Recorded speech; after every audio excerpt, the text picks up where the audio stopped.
the daily life of a secret agent in American TV series. This video is purely for entertainment and does not infringe on copyrights or laws. The rights to the novel and image belong to the original author. We do not claim ownership.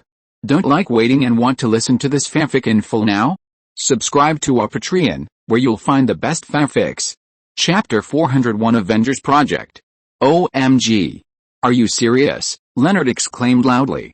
Ron quickly made a small gesture to him, and Sheldon ran to his room and cried. Ron didn't want to take Sheldon to meet Stan Lee. Yes, that's right. He was planning to use Stan Lee's relationship to enter the exhibition, and he didn't mind bringing a few more people. You don't forget who took you to meet Stan Lee last time, right? Yes, we are very good friends. If you can't buy tickets, maybe you can work with me and use the authority of the Marvel booth. It's quite easy to issue a few more tickets. Ron was not bragging. In fact, his relationship with Stan Lee was better than most people imagined. As a time traveler, no one understood what the future of Marvel Studios would be like better than Ron. Ron could even give good suggestions on how Stan Lee should make a cameo in the movie, so he always had a lot to talk about with the old man, and even regarded him as a close friend. Then can you take us with you? We promise not to tell Sheldon. Rajesh tried hard to suppress his excited voice, but the voice was still heard by Sheldon's abnormal hearing. What do you mean go together? Have you found the tickets? Sheldon came out of the bedroom at some point. Okay, Sheldon, I can get a few comic exhibition tickets through Marvel, but you have to pay a corresponding price. You know, Ron saw that he couldn't hide it any longer, and knowing Sheldon's difficult nature, he simply made conditions and planned to have some fun with Sheldon. Is it the maid outfit like last time? No problem. I promise you, as long as you can take me to the comic exhibition. Sheldon really risked everything to go to the comic exhibition. But now it was Ron's turn to be embarrassed. He originally wanted to play a trick on Sheldon. As everyone knows, the greatest pleasure of playing a trick on others is to watch others make a fool of themselves, and if someone is not afraid of making a fool of themselves, the fun of playing a trick will be immediately reduced by half. Sheldon's positive attitude now even made Ron have the illusion that he was originally gay and liked women's clothing. Well, although Sheldon's actor did come out in the end, Sheldon probably won't have any problems, right? Or can we try again this time? Thinking of this, Ron immediately had a bad idea. No, Sheldon, let's change the game this time. If you want to get a comic exhibition ticket from me, you must wear the costume I specify. How about it? Do you agree? The Christmas card of the maid Sheldon in previous years is still talked about by family members. Maybe this time Ron can make the Christmas card more exquisite. Of course. Even if you want me to cos as Green Lantern, as long as you can get me into the comic exhibition. My God, that's the character I hate the most. I remember you said Aquaman was the worst character last time, Rajesh questioned.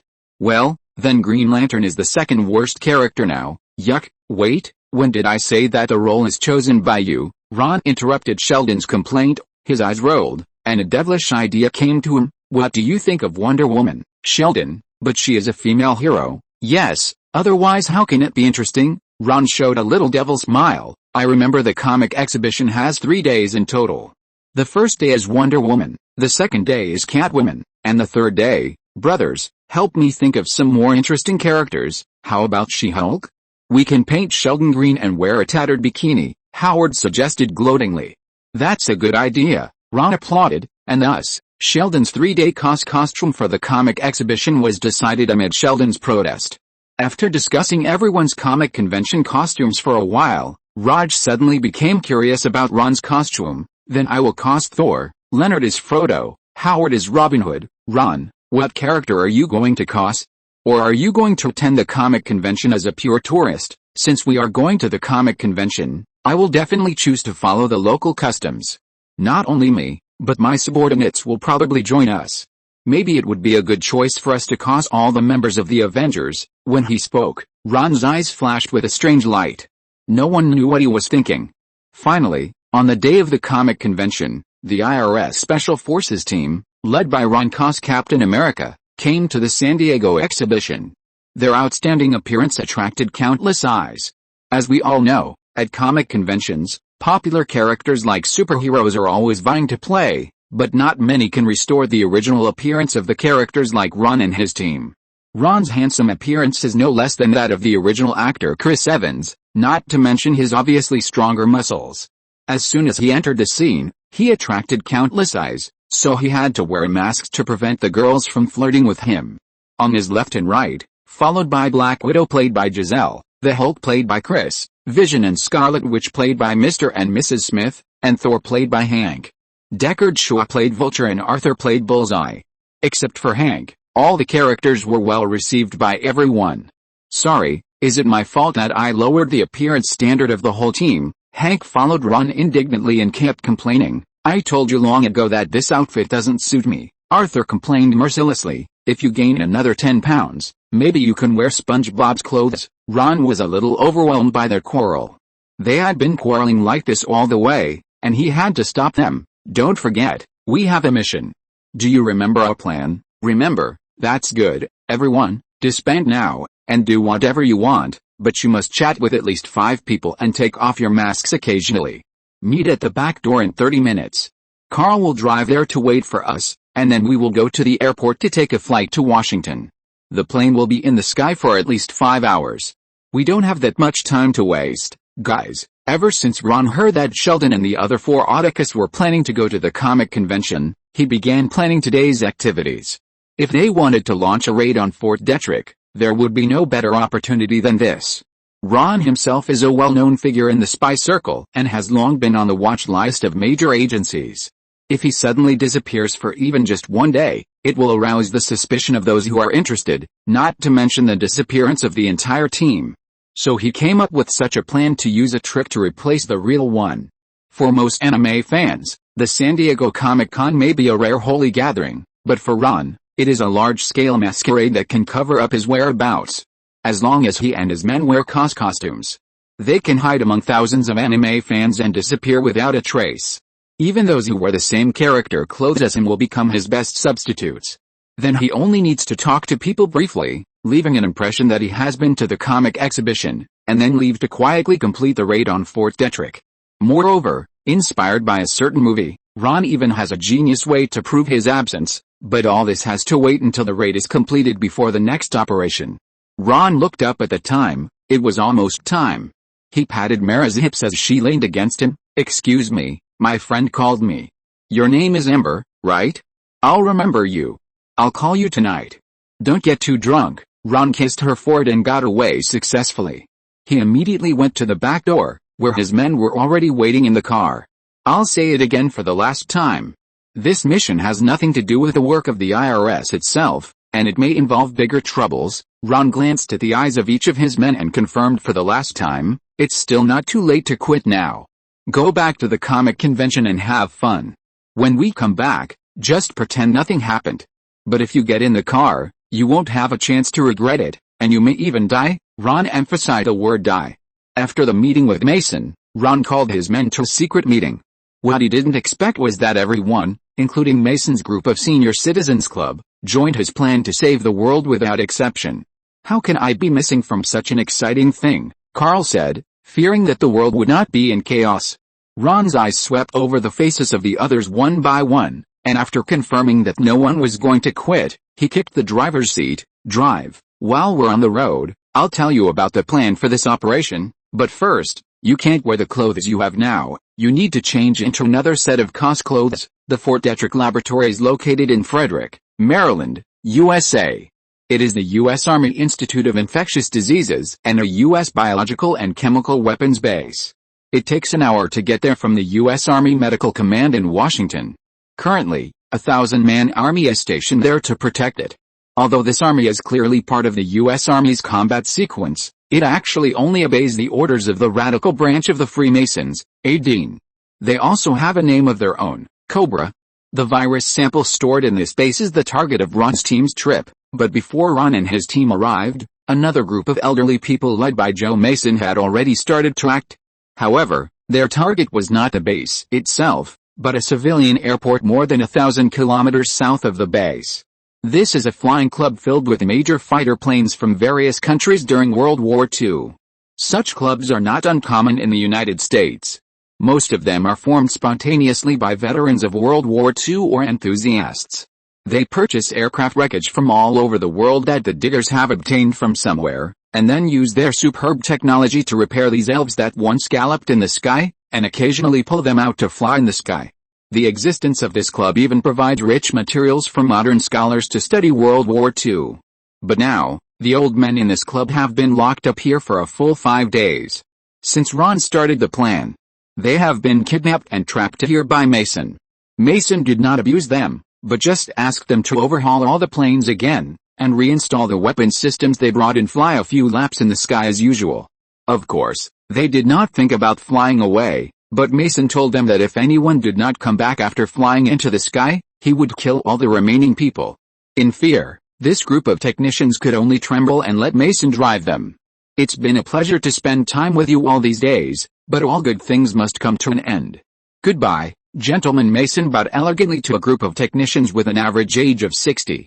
If it weren't for the 2 followers holding guns behind him, some people would even think he was giving a toast. I will close this door in a while, but don't worry, the door will automatically explode in 3 hours. Although I have accurately calculated the amount of explosives, you should not get too close to avoid accidental injuries. So let's say goodbye now, you bunch of devils. What on earth are you going to do? The club chairman asked angrily. Of course, to save the world. Mason bowed again and left the warehouse. His companions outside had been waiting for a long time. Andy, Hannibal, Guan, Marvin, Frank, there are 6 planes here, 2 F-4U Corsairs, a Mark IV Spitfire, a Bf-109F, and 2 rare F-51 Mustang bombers. God knows, if it weren't for these 2 planes, I would have wanted to take action on that club in Maine. There are 2 good-looking old ladies in that club. Maybe I can give one to one of you. No, I'm not interested in old ladies. I just want to date young girls. Marvin shook his head. Not everyone has Frank's good luck. You should be more realistic, my friend. Marin pulled off his mask, which made him feel a little stuffy. How do we divide these pilots now? Guan is not very familiar with airplanes, so you can let him fly the German Bf-109. That airplane is the easiest to use. After these few days of training, I think you should be able to handle it. Frank thought for a while. Hannibal and Andy, the pirates are yours. I dealt with the British when I was in the army, so the Spitfire is mine. Marvin and Mason, you have served in the Air Force, so you can drive the Mustang bomber. We will escort you and you will be responsible for dropping bombs. How about it? No problem, then let's take off. The bus is still waiting for our air support. Mason pulled down the windshield and got into the plane first. Buzz the engine ignited, and the F-51 taxied on the simple runway and flew into the sky. The best thing about flying in the United States is that as long as you buy a private plane and have a pilot's license, you can fly at low altitudes at will without applying for routes or anything from the relevant departments. All the club's planes were registered with the FAA, Federal Aviation Administration, and there were no problems. The airspace controller took a look at the signal sent by the aircraft, but continued to drink coffee and read the newspaper without paying any attention. Chapter 402, The Destruction of Dabao. Fort Detrick Biological Laboratory. What the hell is that? Should we report it to the base? Outside the base, a soldier on patrol spotted a plane in the sky and raised his gun nervously, but was immediately held down by the veteran next to him. The old soldier calmly blew out a smoke ring. This is a flying club nearby. It's full of vintage aircraft enthusiasts who enjoy collecting World War II aircraft. You newcomer don't know this, but they fly over us almost every day. Did you see that Mustang? That's old Henry's plane.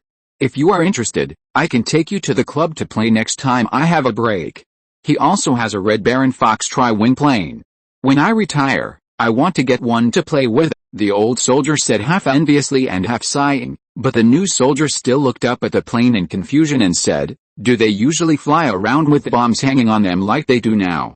Or am I mistaken, and that's just a fertilizer or pesticide spray box? They are going to fertilize a nearby farm with bomb-shaped fertilizer boxes. How cool. I didn't know agricultural aircraft are so cool. Now what did you say? The old soldier was so shocked that he didn't even care about the cigarette falling out of his mouth, and he looked up quickly. Sure enough, under the 6 planes, there were hanging objects of different sizes. Judging from the shape, it was definitely not a pesticide spray box. It was a bomb. It's a bomb. Report to headquarters, the old soldier yelled and immediately raised his gun, trying to shoot down the plane, but just as he raised his gun, the bomb on one of the Mustangs fell off the rack, and the bomb fell from the sky with a piercing scream, just landing where he was standing.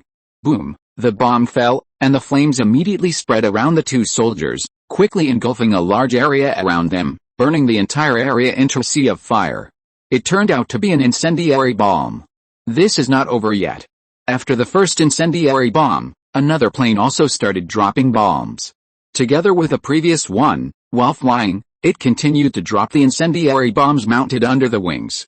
The entire Fort Detrick base was burned by the incendiary bombs, leaving a dividing line of flames, dividing the entire base into two parts. On one side was a semicircular structure of base defense forces. Most of the base soldiers were concentrated on this road. Now they were separated by the fire, while on the other side was the core area of the laboratory that was still under construction. Because the base was only next to a small hill and there was a cliff on one side of the base, there were not too many guards deployed in this area, but their omission just became an opportunity for Ron to take advantage of. Do we have to wear such strange clothes? It's really ugly. This dress is so tight that I can't move freely, Hank complained dissatisfiedly while pulling his clothes. He was wearing a funny dress. If a geek who was very familiar with comics saw it, he would definitely exclaim loudly, Penguin. That's right, he was wearing the clothes of the DC comic villain Penguin. His chubby figure and pointed nose mask made him look like a villain from a comic. Next to him, standing next to him, was Chris, who was wearing a Batman suit. While checking his guns for the last time, he kept reciting the nursery rhymes he had read since childhood to calm himself down. Born on Monday, baptized on Tuesday, married on Wednesday. Contracted a disease on Thursday, became seriously ill on Friday, died on Saturday, and was buried on Sunday. This is the life of Solomon Grundy. It is a miracle that Batman and Penguin live in peace with each other. There is no other way. In order to conceal your identity, unless you are willing to spend the rest of your life in the global wanted list, I suggest that you should keep wearing this outfit. Ron's voice came from behind the skull mask. He was wearing a plaid shirt with a denim vest and a big felt hat. If he was equipped with a skeleton horse with flames burning all over his body, he would be no different from the Ghost Rider. If someone asks you what you did in the past 3 days, you can tell him with a clear conscience that you were at the comic exhibition. Yes, this is the second comic exhibition I held for you. Behind Ron, the Fantastic Four composed of Deckard Shaw, his brothers and sisters, and Arthur, the Joker and Harley Quinn composed of Mr. and Mrs. Smith, as well as Wonder Woman Giselle and Flash Carl. Everyone's role was different from the previous comic exhibition, and these superhero characters were not all from DC or Marvel, but a hodgepodge of superheroes from both. Ron felt that if this group of superheroes and supervillains joined forces to attack the U.S. military base, it would definitely be much better than the future Justice League. In the sky, Mason led the senior flight squadron to fly over the base. Not far away, it drew an arc in the air, turned back, and began a second round of bombing on the outer defense forces. Ron clapped his hands. Okay, now the air cover is in place, everyone's attention will be focused on the outside of the base. They must think that I spent so much effort bombing the base just to break through from the outside, and those idiots will definitely focus all their attention on the outside of the base. But how could those idiots not think of it? We will go down this side of the cliff. Guys, are you ready? Ready. Then, the action begins, Ron said, grabbed a rope and slid down. Except for Carl, Chris holding a Barrett sniper rifle, and Hank holding a grenade launcher, everyone else slid down along the rope. After landing, there was no one around. The reaction of the base was just as Ron expected, concentrating all the troops at the gate of the base, but this also made it convenient for Ron and his men to act. Fantastic Four, you charge at the fire line and hit them hard from behind so that they can't concentrate on putting out the fire. Joker and his wife, you go to the power room to cut off the power supply of the base. Wonder Woman, you don't go anywhere, just stay here to guard our ropes, we will retreat from here later. Orders came out quickly from Ron's mouth, and everyone immediately acted according to the orders. The 4-member combat team of the Fantastic Four launched an attack on the remaining troops in the laboratory who were fighting the fire on the fire line like a sharp knife. Mr. Fantastic first suppressed the soldiers at the intersection with bullets, and Thunderbolt immediately followed the Admiral and threw grenades into the corner. After a boom explosion, the Stone Man and the Invisible Woman each flashed out from the intersection holding a submachine gun and fired at the path. In this way, one path after another was swept past, and immediately engaged in a firefight with the soldiers fighting the fire on the fire line. Headquarters. Headquarters, there are people in the laboratory too. Request support. Although this combat team only has 4 people, the fighting power that broke out made the commander here cry out loudly, and immediately request support from the headquarters. What's going on? Where did they come from? Did they fall from the sky? The commander replied while ordering a return fire. I guess they came down from the cliff on the back mountain. Damn it, the fire on our side hasn't been put out yet. You hold on a little longer. Who are those people on your side? The commander hesitated. Maybe the Fantastic Four. Fantastic Four? Are you on drugs? The commander-in-chief was furious. He felt fooled. Are you taking things in idiotic movies as reality? Are you going to tell me next that you were attacked by Batman? Crazy. You lunatic, I must remove you from your post. But his rage was destined to go unanswered. Just as he finished speaking, there was a crisp bang and the commander's head was smashed into pulp by a large caliber bullet. On the top of the cliff, Batman drew another diagonal line on the 4 vertical lines on the ground with a cold face. There were 5 more figures with diagonal lines on the 4 vertical lines beside him. The 30th one, there's a sniper. The soldiers were frightened by the sudden attack and quickly retreated to the temporary fortifications, but immediately a conical grenade flew into the fortifications and blew up all the soldiers in the fortifications. The commander-in-chief could no longer get any news from this small force because they were all wiped out. Fight the fire with all your strength. The commander-in-chief looked back at the empty base gate outside, gritted his teeth and finally made a decision. Withdraw everyone at the door. I want you to put out the fire as quickly as possible. Ron listened to the roar of the commander-in-chief in the bug and turned on the intercom with satisfaction. It's okay now, Carl. Put some more pressure on them in the direction of the main gate. Understood, Carl responded, and his fingers immediately sent out several messages on his mobile phone. In the Gallagher's old house in Los Angeles, the street children cheered. Brothers, the message from Carl has arrived. Log into the game. This time, you will get $1 for every enemy you kill. We will distribute them together when Carl comes back. Get on the computer, get on the computer, an older child shouted excitedly, distributing tablets with games installed on them to each street kid. Just as the soldier at the main gate of the base turned around, a buzzing sound came from behind him. Turning back, a group of drones flew in from outside the gate. Each drone had a small submachine gun hanging on it. 222 The drones shuttled back and forth among the soldiers, firing and sweeping. One soldier after another fell, and every soldier's fall would attract the cheers of a Los Angeles kid. Well done. Ron glanced at the screen on his phone with approval. When he heard footsteps in the corridor in front of him, he immediately put away his phone and raised his gun. As soon as the soldier in the corridor showed his head, he was pointed at the head by him. Look into my eyes, you are guilty, kid. Ron stepped forward and used his gun to push the helpless soldier against the wall. But now you have a way to wash away your sins. Tell me, how do I get to the lab? Mason's intelligence only contained specific information about the periphery of the base and where the army was stationed, but he didn't know what was going on inside the lab. This area was top secret in the base, and Mason had never been able to get in, so he had no idea what was going on inside. Ron turned around here for a few times and was almost lost. Go along this road, turn right and you'll be there. You can get in with this pass, the soldier said as he touched his chest, his eyes moving around cunningly. When Ron wasn't paying attention, he suddenly blocked the gun with his hand and punched Ron's throat with his other hand. At the same time, his knee was very covertly hitting the vitals, attacking both the upper and lower parts at the same time. Everywhere was a vital point.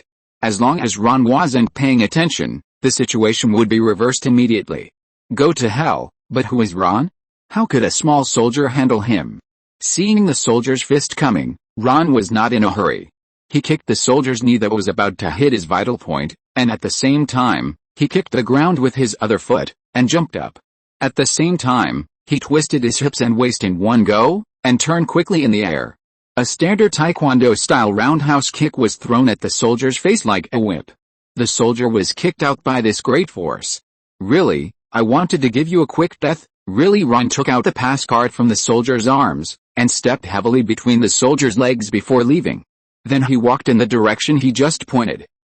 The soldier let out an unconscious scream and fainted again. After Ron swiped the soldier's pass card to open the door, he saw the scene inside that looked like a bad horror movie and immediately felt his blood pressure soar. In 2 rows of glass vats as high as a person, One side was filled with various incomplete alien human figures soaked in formalin liquid. Ron felt that they could no longer be called human beings.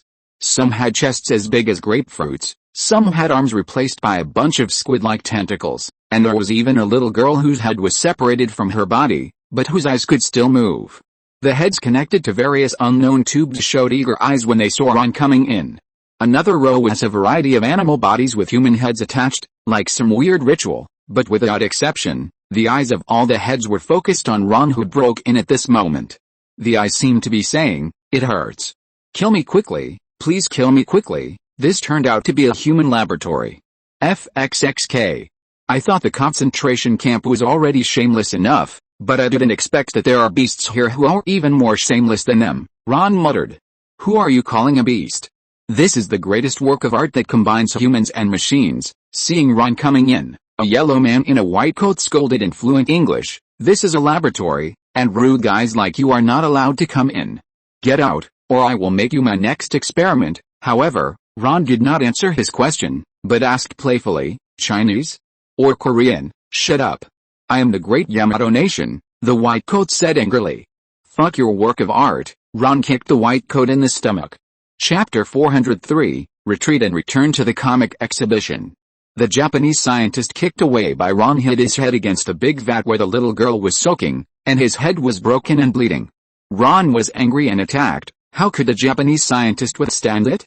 He had been breathing more than breathing out, and Ron cast his eyes on the other researchers in the room. When Ron's 18-like eyes swept over them, the group of scientists were already scared like quails, hugging each other and shivering in the corner of the laboratory.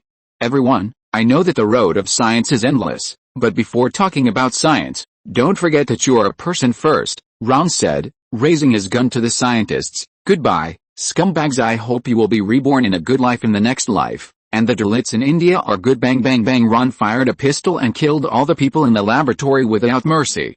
In his opinion, the scientists who conducted such inhumane human experiments, no matter how great their achievements were, did not deserve to continue living in the world.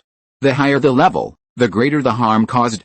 However, there is a problem with killing them all. That is, how can he find the virus sample that has been retained among the tens of thousands of experimental materials in this large laboratory? But this problem did not bother him for too long. Ron immediately found a solution. Since he didn't know which material was the virus sample he was looking for, why not just blow up the entire laboratory? Others may not be able to do this, but Ron may not be able to do it. Who made him have a portable space?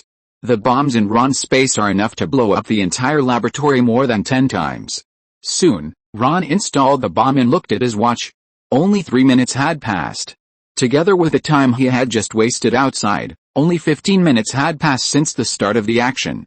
But Ron knew that this time was almost up.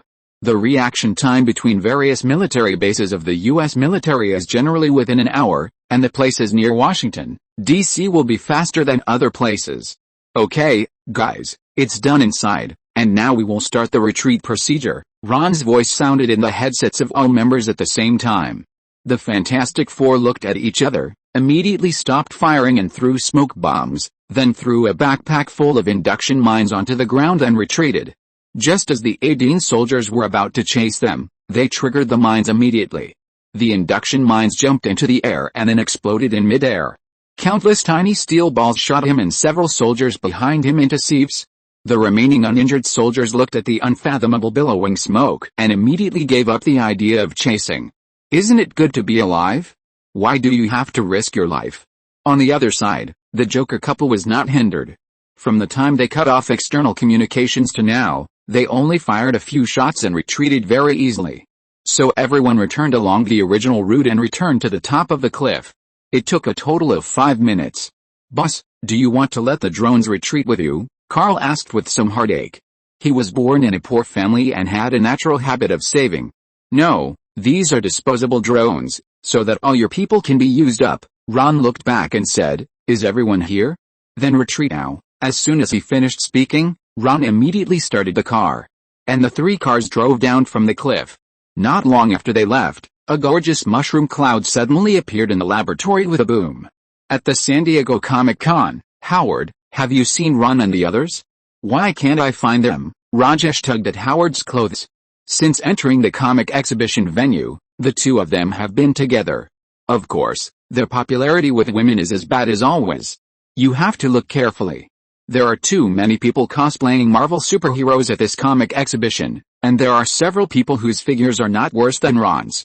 I suspect that one of them is Chris Evans himself. If you see him, please help me get an autograph. I'm looking for Ron, Rajesh said sullenly. Why are you looking for Ron? I thought you would focus more on girls, Howard said with a sly smile. It's a pity that I'm married, otherwise I would definitely become a pickup partner with you. Hey. We didn't pick up girls before, okay? Rajesh sneered at Howard's statement, as if we could pick up girls in the past. Well, it's not that we didn't pick up girls before, such as the 300-pound Lily. The best girl Rajesh picked up since he came to the United States was the one he had with Ron in the hotel. So experience tells him that he will definitely get meat if he follows Ron. Even if he can't eat it, it's a good idea to go and eat the girls who are heartbroken after being rejected by Ron. Don't worry about whether it looks good or not. Raj is Indian and is famous for not discerning whether he eats meat or vegetables. Howard touched his wedding ring proudly. You're the only one who didn't get a girl, okay? Not only did I get a girl, a big-breasted girl with a sharp tongue, but I also coaxed her into marrying me. My wife is beautiful and can make money. What do you think? Are you jealous? Jealous? Not only jealous, but Rajesh now wants to make Bernadette a widow. Hey. You only have one Bernadette. Ron has several girls like Bernadette. I suspect that the Black Widow who came with him today is one of his girlfriends. Speak of the devil appears. Just when Rajesh was thinking about Ron day and night, Ron's voice suddenly came from behind. No, we're just good friends. My soul and I belong to. The two turned around and saw Ron walking towards them holding a woman with a cleavage. Wait, baby, can you tell me your name again? Your beautiful face always makes me replace your name with Angel when I see you. It's not my fault, it's because you're so beautiful. Ron's cheesy love words made Howard almost vomit, but the girl in Ron's arms enjoyed it, and the expression on her face became more and more intoxicated. My name is Amber, remember it this time, don't forget it of course, my lady. Ron kissed Amber on the face, and greeted Raj, Howard and the envious ones. Sorry, we are a little tired from shopping, so we'll go back to the hotel first. See you for breakfast tomorrow. Hey, Ron, there will be an interview with Marvel's latest movie later, and there will be the latest information about the details of the movie. Don't you want to watch it? Rajesh called him. No, if I want to watch it, I'll go to the set directly. There's no need to waste time here. You know, Stan Lee and I have a good relationship. Ron waved his hand carelessly, but he didn't expect his words to make the woman in his arms' eyes light up. Ron, do you know Stan Lee? Of course. We are good friends and often go to watch Lakers games together. Then can you help me get to know him? Actually, I'm an actress. I went to Marvel Studios to interview for the role of Black Widow, but they said that I look too sweet and not suitable for this role. After hearing her words, Ron looked at Amber's appearance again. With her current appearance as the Queen of the Sea, she actually felt a little familiar. Originally, I wanted to find a tool to make a proof of presence, but I accidentally caught a big fish. Isn't this the American version of Marong? A divorced woman who directly split up half of Johnny Depp's wealth. It's okay to play with this kind of woman, but you can't easily get involved with her. That's normal. Scarlett Johansson has already been chosen to play that role. But if you're willing, I can recommend another role to you. What role? Amber put her hand into Ron's clothes and asked with a teasing look. Ron was sure that as long as his answer could satisfy her, he would get the best service tonight. It was just for fun anyway. If it could be regarded as a transaction, it would be even better.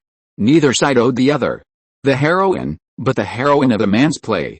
The role is not too much, but it's also very important.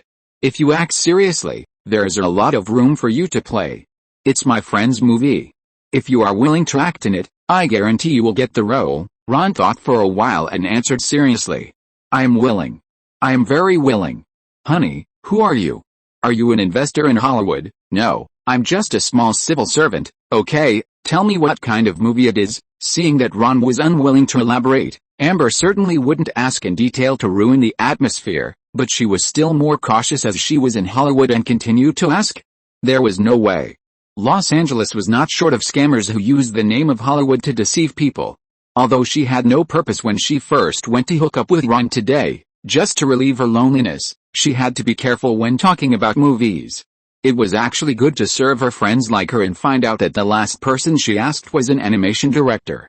The worst thing was that some scammers took advantage of girls' dreams of becoming stars and tricked them into signing contracts, but in the end they had to star in porn movies. If they acted, it would be embarrassing, but if they didn't, they would face huge liquidated damages. They were caught in a dilemma. Ron knew Amber's concerns, and smiled lightly. "Don't worry, it's a movie about pole dancers, starring my brother Channing Tatum. It tells the story of a group of pole dancers who get together again for their ideals, participate in the Myrtle Beach competition, win the prize money, and then retire gloriously. Just like all Hollywood movies, the protagonist needs a woman with whom he has an ambiguous relationship. Of course, I promise you that her clothes will always stay on her body. Only the pole dancers need to take off their clothes." Ron had met Channing Tatum at the Lakers game before. The two often worked out together. Because Ron had a good figure, Tatum always wanted Ron to play a role in the pole dancer, but Ron refused. What a joke. How can making a movie make money faster than collecting taxes? Of course, movies are not useless. At least they are good for money laundering. Otherwise, how do you think Ron would be so sure that he could arrange a role for Amber? Ron invested in his movie, it was that simple, and then, no matter how the movie made at the box office, the huge bonus Ron just received from overseas would flow into Ron's bank account legally along with the box office revenue sharing. This was a deal. It sounds interesting, why don't I go to your room and tell me in detail? Ron felt that Amber's eyes were about to burst into tears, and he readily agreed. A sleepless night the next morning, Ron was awakened by a ringing cell phone. Less than a minute after he hung up the phone rang again. Ron simply turned off the phone and continued to sleep. But his morning was destined to be restless. Before he could sleep for long, the door was kicked open with a bang and a bald man broke in. Amber's screams lasted for a long time. The visitor could only helplessly cover her mouth. "Hi. Mom, be quiet, I'm from the CIA. I'm looking for Ron. Can you tell me where that bastard Ron is? By the way, he covered a fallen quilt, covering up a large area of beautiful spring scenery." Here, Ron crawled out of the closet next to him. At the moment the door was knocked open, Ron had already drawn his gun and crawled into the closet with great skill based on his years of experience as an agent. He was relieved when he saw that the person outside was Hobbs. Of course, no one knows whether this experience of crawling into the closet was forged in his career as an agent or from something else. I thought it was some blind thief, and I was about to teach him a lesson. "Hobbs, can you develop a good habit of knocking on the door? I almost made a hole in your head just now," Ron complained, put down his gun, and walked out of the closet. "Look at what you did." Hobbs was furious when he saw Ron, and turned on the TV in the hotel. The news channel was broadcasting the attack on Fort Detrick. News flash, at 3 o'clock yesterday afternoon, the Fort Detrick base located more than 200 kilometers south of Washington, D.C. was attacked by unidentified persons. The attackers were perverted terrorists dressed in comic character costumes. They dressed themselves up as superheroes in comics. This behavior is a serious provocation to the American spirit. Several organizations have claimed responsibility for this incident. Ron cried out that he was wronged. "Look, someone has admitted that they did it. Why do they want to frame me? And you woke me up so early in the morning. Are you sick in the brain?" Seeing Hobbs's eyes stealing at Amber from time to time, Ron glared at Hobbs unhappily and found a piece of clothing to put on her. "Don't play dumb. You and I both know that that bunch of trash can never be the culprit behind this. Even though the army is a bunch of losers, they're not so bad that they could be beaten like this by a group of militiamen." The description of Lacton is very accurate, but it's a bit funny when the CIA says it. Ron sat back on the bed and kissed Amber on the face. "Don't be afraid, babe. The big guy just had a lack of oxygen to his brain due to his tights. He's just a little mentally retarded. We need to be politically correct and not discriminate against people with intellectual disabilities, okay?" Chapter 404 Montage. Hobbs was so angry that his head was smoking. If he opened 6 more holes in his head to spray steam, he would be no different from Majin Buu. "Ron, the whole world knows that you like to do disguise raids the most, and you like to use heavy firepower bombings. Look, the bombing of planes with incendiary bombs, plus the disguise raids of superheroes, you are committing treason," Hobbs said, and showed him his phone. YouTube was playing the scene of yesterday's attack. The scene was taken by the surveillance camera in the base. A group of superheroes or supervillains slid down the cliff, holding various weapons, firing at the surroundings, and beat the US military, who always claimed to be righteous, into running for their lives. There were all kinds of comments on it, but most of them had nothing to do with the attack itself. They were all discussing the figures of several superheroes, especially Wonder Woman and Ghost Rider, who were discussed the most, and they were faintly becoming the new generation of internet celebrities. The funniest thing was that there were even many people who suspected that it was the superheroes themselves, and the dimensional wall was broken. Ron just smiled and said nothing. "You're still laughing. You're still laughing. Ron, what are you thinking? Are you really going to commit treason?" Hobbs was furious when he saw the smile on Ron's face. Hey, you can't just say that anyone with a good figure and a very handsome face under the mask is me, right? Although I am indeed very handsome, right? Ron touched his handsome face narcissistically. Amber smiled and kissed him lightly on the cheek. Of course, dear. The ambiguous atmosphere instantly filled the whole room. Hobbs shouted that he couldn't stand it. These two, their eyes were almost glued together. Are they going to perform a live sex show in front of him? Although he didn't mind watching, he had something important to do right now. You mean you didn't do it? Of course, I was at the comic exhibition yesterday and the day before yesterday. If you don't believe me, you can check the surveillance. I was wearing Captain America's clothes and was at the comic exhibition all day. By the way, I also bought a Captain America figurine at the booth yesterday. It's right there. Hobbs looked along Ron's chin, and there was indeed a Captain America figurine lying on the table as he said. What else did you do yesterday? Tell me everything, this is very important, Hobbs said solemnly. Now the anonymous person has listed you as the key suspects, but I can help you prove your innocence. Okay, I'll have breakfast with my team in the morning. The hotel waiter has seen us and can testify, Ron said helplessly, but no one saw that there was a strange light in his eyes. Then we came to the comic convention together and then separated. I said hello to my brother Sheldon and the others first. They told me that Chris Evans was also walking around the venue wearing Captain America's clothes. Then I went to look for him, and accidentally bumped into this lady, and then we got to know each other. After that, we separated. I bought popcorn at a stall, but it was spilled by the person next to me right after I bought it, so I had to buy it again. Then I bought a few more figures. These people can testify for me. Okay, dear, I must admit to you that I also hooked up with another lady. You won't blame me, will you? Ron recounted his single-day experience one after another. In his narration, many characters appeared. The suspicious look on Hobbs' face became more and more serious. Did I really make a mistake? Was it really not Ron who did it this time? It's normal to think about it. Ron has a place in the intelligence system and the financial system in terms of status and ability. He comes from a traditional Christian family and has no reason such as religious fanaticism to do this. From the motive point of view, Ron had no reason to attack a U.S. military base. Of course, if he knew that the U.S. troops and the base were all controlled by 18, it would be another matter. But judging from the intelligence he had now, Ron really had no motive. Well, after Ron finished speaking, Hobbs had already believed most of it. All he had to do was go out and find the people Ron mentioned and check with Ron's own words. If there was no problem, he could clear Ron of all suspicion. Of course it wasn't me. Ron spread his hands. Although his method is very similar to mine, he is just a poor imitator.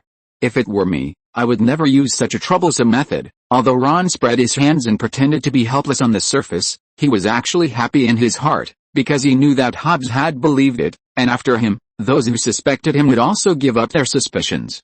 As for the confessions of those people he just mentioned to Hobbs, Ron didn't doubt that there would be any problems. You know, as one of the largest two-dimensional exhibitions in the world, the number of visitors to the San Diego Comic-Con is absolutely astronomical, so each booth has to face a lot of customers every day. During the entire comic exhibition, although there are not many people dressed as Captain America to buy things, they are not too few, at least every day. So if you ask them whether there is a person dressed as Captain America buying things from you on a certain day, you will get a positive answer. Hobbs asked in this way, and he could only come to the conclusion that Ron had been at the venue.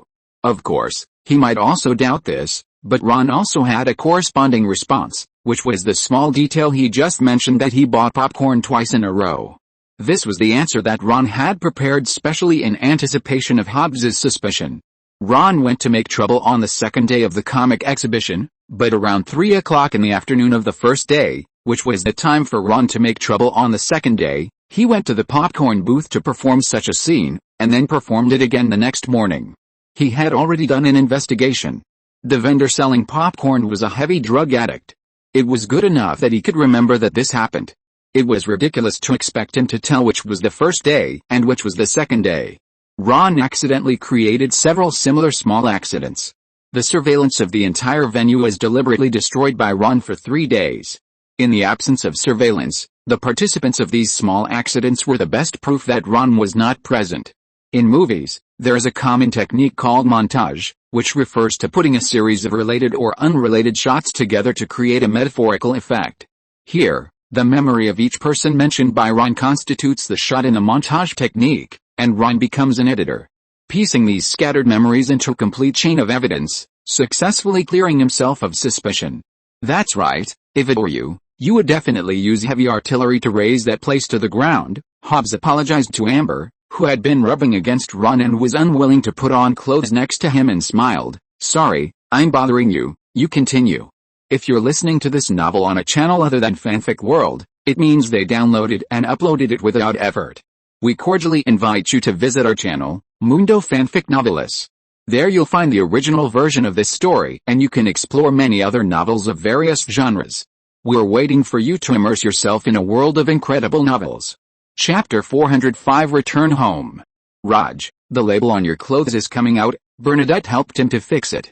Hobbs' investigation was still at a loss, but it had nothing to do with Ron.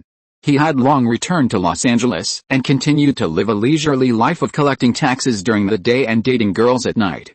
It was just that his women all rejected Ron's sports application tonight, so he had no choice but to have dinner with Leonard and the others. Thank you. This is probably the closest I've been to sex in 2 years. Raj's thanks were as fresh and refined as ever. Bernadette said disdainfully, now I feel a little disgusting. Your words make me feel more like sex. Every girl said that before. Hey, Raj, that's my wife, okay? If anyone makes her feel that sex is disgusting, it can only be me, Howard complained dissatisfiedly. Raj stared with innocent eyes and asked, can we talk about something other than my tragic love experience? Then why don't we talk about Penny's tragic acting career? Ron smiled wickedly and changed the subject. Hey. He's just having some bad luck right now, but Penny is bravely pursuing her dreams. In my heart, he's not a miserable person, but a brave dreamer. Leonard gave the standard answer of a licking boyfriend as usual. Ron rolled his eyes when he heard it. Did you copy all these lines from the book The Complete Guide to Lying and Cheating? What? There's such a book. Rajesh looked up in disbelief, and even the food in his mouth didn't smell good. Can you lend me this book? Leonard, how is that possible, you fool? Hey.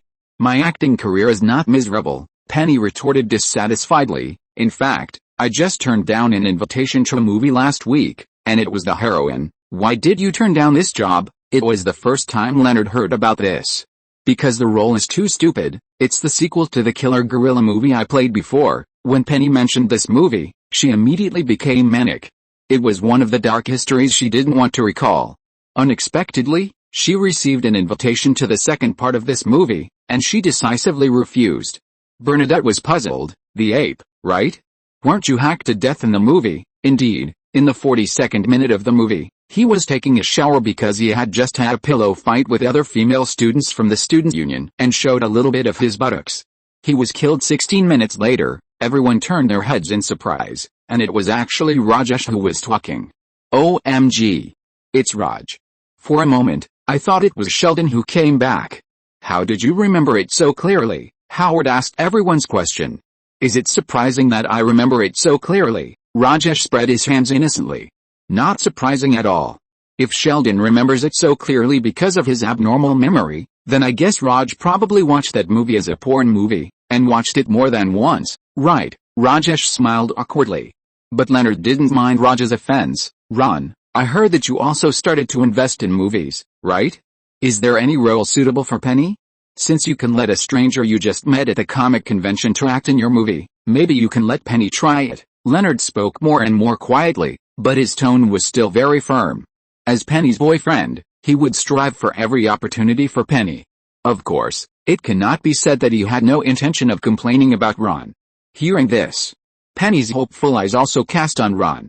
He could only put down the plate helplessly. Amber is not a stranger. In fact, I may even know her better than her family. Of course, it is limited to the physical aspect. Ron Leonard was about to continue to speak to fight for Penny's chance, but Ron made a silent gesture and continued, "Listen to me, I don't use Penny because of box office considerations. You may not know that this is a male porn movie that focuses on selling meat, starring Channing Tatum and Matt Bomer." "What?" all the women present exclaimed. "It's not that they are making a fuss. Matt Bomer is a famous handsome man in Hollywood, and Channing Tatum is the sexy male god on the minds of all women. The movie made by these two together is very lethal to women. Can you help me get their autographs? Or take me to the set?" Bernadette stared at Ron with a sharp gaze, and Howard instantly felt that his marriage was facing a major crisis. Ron secretly winked at Leonard. "Now you should understand why I don't give the role to Penny." Leonard immediately nodded secretly, indicating that he understood, and at the same time cast a grateful look at Ron.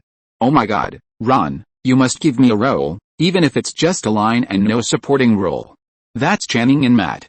If I can film with them, it will be so happy." Penny's love affair once again proved Leonard's worry. Ron could only continue to deceive. "I can't arrange any role.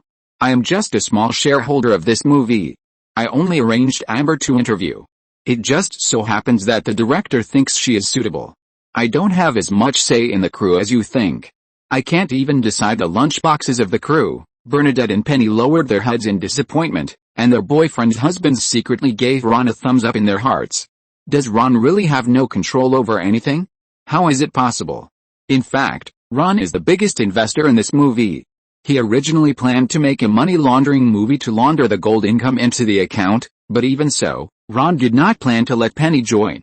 He has seen Penny's acting skills.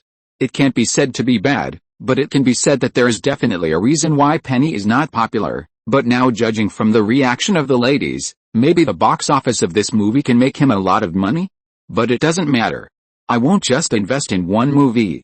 In fact, your boyfriend's ability to spend money has almost drained my pocketbook recently. Maybe I have to invest in a few more movies to make some money to make up for the loss." Ron's words made Penny raise her head again, while Leonard and the other two lowered their heads guiltily. They knew how much money Ron had burned. Even if they sold all their organs, it wouldn't be enough to make a fraction of it. Of course, except for Raj. Ron estimated that the ransom prepared by Raj's father for him should be more than this amount. Maybe he could kidnap Raj and try it next time when he was out of money? Thinking of this, Ron looked at Raj with ill intentions. Chapter 406, Ron, invested in this project. Of course, Ron only thought about the idea of kidnapping. Although he was short of money, he was not short of money to that extent.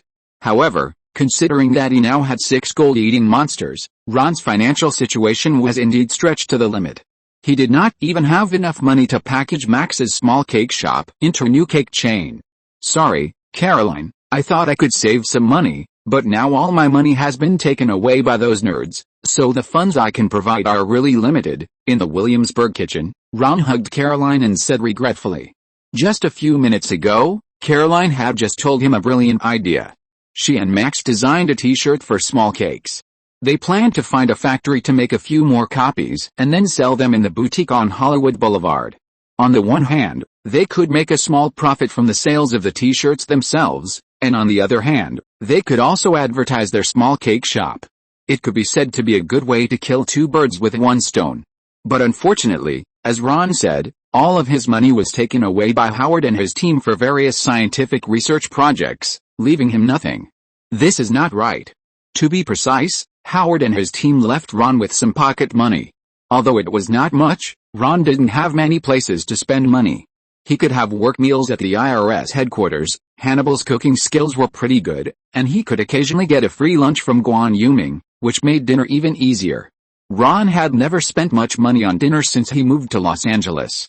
When he was picking up girls, he would usually take them to Bob Gump Shrimp Restaurant, and just show his face. At other times, he would just go to Sheldon's restaurant, and just give him a blank check. So, research and development seems to be a very expensive thing. Ron sighed sincerely. Ron might have been able to be a low-key rich man, but the day he got involved with Aideen, this hope was shattered. Unless he could uproot Aideen, he would have to keep fighting. In order to deal with the endless high-tech equipment of Aideen, Ron could only passively start the technology competition. Fortunately, He has a brother like Sheldon who is a genius scientist, and a group of friends like Howard.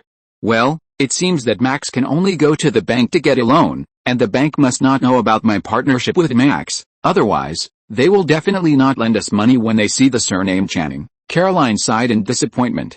She didn't blame Ron at all. Ron has helped them enough. Caroline is not like the little fairy in a certain country, who wants everything but never knows how to be grateful. How many t-shirts do you plan to make? How much does it cost? Ron asked, picking up a sample t-shirt designed by Caroline. Although she didn't know what Ron was going to do, Caroline still answered honestly, we plan to make 2,000 pieces, so it will cost about $10,000. I plan to sell them on consignment at a boutique on Hollywood Boulevard at a price of $10 per piece. After deducting the share from the store, we can make a net profit of about $5,000. It is very reasonable to take 50% of the consignment of self-owned brand clothing on consignment at a boutique.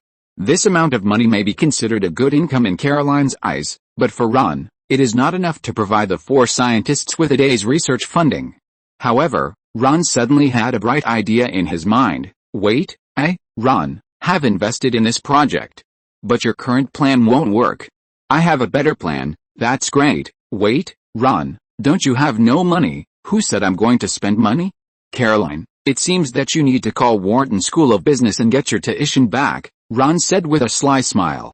What do you mean? Caroline was a little angry at being ridiculed by Ron. Because your tuition fees were wasted. You know, the best business in the world is to borrow other people's chickens to lay your own eggs. If Mr. Channing was out now, I think he would teach you the same way. Of course I know, that's what he did, so he went to jail too. Do you want me to go in with him and reunite in prison? Caroline became more and more unhappy as she spoke. It seemed that she was going to let Ron entertain himself tonight if he didn't give a reasonable explanation. Of course not. I'm not talking about a Madoff game, but another business model. Caroline crossed her arms and said nothing. Ron could only continue to explain. You know, I invested in a movie some time ago. I think this movie may be a big hit, so do you think if the t-shirts worn by the actors in the movie were put on consignment in the cinema, would the sales be better? Believe me, if you take the contract with a movie and find a foundry to produce more t-shirts, such as 100,000 pieces, they will be happy to produce these cute t-shirts for you without a deposit because of such a big contract. Of course, before that, you need to design this t-shirt to be cooler. After all, this is a movie about a pole dancer. Ron was just reminded by Caroline that since Disney can make a lot of money by selling peripherals, and sometimes the income from selling peripherals is higher than the box office of the movie itself, why can't he? For a movie like Magic Mike that focuses on men selling sex, the main audience is the majority of female audiences and homosexuals. These two groups have always been the most impulsive consumers. The former is well known, and as for the latter, just look at Ron's cousin sister-in-law Cameron, Mitchell's husband. Every time the Pritchett family gathers, Mitchell will complain to Ron that Cameron has wasted money on useless things. This seems to be really possible? At least it sounds much better than hanging it in a boutique. My God, our t-shirts may even become the latest fashion item. Ron, you are really a genius. Caroline kissed Ron excitedly, and immediately took off her waiter coat and picked up her handbag. Wait, I'm going to talk to the factory now. My God, Ron, we will make a lot of money. Ron rolled his eyes helplessly. He was now more certain that Caroline's academic qualifications were fake. He quickly grabbed the anxious Caroline. No, you are wrong. First of all, the first thing you should do is to register the copyright of your small cake t-shirt, and then go to the manufacturer to negotiate. In this way, you may make more money in the later period of rights protection. Caroline, if you didn't slack off every day in college, I now seriously doubt the teaching level of Wharton Business School. Chapter 407 Finch. After getting Ron's idea, Caroline said hello to Ahan and left in a hurry. Max didn't work today, so she should be making her cakes at home and selling them in the store after the restaurant closed. But Ron didn't stay in the restaurant to wait for Max to come. Instead, he sat in the restaurant for a while and then left. He still didn't eat anything, but just sat in his seat and played with his phone. After leaving, Ron didn't choose to drive away directly, but walked slowly around the neighborhood. His leisurely pace was so slow that it seemed like he was deliberately waiting for someone. Finally, when they reached a secluded intersection, Ron finally lost his patience and turned around. Hey, sir, if you have something to say to me, Can you please hurry up, or if you want to kill me, please hurry up, otherwise I will go home." Behind him, a man with crutches and glasses looked at Ron in astonishment. "I don't understand what you are saying. I'm just passing by here, friend. You have been with me all the way and have been following me since the restaurant. There is no need to doubt my professionalism. I think you have fully understood this from my information, right?" Ron opened his hands to indicate that he had no weapons in his hands. "I guess you must have something to say to me. It happens that I am free now, so why not have a good chat? Tell me why you are here." "Well, it's really not difficult for me to collect information. I know you very well, better than you think." The man opposite had no intention of backing down, and met Ron's gaze. "You have been under surveillance. The US government has a secret system, a machine that monitors you all the time. I know it because I made it. My original intention was to detect terrorist acts, but it saw everything, involving violent crimes of ordinary people. The government believes that these crimes are irrelevant information and they cannot do anything, so I decided to intervene." "Let me interrupt. I know that you need a partner when you are fighting crime in your personal capacity, but you should already have a partner, right? What's his name? John Reese, right? Why didn't he come with you?" Ron's words shocked the lame man opposite him and opened his mouth wide, but Ron's words were not finished yet, and he would continue to be shocked. "It's strange how I know all this. The reason is very simple. My specialty is just the same as yours, which is to collect information. I know that the machine you made is named the Sky Eye system. I also know that the machine was not made by you alone. I even know how your leg is lame. Do you want to talk to me about these topics, Mr. Harold Finch?" "Who are you?" Finch stepped back in horror. He was beginning to regret meeting this extremely dangerous person alone.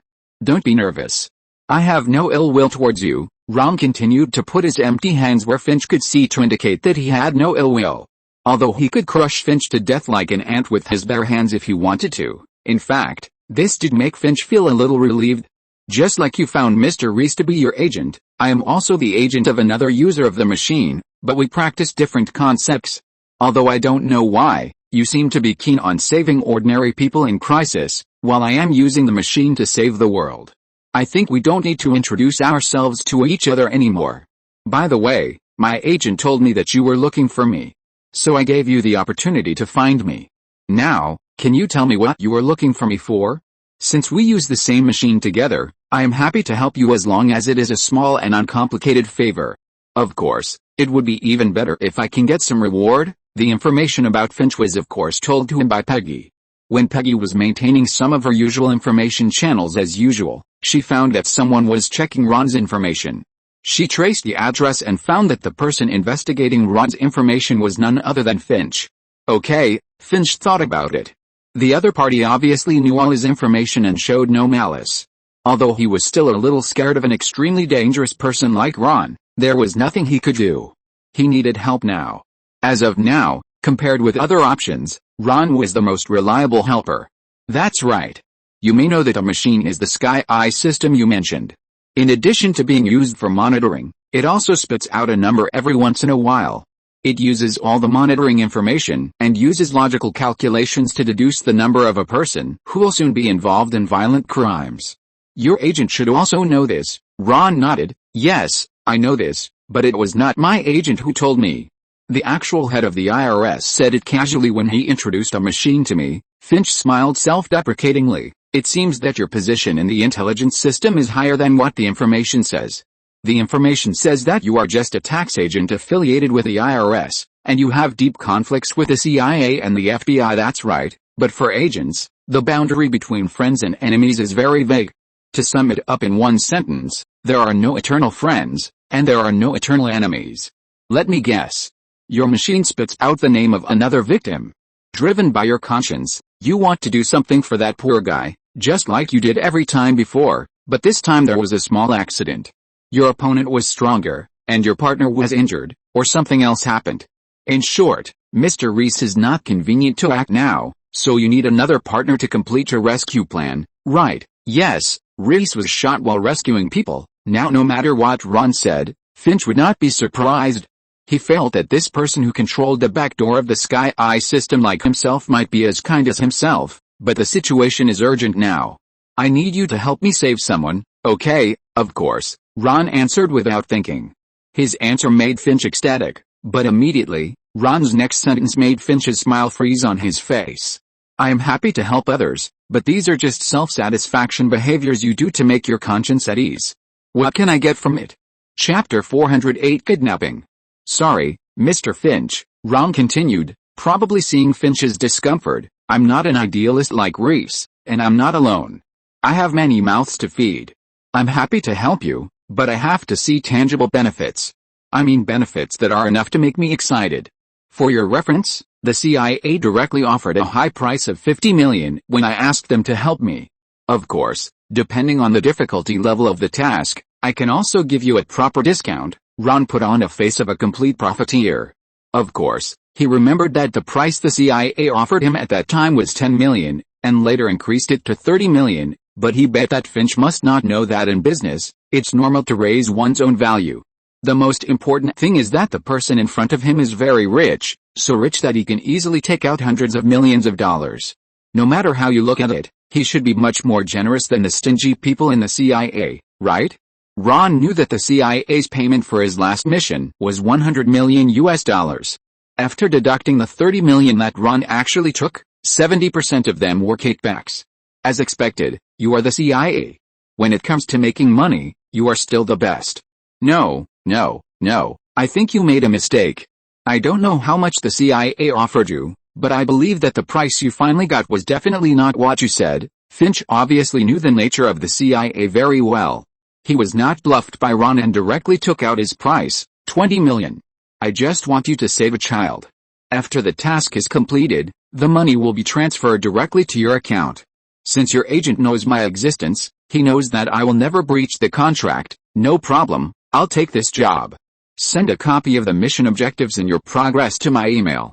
No matter what the matter is, as long as it is in Los Angeles, I guarantee that it will be resolved within 3 days. $20 million is already a high price, and Ron is very satisfied with it. No, you only have a day and a half, Mr. Cooper. Finch handed him the prepared file bag as if he had guessed that Ron would agree. Target person, Saleo Gates, a judge of the Los Angeles Criminal Court. His wife died early, leaving him with only one son to depend on. However, his son was kidnapped at noon today, and the kidnappers also injured my partner. The victim is currently at home in Santa Monica. Where are you going? Finch was introducing the case, and Ron had already turned around and was ready to leave. Of course, I will go to see the judge first. Compared with the information I heard, I believe more in what I see with my own eyes. The small town of Santa Monica is located at the end of Highway 10. It is famous for its comfortable living environment among the many satellite towns in Los Angeles. The number of middle-class families living here is the largest compared to other small towns. Judge Gates's residence is in an alley 2 blocks away from Highway 10. Ron did not go in directly, but walked around the area twice to make sure that there were no other stalkers around before knocking on Gates' door. Hello, who are you? Gates's expression was a little sad, but he hid it well, so most people might not notice it. Ron showed his ID. IRS, Judge Gates, can you let me in to talk? I didn't evade taxes. Even though he was immersed in sadness, Judge Gates responded immediately as a reflex. Which shows that the reputation of the IRS can almost stop children from crying at night in the United States. Then congratulations, you are an excellent American citizen, but I don't want to talk to you about this matter. Ron used his foot to block the crack in the door. I'm here to take over the shift of the gentleman inside. Yes, the gentleman who is pointing a gun at the door. Mr. Finch asked you to go to the hospital. Okay, I'll leave this to you. The door opened completely, and a man with gray hair on his temples walked out. Obviously, he had received the information from the headset. Wait, they don't allow me to find the police or the FBI, otherwise they will kill me. Judge Gates was sober for once, but his focus was not on the same channel as Ron. I'm from the IRS. Did they ever tell you not to ask the IRS for help? Ron's words left Judge Gates speechless. He turned around and grabbed the man who was about to leave. Wait a minute, John, I heard that you have found some clues, right? Who kidnapped his son, Shayaka, scoffed Zevon, a brutal Eastern European street gang. They have business dealings with Pashtun warlords, trading heroin with guns, and also doing kidnappings in Warsaw. It seems that they've just expanded their business to Los Angeles, but I haven't figured out why they kidnapped little Sam.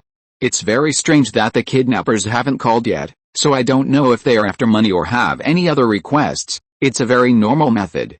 They deliberately ignore the family members for a long time, so that the family members of the hostages will collapse their psychological defenses during the long wait, so that they can ask for a sky-high price later. As he was speaking, the phone in the room suddenly rang. Ron smiled playfully. It seems that we will know what they want soon. Gates picked up the phone at the signal of the two people, and the voice was transmitted to Ron and John's headphones simultaneously through the eavesdropping device. There was a deep male voice on the phone. "Hello, your son is in my hands. Are you alone now?" Ron nodded to Gates. "Yes, you have to prove that my son is still alive." "Let Sam answer the phone, Dad. Save me, I want to go home." Judge Gates collapsed immediately when he heard the voice of little Sam from the receiver, but before he could say a few more words, the robber snatched the phone away. "Don't worry, Your Honor, your son is fine now. He is a good boy and very smart, just like you. How much money do you want?" "I can give you anything you want, just ask you to give my son back to me." "See, you are very smart," the other party said with satisfaction, "but you are very lucky. We don't want money. We want you to do a favor. You are handling a case now. The prosecution is suing Angela Mahan. The prosecution will lose the case." "What? Dismiss the case, Your Honor?" The other party simply said it more bluntly. "Angela Mahan is acquitted, otherwise your son will die." The other party hung up the phone immediately after speaking. Ron looked regretful, because as long as there were 5 more seconds, the location of this number could be located. The other party was obviously also a master. "What a clever little ghost. I can't locate him." Ron shook his head helplessly. "Mr. Judge, what is the case of Angela Mahan? Now it seems that she is the key to finding your son." Chapter 409 Clues and New Distribution Methods. Angela Mahan. The judge put down the phone. She hit and injured someone in the parking lot. It was just a simple hit and run. If there is nothing wrong with the case itself, then there is only one answer, that is, this woman named Angela has some special relationship with a gang leader. Ron's inference made John's eyes light up. "Are you saying that this woman has slept with a gang boss?" "I don't think so. For these gangsters, women are just consumables, just like bullets. They are rarely willing to spend so much energy on a consumable, especially if it doesn't cost money, which is even more suspicious." Dingling. Ron's phone rang, and Peggy had sent him a photo of Angela. Sure enough, although this girl can't be called ugly, she is not very beautiful. It is totally unreasonable for the gang boss to spend so much time on such a woman, and judging from her social relationship background, she does not have the possibility of becoming a relative of a key gang figure. "Wait. Look, what did I find?" Ron excitedly flipped through the information and showed it to the two confused people. "Angela works at Doc Software Development Company." "I don't understand. What does this have to do with the kidnappers?" John asked in confusion. "It's normal that you don't notice the connection here, because this is not a field related to you, and you don't even know what this company does." "I just happen to deal with this company because of my job." Ron's words made the two more curious about this company. "What kind of company is this?" Ron paced in the room by himself. "As I said, this is a software development company, but their service targets are mainly banks. To be precise, they make and operate financial software for banks, which can monitor money laundering. Think about it, if the gangs want to turn the large amount of illegal wealth obtained from various guns, drugs and other trades into legal income, what will they do? They must find some way to evade supervision and let the money return to the son. So if I'm right, this woman should be one of the white gloves used by the gangs to launder money. The rest of the problem is simple. As long as the funds flow through the account she has handled, it is easy to find the real location of the gangs. Am I right, dear?" Ron's sudden corny words gave the two of them goosebumps. Ron rolled his eyes at them and pointed at his headphones. "Come on, idiots, I'm not talking to you." After that, he walked to the corner of the house without leaving the two stunned people. "No, honey, how could I say you are an idiot? I'm talking about the other two idiots who are with me." "Okay, then I'll believe you for once." In a pink room in Texas, Peggy was lying on the bed in a very indecent posture, typing on the computer keyboard while holding the phone between her head and shoulders. Although she used a blaming tone, if there was a mirror in front of her now, she would definitely see a sweet smile on her face. "You're right, Ron. This little bitch named Angela has been laundering money in the name of a company called Caulfield Holdings. She has bought a lot of inexplicable fixed assets under this company, such as yachts, airplanes, real estate and the like. Many of these properties are near Los Angeles, Ron was delighted. "Well done, help me check these properties carefully. Sam must be in one of them." "Okay." Paige moved the mouse and clicked on the real estate information. Soon, a house caught his attention. There is a house less than 10 blocks away from the Gates house. It was just bought 2 days before Angela went to court. "I have sent the location to your mobile phone." "Thank you." "I don't know how to thank you." "You're welcome. You know how to thank me." Peggy raised her head and said proudly. Directly in her sight was a large poster made of Ron's photo. "Well, of course I understand, but this time, can you please not give me any messy food, so that I can have a good experience?" Peggy's face was full of shyness. "Okay, I'll give you a chance to serve this queen." After ending the call, Ron immediately walked out, but was pulled by John. "Wait, where are you going?" "Finch asked you to protect Judge Gates." "No, don't worry about me, soldier. Get it clear, Finch is just your boss, not mine. We are in a cooperative relationship." Ron pushed his hand away. "In addition, the job I took was only to solve the kidnapping case, and it didn't involve protecting anyone. In other words, I just need to send his son back alive." John had no choice but to get out of the way. As soon as Ron got in the car, he immediately called Finch, but not to complain, but to negotiate. "Mr. Finch, I think you should have heard from your followers that I have a new clue. If nothing unexpected happens, I can complete this task tonight, but before that, I have a new idea about the compensation we agreed on. You want to increase your salary." Although Ron himself didn't know, his reputation as a money-giving monk had long been well known, and even Finch had heard of it, so he was not surprised at all. Who would have thought that this time Ron would do the opposite? "No, not only will I not ask for an increase in salary, but I will take the initiative to reduce my salary. I don't want the $20 million you were going to pay me. I just thought about one thing clearly. This money in your hands may help more people," Ron said seriously, and he didn't believe a word of it, so Finch certainly didn't believe it even more. "Tell me your conditions. I just happened to find out that Angela has been helping the gangs with large-scale money laundering. Of course, I can take all the money, but it will cause me a lot of trouble in terms of taxes. As a member of the IRS, I can't break the law knowingly, so I need you to do me a small favor." "What do you want me to do?" Finch's heart skipped a beat. His intuition told him that it would not be an easy job, and sure enough, "I need you to take that money and use it to buy the box office of a movie. You can invite others to watch it, or whatever. In short, I want that movie to be a big hit.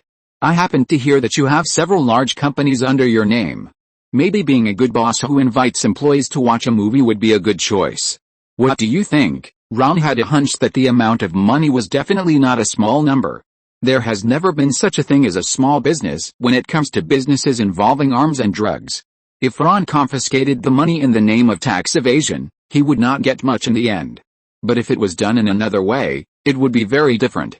Chapter 410 The IRS at Work. Although the house that Peggy pointed out to Ron was only 10 blocks away from Judge Leggett's residence, it looked like two countries in a rundown state. This also reflects the current situation in the United States to a certain extent, that is, the extreme sense of social division. On one side is a clean and tidy middle-class neighborhood full of European beauty like a garden, and on the other side is full of garbage, smelly everywhere, and even some houses are broken houses that are patched with wooden boards and painted. But the most interesting thing is that these two places are both in the United States, and they are only 10 blocks apart. When Ron walked near the house, he could already hear the constant noise of various Polish languages inside. "Okay, this is it. According to John's intelligence, this is a gang mainly composed of Eastern Europeans, and it is normal for them to speak Polish." Ron looked into the house through the bottom of the window, but he didn't see the child. It seemed that he should have been transferred to some other place.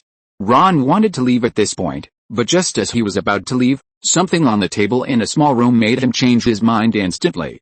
It was a whole table of US dollars. Not only on the table, but there was money everywhere in this room. From the table to the bundles of banknotes placed everywhere on the ground, although there are many small denominations mixed in, the amount is so large that Ron estimates that the total amount is at least hundreds of thousands of US dollars. Dong dong dong. Ron went to knock on the door. "Who is it?" the person inside asked very vigilantly. "Open the door. IRS is checking taxes. I suspect someone is engaged in a large amount of money laundering," Ron yelled, but it was useless. Not only did the door not open by itself, but there were several sounds of guns being loaded from inside. Ron simply stuck a bomb on the door and retreated out of the explosion range. There is no movement outside the door. It seems that the IRS people have left, the gangster with a gun pressed against the door asked in confusion. How is it possible? How can the group of vampires in the IRS who will not let go until they see the money give up so easily? Take the gun, and when someone kicks the door, we will face the door bang. The door was opened by the bomb.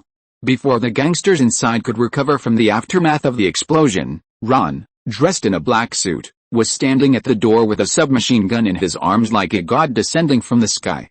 Da-da-da, the sound like hitting the keyboard has become a deadly note that keeps ringing. Ding, in the blink of an eye, Ron emptied the entire drum.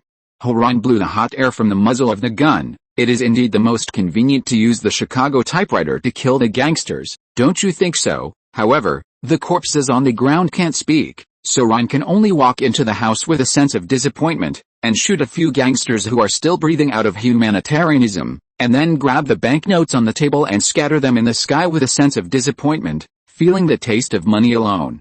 When the police finally received the report and arrived at the scene late, the banknotes here had been moved away, leaving only a house full of dead people and a door splashed with red paint.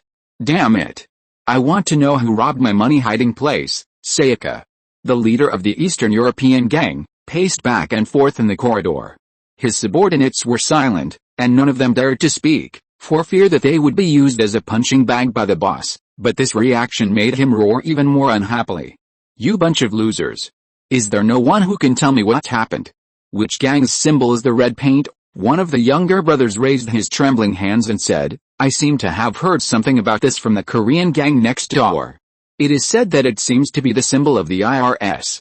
Now in the Los Angeles area, the head of the IS Special Operations Team that is responsible for collecting taxes seems to be particularly fascinated by Eastern culture. In Eastern culture, throwing red paint is a way of collecting debts. Damn it. It's the IRS. Sayaka also showed a fearful look in his eyes. Boss, should we kill him? One of his subordinates took the opportunity to flatter him. As long as you give the order, the brothers will go together and make sure to beat him into receive. Bang. As soon as the younger brother finished speaking, Sayaka slapped him in the face. Who do you think you are? When is it your turn to make decisions for me? However, what he really wanted to say was, bring people to kill him. What a joke. You don't want to live, but I do. IRS is a supergiant with an army. Although the tax department in Los Angeles seems to be kind, the special operations team responsible for collecting taxes is not a good thing. In the underground world, the rumors about the captain of the special operations team, Ron, have long been known to everyone. He is a real ruthless character. Even the legendary supergiant Aiden, who is hidden behind the scenes, has not been able to get an advantage from him. Sayaka does not think he has the ability to do this. It's just a place to hide money. We should have a big picture when looking at the underworld and look forward. This little money is just to get rid of the homeless. Our top priority now is how to get the money in the bank account back. How is Angela's case? Sayaka turned his head and asked the younger brother next to him. The case of the prosecution against Angela Mahan is now open. Judge Gates, wearing a robe, sat in the middle of the courtroom and dropped a gavel representing justice, and the case officially began. Ron, how is the progress on your side? Finch asked Ron while sitting in the hearing seat. If it had been done, I wouldn't be sitting here now. Tell the judge to delay it a little longer. His son is no longer in the place where he was originally detained, and I don't know where he is now. I need a little more time. How could this happen? What should we do now? Finch was panicked when he heard this. If the child can't be rescued, he will definitely be in danger. Maybe your previous actions alerted the enemy, or maybe this group of kidnappers is more professional than you thought. It's all possible, Ron, but I don't think the child will be in any danger now. The reason why Judge Gates said this morning that he still has value to use is that before his value is completely exploited, they will make sure that the child is alive and well. As for how to rescue him, I already have a plan. You just need to do what I say. Well, I hope you are right. Finch looked at Ron deeply, then took out his mobile phone and repeated what Ron had just said. On the judge's bench, Mr. Gates was shocked, but immediately concealed his emotions and continued to listen to the arguments of the lawyers on both sides. By the way, tell the judge that the outcome of this case is not important, even if the other party is found not guilty. So hurry up and meet me at the door of the court after the trial. I will take him to get his son back. Ron patted Finch's shoulder and stood up to leave. Finch was surprised. "You already know where Sam is." "No, I say it again. I am not a puppet like John. I have my own way. You just do what I say." Finch conveyed Ron's words to the judge again, and the judge finally showed joy in his eyes and nodded slightly in his direction. Outside the court, when the case was finally over, Angela and her defense lawyer exchanged brief greetings at the door of the court and then separated. Just as she was about to get into her car, a gun was pointed at her waist. "Hello, Angela, would you like to help me with something?" "I would." Knowing that she had no right to say no, Angela got into the car obediently. On the other side, the judge just walked out of the court and saw Ron waving at him. "I guess the gang has contacted you just now. This is the address they gave you. Let's go." The judge did not ask why there was an extra defendant in the car. He started the car and drove towards the meeting place. On the nameless beach, the Eastern European gangsters had been waiting for a long time, but what they finally waited for was not an unarmed judge, but Ron, who was pointing a gun at Angela's head. Sayaka asked loudly, "Who are you? Do you want to stand up for that old man? Believe it or not, I will kill his son now." Sayaka pointed the gun at Sam's head again. "Take another step forward and I will shoot." Ron stopped. "Relax, my dear Eastern European friend. I know your name is Sayaka. Your bank account is $1,278,340,102. In the past year, you laundered more than $400 million for your clients. Your clients include local Los Angeles gangs, Syrian warlords and even Afghan government forces. Am I right?" Sayaka began to panic in his heart, but he still remained calm on his face. "Did that alcoholic bitch tell you all this? Damn it. What can you do even if you know this? Do you think you can threaten me to release those people with these?" Sayaka began to be proud. "I just need to kill him here, and then you kill that old man and his kid, then no one will know these anymore. Even the bitch in your hand is just a tool to me. Even if you kill her, I can always replace her with another one. Don't think you can use it to threaten me." But after saying this, Ron not only did not continue to control Angela, but pushed her to the gangster side. "No, I just borrow this woman so that you can talk to me calmly. As for the things you told me, I have no intention of telling anyone else. Do you know why? Because I am a law enforcer." Ron threw a certificate on the ground in front of Shawshank, with the IRS emblem facing up. "IRS is starting a tax audit, go to hell." Without waiting for Sayaka's order, his men immediately pointed their guns at Ron and fired. Bang, bang, bang, but their movements were nothing to Ron, a master of guns. As soon as he raised his hand, Ron knew where their bullets would fly. He calmly took a step to the side and let the bullets miss. Ron calmly took out his pistol and walked around casually as if taking a walk, dodging the bullets while shooting at the gangsters who felt like they had seen a ghost. Bang! The first bullet hit a gangster's right hand, and then another bullet hit the gangster's knee, knocking him to one knee on the ground. "Let me tell you. In this place in Los Angeles, I am your emperor." Bang bang! Ron dodged a few bullets and used a swift double combo to knock another gangster to the ground. "Here, I only allow you to kneel and look up at me." Bang bang! Another double combo, but this time the target was Sayaka. At this point, all three gangsters lost their combat effectiveness. He knelt on the ground, looking at Ron in horror as he approached him. "I reiterate again, I only came to Los Angeles to do three things: collect taxes. Collect taxes. It's still collecting taxes, go to hell." Sayaka gathered all his strength and suddenly took out a dagger to stab Ron in the abdomen. However, as the dagger got closer and closer to Ron's abdomen, a ball of extremely fast things also grew bigger in his eyes. Then, his eyes suddenly went black and his face was in great pain.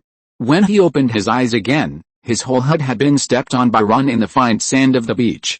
Bang, bang, bang! Ron fired 4 shots at Sayaka under his feet. None of the shots hit any vital part of his torso. Instead, 2 blood flowers burst out on his uninjured arms and legs, and his limbs were beaten into a bloody mess.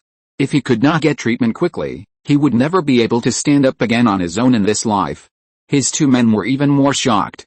They had seen the most brutal methods in the underworld, but it was the first time they had seen an official figure in the white world use such bloody methods.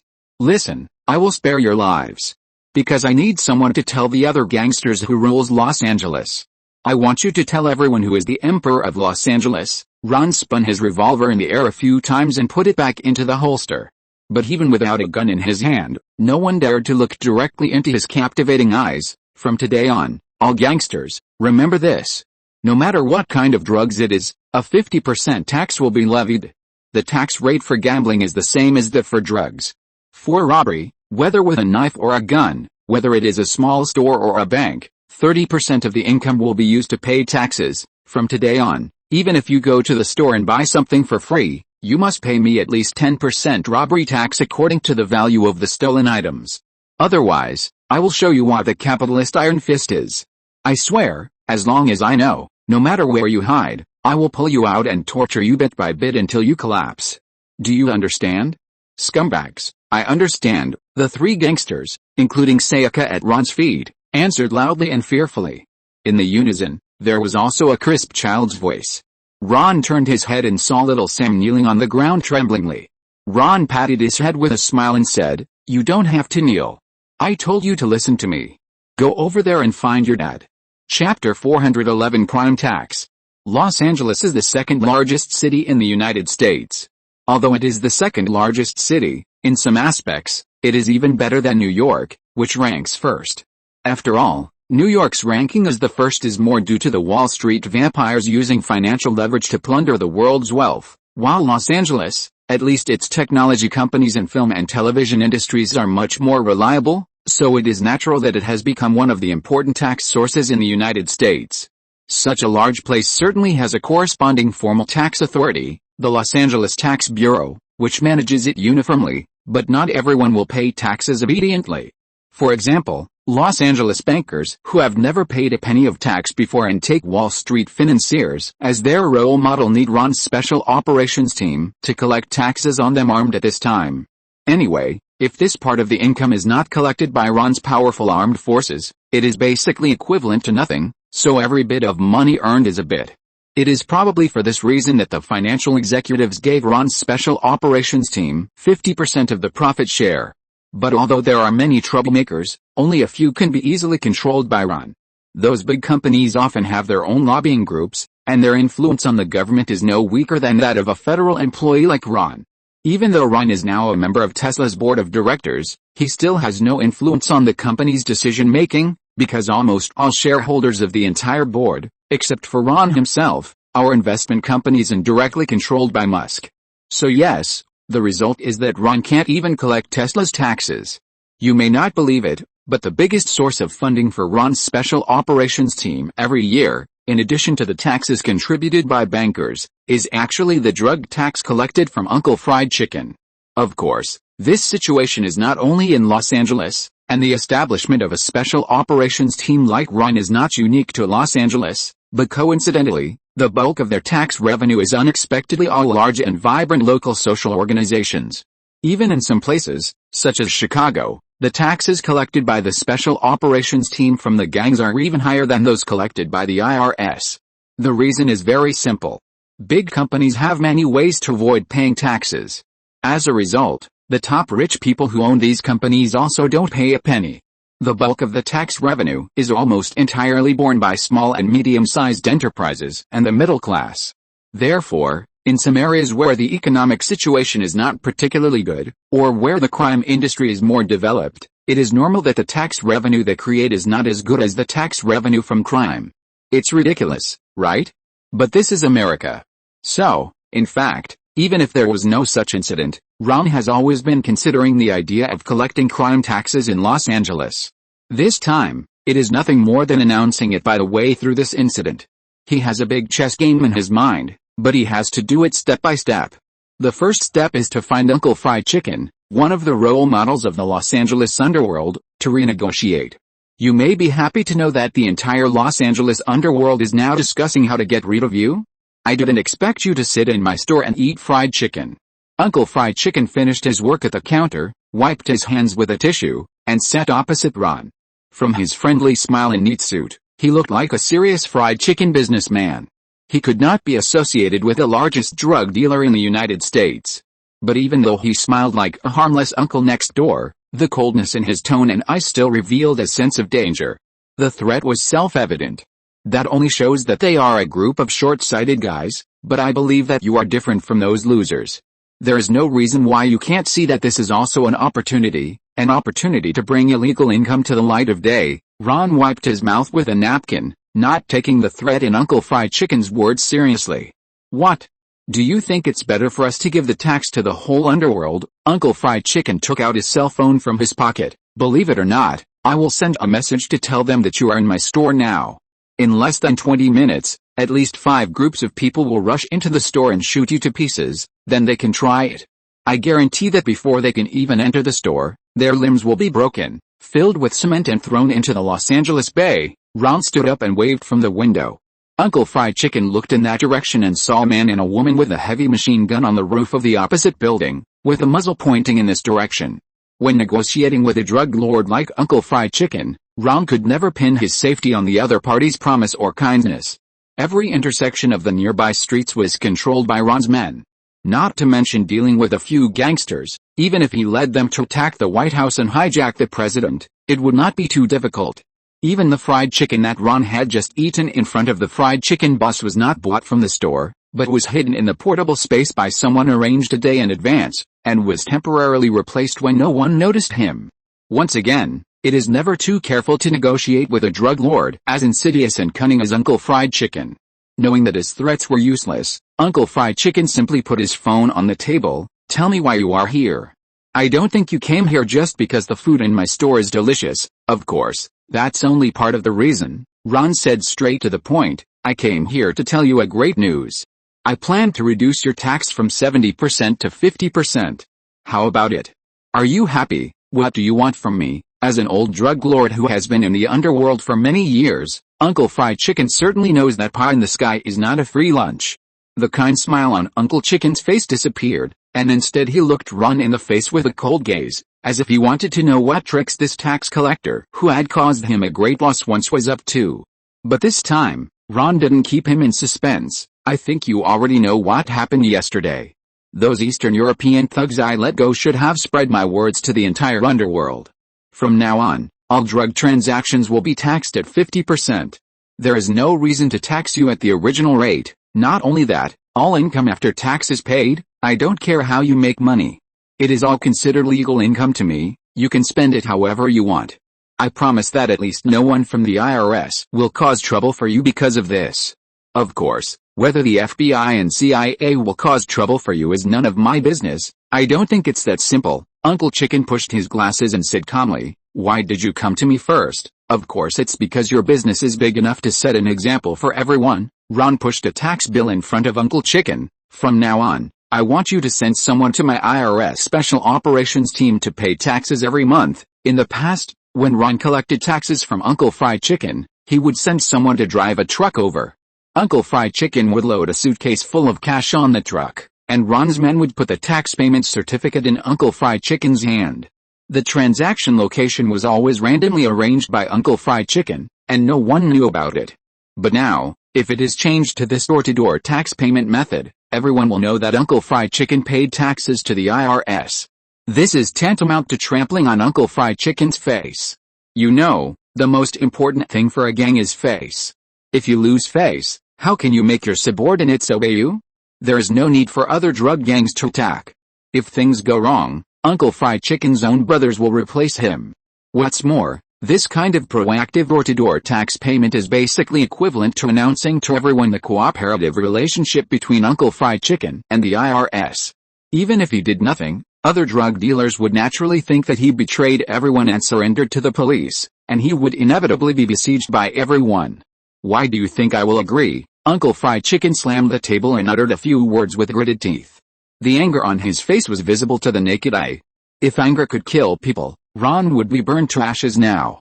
But unfortunately it can't. Because you are a smart man, and because of the benefits I can bring to you, Ron looked directly into Uncle Fried Chicken's eyes without fear. Los Angeles is too small. In this place, one businessman is enough for each business. What do you think? Ron's words extinguished half of Uncle Fried Chicken's anger that had just ignited. He sat back in his seat and his tone was also relaxed. I think so too, but I don't think other colleagues are willing to give up their territory unless someone can help me get them out. This is asking for benefits. Ron's heart moved. He was not afraid of the fish eating the fish food, but was afraid that the fish would not bite the hook. Obviously, the bait thrown by Ron successfully aroused Uncle Fried Chicken's interest. Ron had expected Uncle Fried Chicken's reaction. There were 4 major drug dealers entrenched in the underground of Los Angeles. According to their origins, they were the Mexican gang, the Colombian gang, the Eastern European gang, and the Asian forces. The Mexican gang to which Uncle Fried Chicken belonged was mainly responsible for the production of drugs, and the distribution points that Uncle Fried Chicken himself had developed through the form of fried chicken chains radiated to the entire United States. Of course, its main business was methamphetamine. The Colombian gang and the Mexican gang had similar business contents, but their main products were heroin and hallucinogens. The Eastern European gang and the DEA forces mainly controlled the sales channels for exporting drugs, such as Europe and Australia. Although the four forces had always been in a relatively peaceful state, no matter who they were, they all wanted to annex the other three. As a part of the federal government and the embodiment of justice and fairness, the IRS will never get involved in the drug business. In fact, I hate drugs so much that if I could, I would kill all of you scumbags, Ron said righteously and firmly, and Uncle Chicken sneered at his remarks. Then, Ron changed the subject and his tone became ambiguous again. But even if I kill you scumbags today, there will be another group of scumbags running to this place to sell drugs tomorrow. Instead of dealing with strangers, I prefer acquaintances. Moreover, federal government law gives us the obligation to protect the legitimate rights and interests of every citizen who pays taxes in accordance with the law. I think this obligation should include the crackdown on non-tax-paying competitors who engage in vicious competition with taxpayers' businesses, as well as the obligation to ensure the personal safety of taxpayers.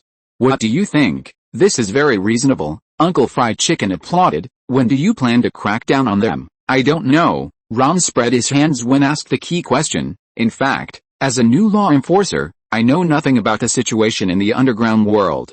Unless I receive reports from other taxpayers, I can crack down on the corresponding illegal activities. Otherwise, I don't even know where the people are. What can I do? Ron has an elite fighting force, but it is elite, but the manpower is insufficient. In the short term, Ron has no plan to increase the staffing. With this amount of manpower, he can't manage it at all. It is simply a fantasy or impossible to collect taxes from the entire underground world. But Ron is not without a way. For example, among these hungry wolves, it is a good idea to select the most powerful one as the head wolf to manage the entire wolf pack on his behalf. Because he is the head wolf, he must know the behavior of other hungry wolves. In order to ensure his leadership position, he will not hesitate to sell out other hungry wolves to please the leaders at the top of the food chain. But at the same time, this method also distinguishes him from other hungry wolves. No group welcomes informers or betrayers. Once you choose this path, Uncle Fried Chicken will be deeply bound to Ron. As for why choose Uncle Fried Chicken? One reason is that Ron has been working with him for such a long time that they have formed a certain tacit understanding. Another reason is that the power behind Uncle Fried Chicken is not simple. Among all the forces that Ron knows, only the CIA can spread the drug sales network all over the country without attracting the attention of the public. In short, Uncle Fried Chicken's drug power is a spokesperson for the CIA to raise funds. Ron tapped the table lightly, his eyes sharp. Unless someone who knows is willing to tell me where those drug dealers who don't pay taxes are hiding, to put it bluntly, Ron, this is to make Fried Chicken surrender. Uncle Fried Chicken gritted his teeth, but he was helpless and couldn't make a decision for a while. Ron's current situation continued to add to her mental defense. I have already conveyed the tax rate of all crime taxes through the Eastern European gangsters. I will strictly follow this tax rate, but I will only collect this much, understand? I don't mind you paying taxes when you pay other friends' taxes, Ron continued to seduce with a devilish tone. Uncle Fried Chicken was finally moved. I did it. If you're listening to this novel on a channel other than Fanfic World, it means they downloaded and uploaded it without effort. We cordially invite you to visit our channel, Mundo Fanfic Novelis. There you'll find the original version of this story and you can explore many other novels of various genres. We're waiting for you to immerse yourself in a world of incredible novels. Chapter 412 Teasing Ahan. A week later, the manufacturer that Caroline had contacted had already started to produce the cupcake t-shirts she designed. However, because there was no brand support, no boutique was willing to accept their t-shirts for sale. They were only sold in small quantities in their own cupcake shop. The specific sales volume of this small quantity refers to 50 pieces, and all of them were bought by Ron himself. In addition to the ones that Ron bought for the Science Geek gang and their families, and the ones given to the relatives of the Pritchett family, all of them were placed in Howard's Caltech laboratory, and any colleague who liked them could take one.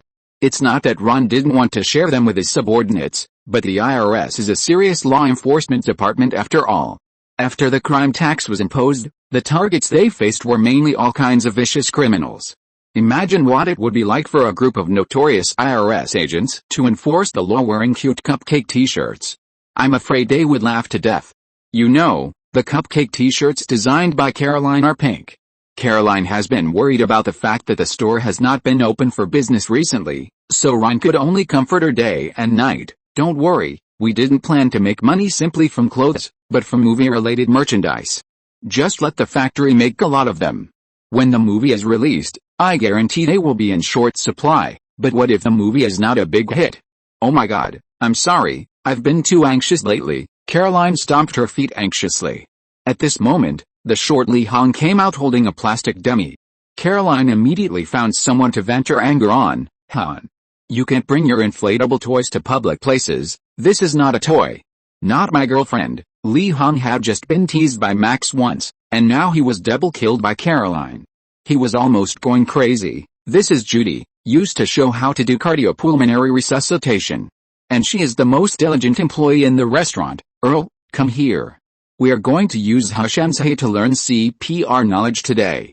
I will show you first. Han patted Judy and said, first, lift her head back, remove the foreign object, and blow into her mouth. Oh, Max, I think we are witnesses of his first kiss. Caroline continued to joke with Han, and Han raised his hand proudly, the fourth time. Thank you. However, after he kissed the dummy that could not resist, he immediately straightened up with a strange look on his face. Oh my god, what is this smell? I think Judy must have been left there for too long. Ron tried to hold back his laughter. Maybe Oleg knows why. Who is calling me? Hi, hello, Ron. Hello Judy. Oleg poked his head out of the kitchen. How do you know Judy? This time it was Han who was surprised. How can one not be moved by such a beautiful woman lying there? What do you think? Oleg smiled mischievously. Silly, she has no limbs anyway, so she can't resist, so why waste time kissing her? Just go for it. That's what I usually do. What? Han thought more and more that something was wrong, especially the taste in his mouth, which gave him a particularly familiar feeling. He immediately thought of what that taste was. Ugh! I need mouthwash. Give me mouthwash, Han shouted all the way, trotting towards the bathroom, and everyone laughed. Yet, Ron and Oleg clapped their hands in celebration.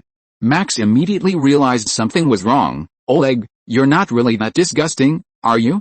Wait, Ron, you did it too. How is that possible? What do you mean I did it too? Ron shrugged. We just got some heather from outside, squeezed it with a juicer, and then smeared some in Judy's mouth. As for whether Oleg has done anything weird before, I have no idea. I have, but I always clean it up, making sure it's as clean and hygienic as the food I cook. Oleg raised his hand and swore, but no one believed him. What a joke. Oleg doesn't even pay attention to his personal hygiene. Maybe he only takes a shower once a month, and usually relies on perfume to cover up his body odor. Just because he works in the kitchen, Ron doesn't even dare to eat the food in the restaurant. How can it be clean and hygienic? Ron hugged Caroline from behind. How are you? Are you happy? My little princess. So, can we continue the topic just now? How are you going to celebrate your birthday this year? Wow, she mentioned her birthday as many times as Kanye West bragged about it today. Max complained from behind.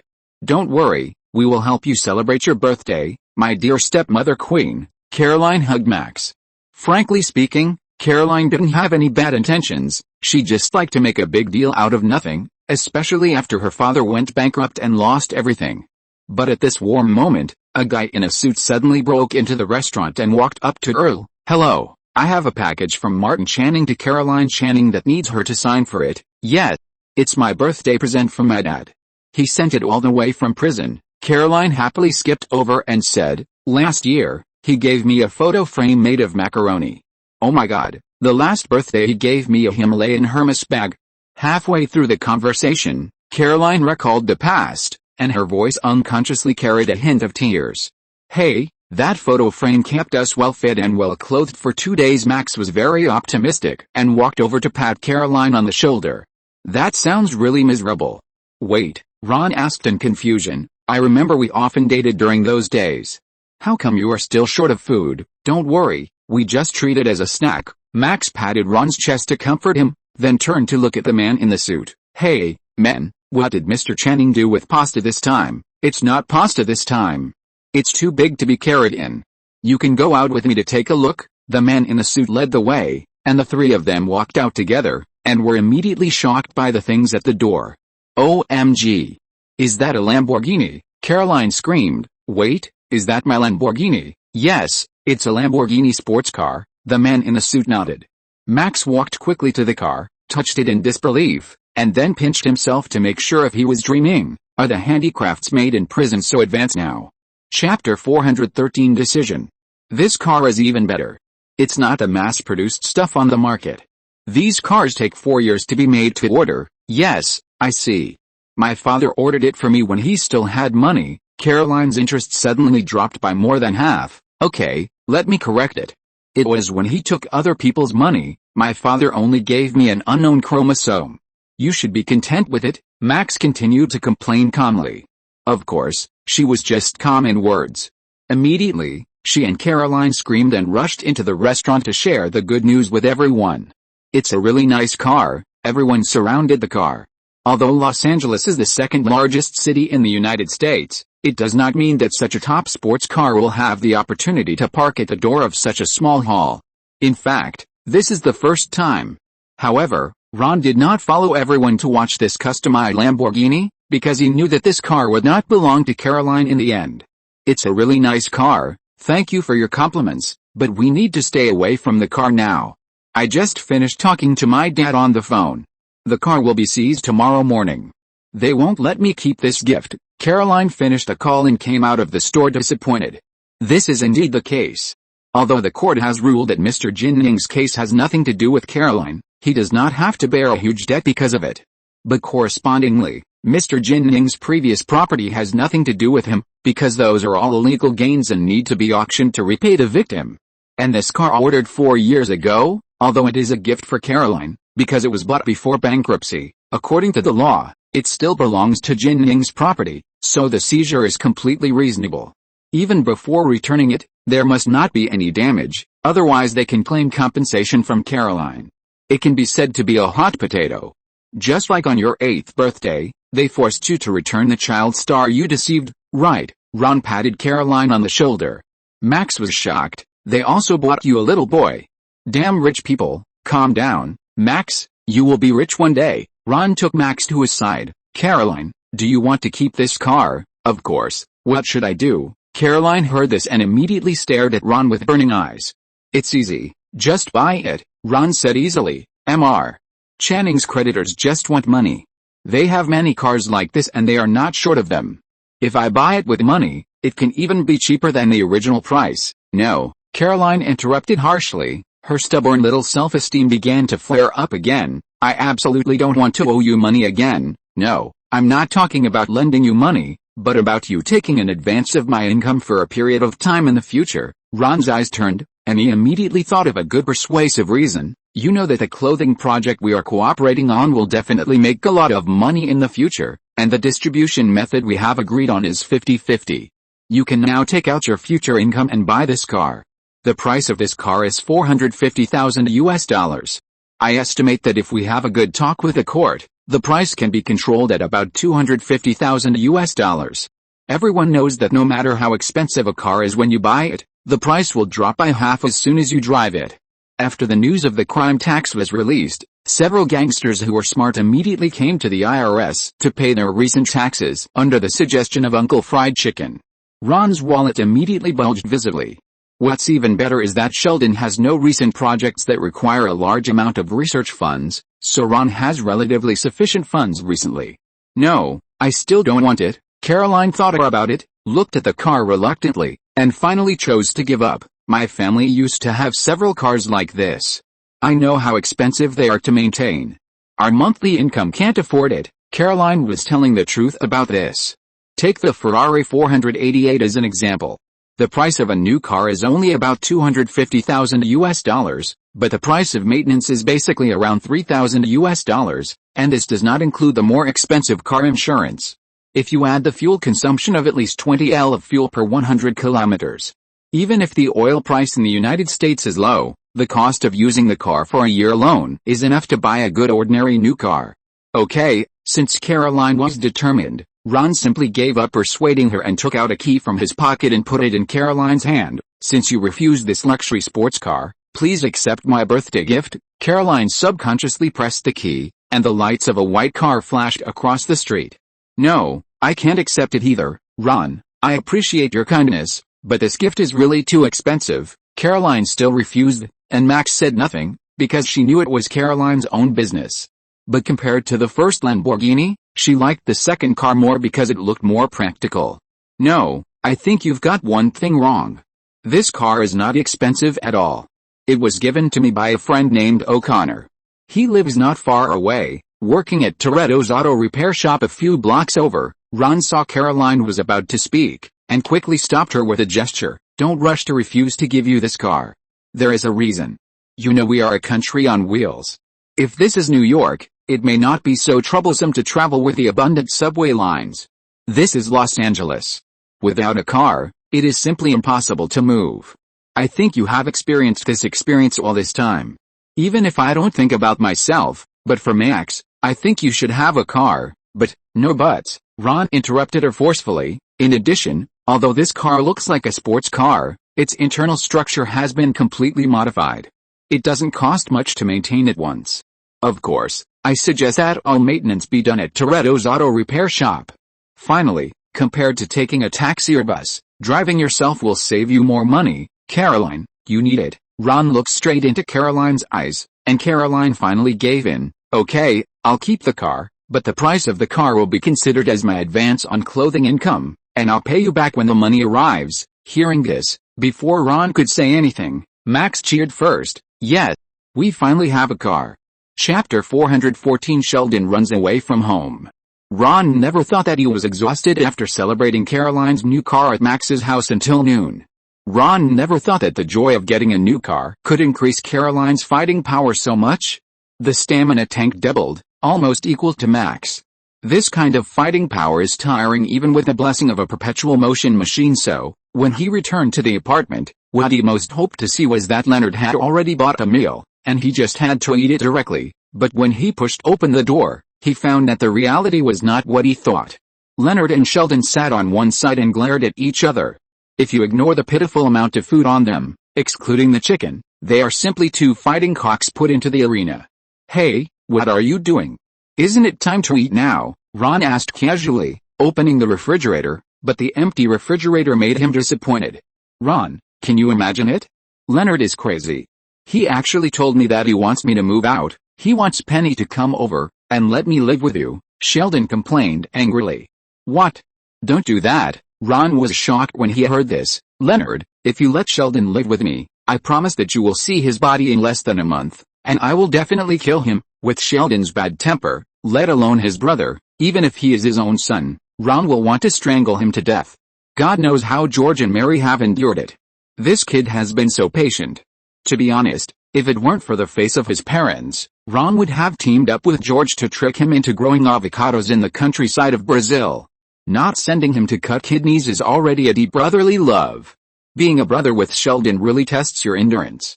But Penny and I are engaged, so we have to live together, right? Leonard said speechlessly. What? You're already engaged? Ron was even more surprised. Oh my God, it's only one night. Come on, tell me, what else have I missed? Rajesh has found a girlfriend, Emily. OMG.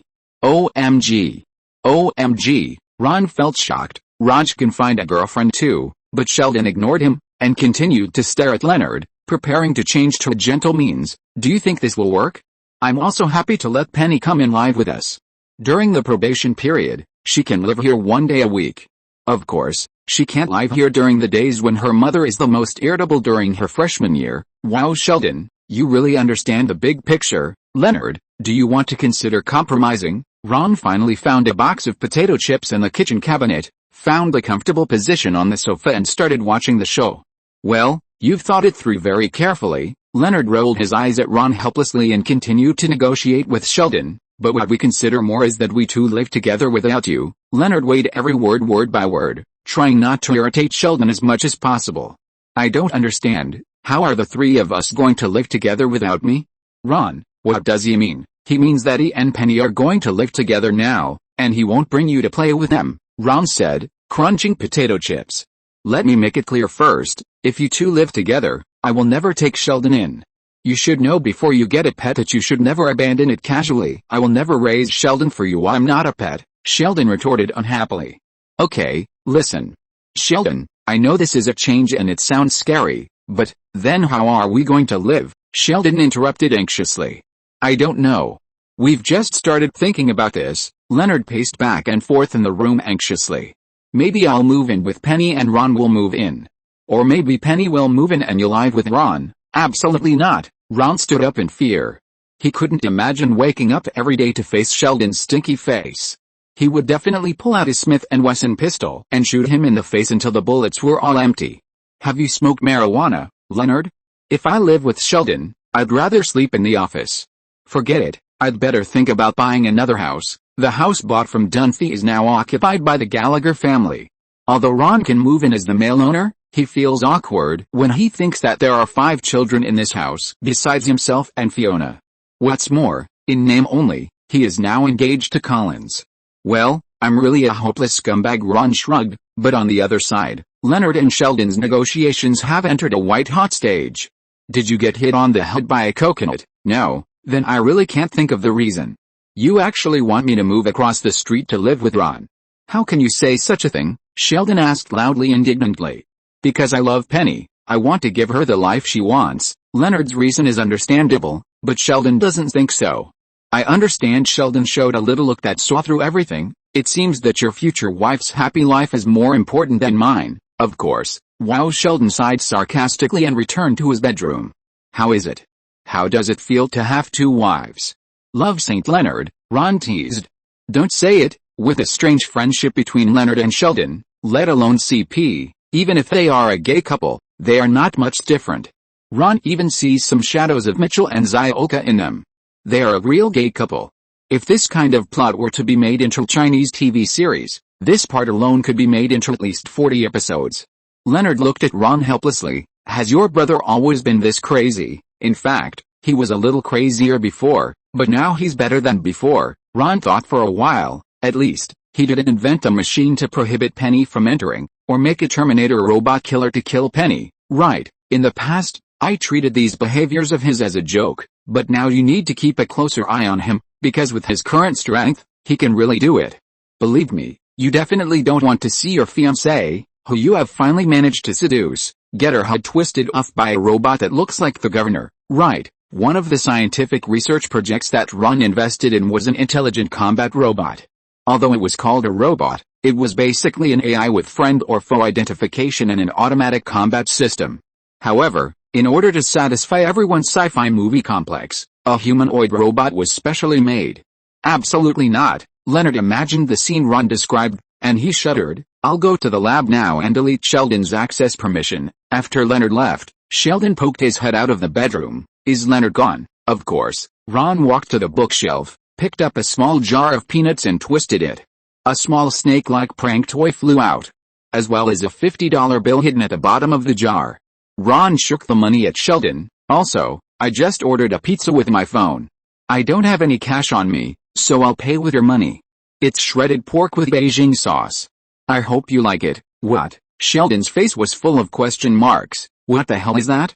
You know I only eat Giacomo's sausage pizza. That's a fusion dish promoted by a Chinese restaurant. Ron sat back on the sofa and said nonsense. Leonard is right. Life is always changing. Sheldon, you have to learn to accept it. Like try this new pizza. Sheldon had long been numbed by his 2 brothers' tricks, and with an expression of I don't believe you, he waited to expose Ron's lies.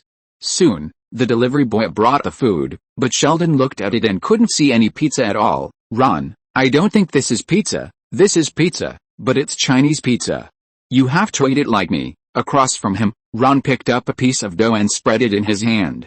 He skillfully used chopsticks instead of a fork to pick up the Beijing-style pork shreds on the dough and flatten it, then rolled it up and took a big bite. Sheldon clumsily followed suit, but he didn't know how to use chopsticks, so he used a fork instead and put the rolled burrito to his mouth. Even though the tempting aroma of the burrito kept being inhaled into his nose, he hesitated again and still couldn't put the burrito in. "Ron, I still think this is not pizza. Eat yours." Ron pushed Sheldon's elbow, and the burrito was stuffed into Sheldon's mouth. The aroma of sweet noodle sauce and pork instantly filled his mouth. The sweet taste made Sheldon squint his eyes. "Oh my God.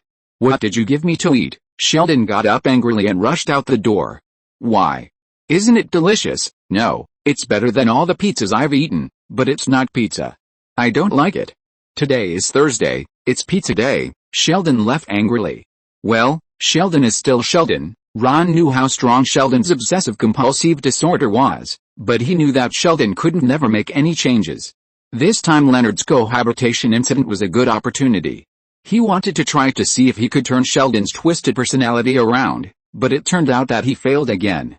"Okay, then the remaining Beijing-style pork shreds will be mine." Ron looked at the pile of dishes left and smiled happily. But this happiness didn't last long. At 7 o'clock in the evening, just when Ron was thinking about which confidant to date, he received a call from Leonard. "Ron, Sheldon is missing. He hasn't come home yet. He usually would be home at this time." Leonard's voice sounded extremely anxious. "Don't worry, we taught him how dangerous it is outside, right? Let me see where he is." Ron took out his mobile phone and sent a message to Finch, and immediately a message with the coordinates of Sheldon's location was sent back. The location displayed was actually at the train station. "Wait, I think something is wrong. Sheldon is actually at the train station now. You wait at home, I'll go see what's going on." In the waiting hall of the train station, Sheldon was sitting on a bench with his small backpack next to him. Seeing that it was Ron who came, Sheldon couldn't hide his disappointment in his eyes. "How did you find me? After all, I am an agent. Tracking a mobile phone is just a basic operation. Don't underestimate my ability to work, okay?" Ron sat next to Sheldon, and Sheldon moved aside in disdain. "Well, you're still as unlovable as ever." Ron shook his head helplessly. "What are you doing this time?" "Nothing. I'm just getting ready to get on the train and leave forever." "Really? You didn't even bring a change of clothes and a toothbrush?" "My plan is to buy necessities when I pass by the mall. This is called live by the mountain, live by the water." "Come on, Sheldon, you just have some things going wrong in your life. Besides, where else can you go except Los Angeles and your hometown in Texas? Come home with me." Ron stretched out his hand. "At most I can let you stay in my apartment for a few days, or I'll take you to Disneyland." "Okay." Ron used his usual method of coaxing little kids like Sean, Luke, and Manny. What's interesting is that this method has always been very useful to Sheldon, but this time, Ron's little trick didn't work. "Ron, Disneyland is not the solution to all problems." Sheldon was in distress. "I don't know what to do. Everything is changing, so much that it's unacceptable. I need to leave and think about it." "Are you sure?" Sheldon didn't say anything, just nodded. Ron put his hand on Sheldon's shoulder. Surprisingly, he didn't dodge this time. "Listen, Sheldon, although I always don't like your overreaction, self-centeredness, and complaining, my God, I can talk about your problems for an hour, but, no matter what, it can't change the fact that we will always be brothers. Just like Mom said, Sheldon is a unique child, he has his own troubles, although I don't understand what your troubles are, but remember, I am always willing to help you." "We're lumberjack, I know." Sheldon lowered his head. Woo! The train whistle sounded, and Ron pinched Sheldon's shoulder for the last time. "See you, brother." "Goodbye, brother." Sheldon surprisingly took the initiative to hug Ron and stepped onto the train. "Honestly, I suddenly feel like my brother Sheldon has grown up." "Owen, tell me if it's an illusion." After Sheldon left, Ron said to Owen Shaw, who suddenly appeared beside him. "I don't think it's an illusion." "Okay, then I'll leave it to you on the way." Ron called Owen on the way here. He didn't object to Sheldon running away from home, but if someone thought they could take this opportunity to get something for him, they would be wrong. "Don't worry, I will definitely protect him." "Thank you, but you don't have to protect him too well." Ron changed the subject and immediately changed from the sadness of parting to a cheerful tone. "If it's ordinary people bullying him or something, don't worry, or you can create some trouble for him, such as stealing his wallet while he's sleeping. It would be even better if you could steal his pants as well. Remember to take some photos for me." Chapter 415 Howard's Stepfather and Uninvited Guests. A week after Sheldon ran away from home, Ron had to admit that without Sheldon's genius brain, his scientific research project progressed slowly. And the progress in a week was only 1/3 of what it was when Sheldon was there. Of course, this may also be related to the fact that other young scientists were not in good shape. Howard, Ron knocked on Howard's desk, waking him up from his daze. What are you thinking about? If you are not in good shape, you can take a leave to rest at will, just like Leonard. I am not a black-hearted capitalist. We are friends. I hope you can work happily here. No, it's nothing. It has nothing to do with you. Howard's face was full of inexplicable emotions, and Rajesh was the same. Howard's wife Bernadette introduced Penny to a job in pharmaceutical sales. Leonard took a leave today to accompany her to the interview, and Ron simply gave everyone a day off. Scientific research is sometimes like writing a novel, and occasionally you need a little inspiration. I'm sorry, Ron. You know Stuart is taking care of my mom recently. They have been acting a little weird lately. When Howard wanted to install a treadmill for his mom to help her lose weight, he accidentally let the treadmill slide down the stairs and hit his mom, causing her leg to break. After the couple took care of her for a few days, they finally gave up and started hiring a nanny. But Howard's mom had such a bad temper that she changed several nannies in a row. Even Penny tried it, but she couldn't hold on for half a day and left with a sentence, "Keep your stinky money," but he never expected that Stuart, who had nowhere to go after the comic book store caught fire, would actually stick with it. Hearing that there was gossip to dig up, Ron quickly took a box of potato chips and a small stool and sat over. What kind of weird are they? I don't know how to describe it, but it's the kind of weird that is very intimate, like us. Rajesh gestured back and forth between him and Howard. No, they're not like us.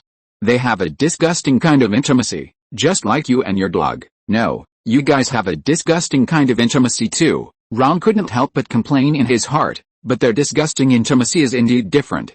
The intimacy between Raj and Howard is more like the same-sex intimacy between Mitchell and Koi. Raj looked innocent. Does your mother also feed Stuart with her mouth? Oh my god, Raj, you make me curious again. How did you find a girlfriend? Ron looked at Raj in amazement. Forget it, no matter what the reason is, cherish her. It's rare to find such a picky girl now. Howard, go on, what's wrong with your mother? Believe me, any food, once it enters my mother's mouth, it can only go in and can't come out. I mean, Stuart calls my mother Debbie and my mother calls him Tuesday, and they stick together and giggle all day long. So, are you worried that Stuart will replace your son? Or are you worried that he will become your mother's lover, that is, your actual stepfather? Ron asked playfully. First of all, no one can replace my son's position. I will always be my mother's precious little dumpling. Secondly, my mother is so old, she has no chance to have that thing. Howard began to become manic. I really don't understand why Stuart did this. Howard, please recall, when you had conflicts before, did you say angry words like CNM to each other? Maybe the speaker was unintentional but the listener was intentional. Ron spread his hands. I know a Frenchman. When he was in elementary school, he said CNM to a classmate. Later, he married his classmate's mother and now he is the Minister of Economy, Industry and Digital Affairs of France. It is said that he is also the strongest contender for the next president. If you ask me, these people who can put into practice what they said, even if they are unintentional words when cursing others, are ruthless people. Maybe one day in the future, Stuart will become the new president of the United States. Howard was just in a better mood because of Ron's half-joking and half-persuasion, and Raj over there immediately said, actually, I heard that there are many elderly women who still live a vibrant life. I said no chance, no chance. Well, I think you should go home today. Ron rolled his eyes at Rajesh and patted Howard's shoulder. The poor kid was about to collapse. Rajesh immediately understood and made up for his mistake. Okay, I'll go with you. Ron, do you want to come? But Ron shook his head. You guys can go. I have something else to do. After they left, Ron immediately opened the phone that had just received a message. It was the Sheldon Daily Today sent to him by Owen. Since Sheldon started wandering on the railway transportation line, Ron was worried that someone would hold him hostage to threaten him, so he had sent Owen to protect him secretly. And Owen did not disappoint everyone. In order to satisfy Ron's bad taste as a bad brother, he would create some troubles for Sheldon in various ways every day. On the first day, Owen stole Sheldon's shoes, and only one of them, which forced Sheldon to go to the store on the platform barefoot to buy shoes. On the second day, Owen cut Sheldon's belt, but not completely, only the inner part, which looked intact from the outside. This caused Sheldon's belt to suddenly break while he was walking, and his pants slipped down and wrapped around his legs, causing him to fall flat on his face. Then, on the third day, he stole cash, and on the fourth day, he stole credit cards. Until today, Owen stole Sheldon's last pair of pants, and sent Ron a photo of Sheldon sleeping with his bare hairy legs. Well done, Owen, you are simply the greatest criminal in the Shaw family. This time I will definitely give you a double bonus, Ron said approvingly. Owen said that he didn't quite understand the brotherly love of the Cooper family. Wouldn't it be bad to do this? He is your brother after all. No, it is precisely because we are brothers that it is my duty as an elder brother to let him see the dangers of society. Ron squinted his eyes happily. Only when his wallet was stolen can he understand the importance of keeping his belongings safe when he goes out, and only when he has been cold with bare legs can he understand the importance of keeping warm. I am really a considerate and good brother. Owen held the phone with a cold face. That's it? Fortunately, brother? Owen is also a person with brothers and sisters.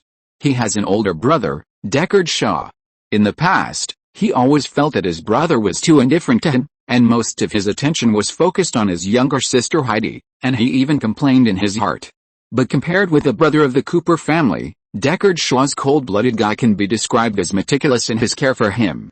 Think about it. If Ron had his own brother, he might not even live to grow up. Okay, as long as you are happy, boss. How is my dear brother now? What is he doing? Owen connected the video to the surveillance video of the train station, and saw Sheldon, with bare legs, trembling and saying something in front of a man in a suit. By the way, you are in Seattle now, right? Seattle is famous for the famous movie Sleepless in Seattle, but most Chinese audiences know the city through Yanjing Meets Seattle, an extremely distorted movie that whitewashes a mistress. But many people don't know that Seattle is one of the northernmost cities in the United States except Alaska. The latitude is basically the same as that of the Northeast, and it is even a little further north than the Ice City Harbin. In such weather in March, bare legs are indeed not the best choice. Ron was about to ask Owen to pretend to be a kind person to give him a pair of pants, but he found that Sheldon in the video finally borrowed a mobile phone from a kind person to make a call. Finally remembered to ask your dear brother for help. Ron was proud. But until Sheldon moved his mouth, he didn't answer the call. This guy, he didn't call me, boss. Do I need to find him a blanket? Owen asked tentatively, looking at Sheldon who was shivering in the wind while talking on the phone. Let my stupid brother freeze for a while. To be honest, Ron was jealous, because he saw Leonard called him just after Sheldon hung up the phone. It was self-evident who Sheldon called. Brothers are not as good friends. Ron, Sheldon has been found.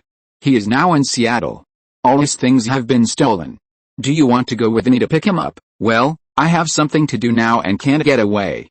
Why don't you call Sheldon's girlfriend Amy? Ron originally wanted to go over and ridicule Sheldon in person, but just as he was about to speak, a message changed his mind, so he could only reject Leonard's invitation. The message was sent by Finch. In addition to the coordinates of an address, there was only one sentence: the CIA is hunting John and requesting support. The CIA is getting more and more unruly now. They took action on my territory without even saying a word. Ron snorted and stood up. Late at night.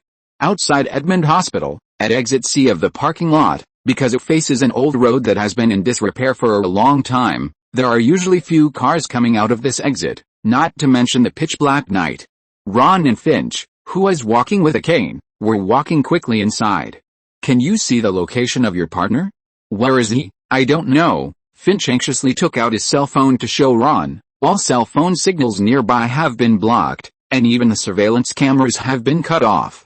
I don't know what to do. Calm down. This is just a common routine of the CIA.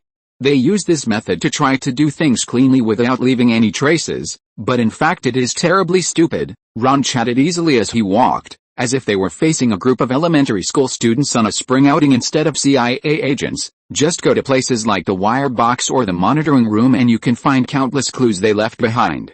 The CIA's work is so rough now, but I'm more curious about another question, that is, why were you targeted by the CIA? I don't know, we are just dealing with an ordinary case. The numbers of 5 people were spit out by the machine at the same time. They took money they shouldn't have taken from the scene of a car accident and were hunted down by the bankers behind the scenes. John is protecting one of the sisters. Bankers? Money that shouldn't be taken. Ron keenly grasped the 2 key words. It seems that the bankers in Los Angeles have not yet woken up from what happened last time. They must be playing some tricks again, right? Although Finch was extremely worried about John's current situation, he still patiently replied, yes. Whole bank teamed up with a congressman to set up a Haiti Children's Relief Fund and donated $30 million to the foundation together with 2 other banks, but the Haitian children did not receive a penny. The money was transferred to an account in the British Cayman Islands. British Cayman Islands? It's such an unlucky place. All companies that have anything to do with it will be in trouble. It seems that some people need to loosen up their muscles. Ron cracked his knuckles. Before Finch could speak, a burst of rapid gunfire suddenly rang out from the underground garage. The two looked at each other. John, yes, it must be John. He's still alive. Please help him. I'm willing to pay you $50 million this time. Finch opened his mouth with an astronomical figure that was much more generous than the banker's. It seems that your partner is quite valuable in your eyes. Okay, I'll take this job, Ron readily agreed. In fact, even if Finch didn't give a penny, he would definitely help. The reason is that the CIA has overstepped its bounds. Now the order of the entire underground world in Los Angeles is mainly based on the IRS, led by Ron. Even if the CIA wants to carry out any activities, it is very necessary to contact Ron. This matter is a matter of poor communication at the least, and a clear challenge to Ron's authority at the most. Wait? Where are you going? Finch was relieved to see Ron agreed so readily, but he saw that Ron not only did not go to the garage where the gunshots came from, but ran to the elevator. He immediately blocked Ron's way. He's over here, get out of the way. Although Finch was the financial sponsor, Ron still showed no mercy and pushed him away. Listen to the gunshots carefully. There was a burst of intensive gunfire just now, and now 2 minutes have passed and there has been no other gunshots. What does this mean? It means that the fighting in the underground garage has been over. And the last gunshot was from a P226 pistol, which is John's usual pistol, so I have reason to believe that he has one. With Ron's carefulness, of course he had noticed John's gun usage habits a long time ago. Whether he just killed a CIA man or a killer sent by the bankers to silence him, the CIA will definitely have other means waiting for him. With his strength, he can basically deal with ordinary CIA agents. The only thing he needs to worry about is the sniper deployed by the CIA. And nearby, there is only one place that is most suitable for sniping, and that is the rooftop. Ding, the elevator was in place, and Ron pointed upwards. If you want to see him get shot in the head by a sniper, just keep stopping me. Chapter 416 Sunshine Rainbow Little White Horse. The elevator goes directly to the top floor, and then up one more step is the rooftop, the best sniper position in the entire hospital. At this time, a black CIA guy was waiting with a sniper rifle at the exit of the underground garage. Ron looked out and immediately retracted his eyes. An idea immediately came to his mind. Can the hospital's broadcasting system still be used now? Retreating to a safe enough position, Ron called Finch. No problem, what are you going to do? Don't worry about it, help me connect the phone to the broadcasting control system. Quickly, Ron gave the order and hung up the phone immediately without waiting for Finch to say anything. He didn't care how many reasons Finch had. Anyway, in the end he wanted to protect his good friend and partner. Sure enough, immediately, a control window popped up on Ron's phone, and at this time, John, who had just solved the problem, just came out of the underground garage. A black car drove not far from him, and he knew the two people who got out. One was Mark, his former boss in the CIA, and the other was Carter, a Los Angeles detective who had just been rescued by him not long ago. Hello, John. I didn't expect you to be alive, and I didn't expect you to be in Los Angeles. I thought you would find a cabin in the woods to hide, Mark said with a smile. But John didn't plan to greet him. What do you want, Mark? It's time to go home, John. How about writing off the past? Mark put forward his conditions. In fact, this condition was only for his men to see, to tell his men that he was not so heartless, and even traitors would be given a way out. But in fact, he had already guessed John's answer. John would die here today no matter what. Because he knew too much? You know this is impossible. John's choice did not disappoint him as usual, but just as he was about to wave his hand for the sniper to fire, something strange happened. All the loudspeakers in the hospital played music at the same time. How can you cry? Everything will be fine. Just let it go. You have to think about it. Since there's no way, why do you still hate him? Why do you still care about it? Remember in your heart that you are mean. Stupid CIA trash, don't you know that your big bald head will reflect light at night? Ron sneered. In the dark night, if there is no light in a room, it will be the darkest place. From the dark, the light can be seen clearly, but from the light, the dark will only be a dark mass. Ron had already rolled down the stairs when he threw the first sniper down the building. Everyone's attention was on the person who fell down, and no one noticed Ron's situation. Then, he went into the room on the top floor and killed the second sniper with a gun of the first sniper. At this point, Mark's 2 men were all killed, and only Mark himself, facing the sneering John, had shrunk behind Officer Carter early, and raised his gun to John in a cowardly manner. Don't come over here, hell. Coward John didn't even feel like punching this cowardly former boss. He sneered and walked past him arrogantly. Mark was relieved. But John didn't hide him. It didn't mean that no one else would hide him. A fist suddenly hit his eye socket. Damn it. You used me as a shield just now, didn't you? Officer Carter looked at him angrily. Mark was furious. Carter, how dare you hit your superior? Just wait, I will let the police fire you tomorrow. You are finished. Then do it as soon as possible. Bastard. Carter kicked Mark in the middle of his legs. Mark screamed and fell to the ground. Officer Carter kicked him hard twice again, and then drove away. He was left alone wailing in the night. It just seemed so. Dong dong dong, a sound of footsteps was getting closer and closer. Mark raised his head with difficulty until he saw the appearance of the person coming. The ugly face that was originally distorted by pain instantly turned into another distortion, that is, the distortion of fear. Ron. Why are you here? How could he not know an extremely dangerous person who is registered in both the black and white worlds of the world? Even before he carried out this mission, his biggest worry was the uncertainty of Ron. But in the end, after thinking it over, John knew too much, and he had to kill this dead man who should have been dead again. What? I'm walking in my own territory. Do I need to report to your CIA in advance? Ron asked with a smile, but even a fool could smell the threat in his words. Ron took out his most beloved Smith & Wesson pistol from his holster and rubbed it repeatedly in his hand. He looked at Mark with unkind eyes, as if looking for a place to shoot. Mark was so scared that he quickly stopped. Wait. Do you remember? I treated you to dinner, if I remember correctly. Hobbs paid for that meal. Ron blew the dust off the gun carelessly. Where did the dust come from on such a clean gun? Mark knew that every time Ron made this move, it was a sign of murder. Mark was so scared that his heart almost jumped into his throat. Sure enough, Ron's next sentence was, do you have any last words? Wait, you can't kill me. I'm from the CIA. You don't have the power of execution in our CIA. If Anonymous gets to know about this, he will never let you go. Huh? So what if Anonymous? Even the director of your CIA has to give me Ron some face, otherwise he can't be the director. How dare you come to my territory to cause trouble? Ron kicked Mark in the face. Mark rolled on the ground for several rounds, but he didn't dare to get up by himself. Please, spare me. I promise not to tell anyone that you killed our people. They all died in the line of duty. Yes, they died in the line of duty. Since they all died in the line of duty, I think there can be one more person on the list of those who died in the line of duty. What do you think? No, please don't. Mark was still begging for mercy when suddenly a siren sounded outside the hospital. Then Mark suddenly changed his humble attitude and stood up and laughed wildly. Haha, I called the police a long time ago. Now you must not kill me in front of the police. However, Ron was not angry because of his sudden change of attitude. Instead, he still looked at him coldly. Until he felt scared by what he saw, Mark suddenly realized that something was wrong. The sirens of the police car had been sounding outside the hospital, but after about 2 minutes, no policeman came in. And there was not even the sound of footsteps. Even the police are your people. I'll say it again, although I've already said it in the email to Anonymous last week. From now on, Los Angeles is my territory, and I'm the king of Los Angeles.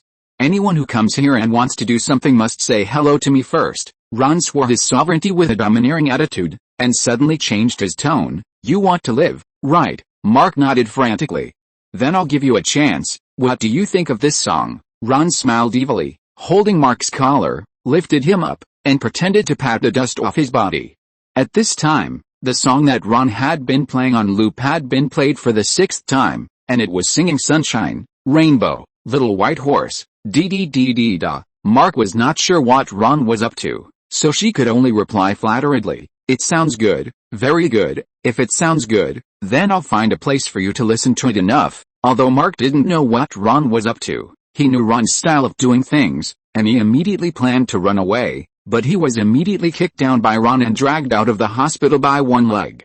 Although she didn't know whether Mark's actions benefited Anonymous or anyone else, she had to teach the CIA a lesson today. Ron was walking away while Mark was struggling frantically. When he saw the police outside, he frantically asked for help from the police, but the police were silent as if they were deaf. Ron nodded with satisfaction. Go. There are 2 bodies inside, or more, who knows? Remember to make it look like a gang fight, and throw 2 bags of laundry detergent on you. Understand? Understood. The leading policeman straightened himself, nodded, and walked inside with his men. At this point, Mark was finally disheartened. The entire Los Angeles city was really Ron's world. However, the only thing that made Mark feel at ease was that Ron did not abuse him as he imagined, but simply tied him up and threw him in the car, and drove to the west of the city. The buildings on both sides became more and more dilapidated as the car drove, even more backward than the area where Max lived. This is the poorest place in Los Angeles, also known as the homeless area, where a large number of black people gathered. Mark wanted to speak, but he could only make a humming sound because his mouth was blocked by the socks that Ron had just borrowed from the police. Finally, the car stopped in a vacant lot in the middle of a group of houses. Ron threw Mark on the vacant lot and did not untie him. Instead, he put a speaker next to him, painted his face black with a marker, and wrote words on his back. Don't worry, I didn't kill you just now, and I won't kill you now, but they may not. Ron pointed to the houses around him, and then turned on the speakers, which played the song that Ron had just played on repeat. Mark's eyes widened in horror. Although he didn't know what Ron wrote on his back, this song, plus the black face, if there was a watermelon next to him, then the 3-piece set of insults to black people would be complete. Ron didn't need to do anything, the black people around him would tear him to pieces. However, Ron never let people down, and took a big watermelon from the trunk of the car, put it next to him and patted him. Good luck if you can survive tonight. I promise I will never bother you again. You are Ning, the lyrics sang to the sensitive part, and there was a burst of shouting and cursing from the surrounding houses, but Ron had already got on the car and left. An hour later, Ron was already sitting at the dining table of Howard's house, enjoying the exquisite dinner prepared by Bernadette. Thank you for your hospitality, Bernadette. I have to say that your cooking skills have greatly changed my impression of Polish dishes. They are really delicious. How did you do it? Ron wiped his mouth with a napkin and exclaimed with satisfaction. Oh, thank you. It may be because I have to help my mother prepare meals for more than a dozen brothers and sisters since I was a child. Howard, hold on to this girl well and never let her run away. Ron patted Howard's shoulder. Howard was not in a good mood tonight. Ron certainly knew the reason and was about to ask. Ding dong, the doorbell rang. Howard suddenly got up and opened the door. It was Stuart outside the door. What do you want? Howard looked ugly.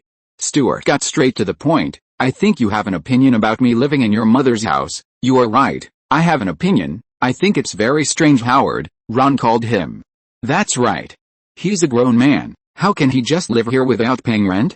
How can he be motivated to stop being lazy and find a job? Howard exploded and glared at Stuart unhappily. Do you have a life plan? Calm down, Howard. Do you think your tone is like a conversation between a father and his son? Ron rolled his eyes.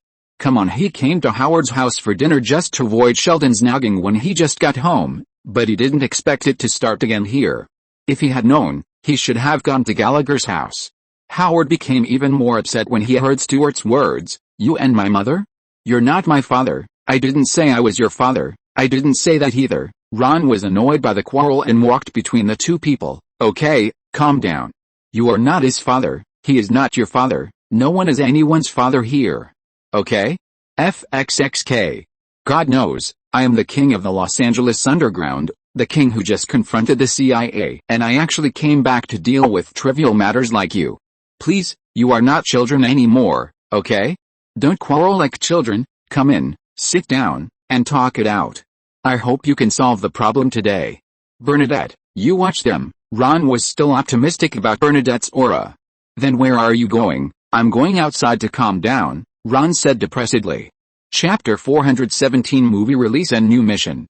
What about the things in Fort Detrick? It was the same all-white room as before.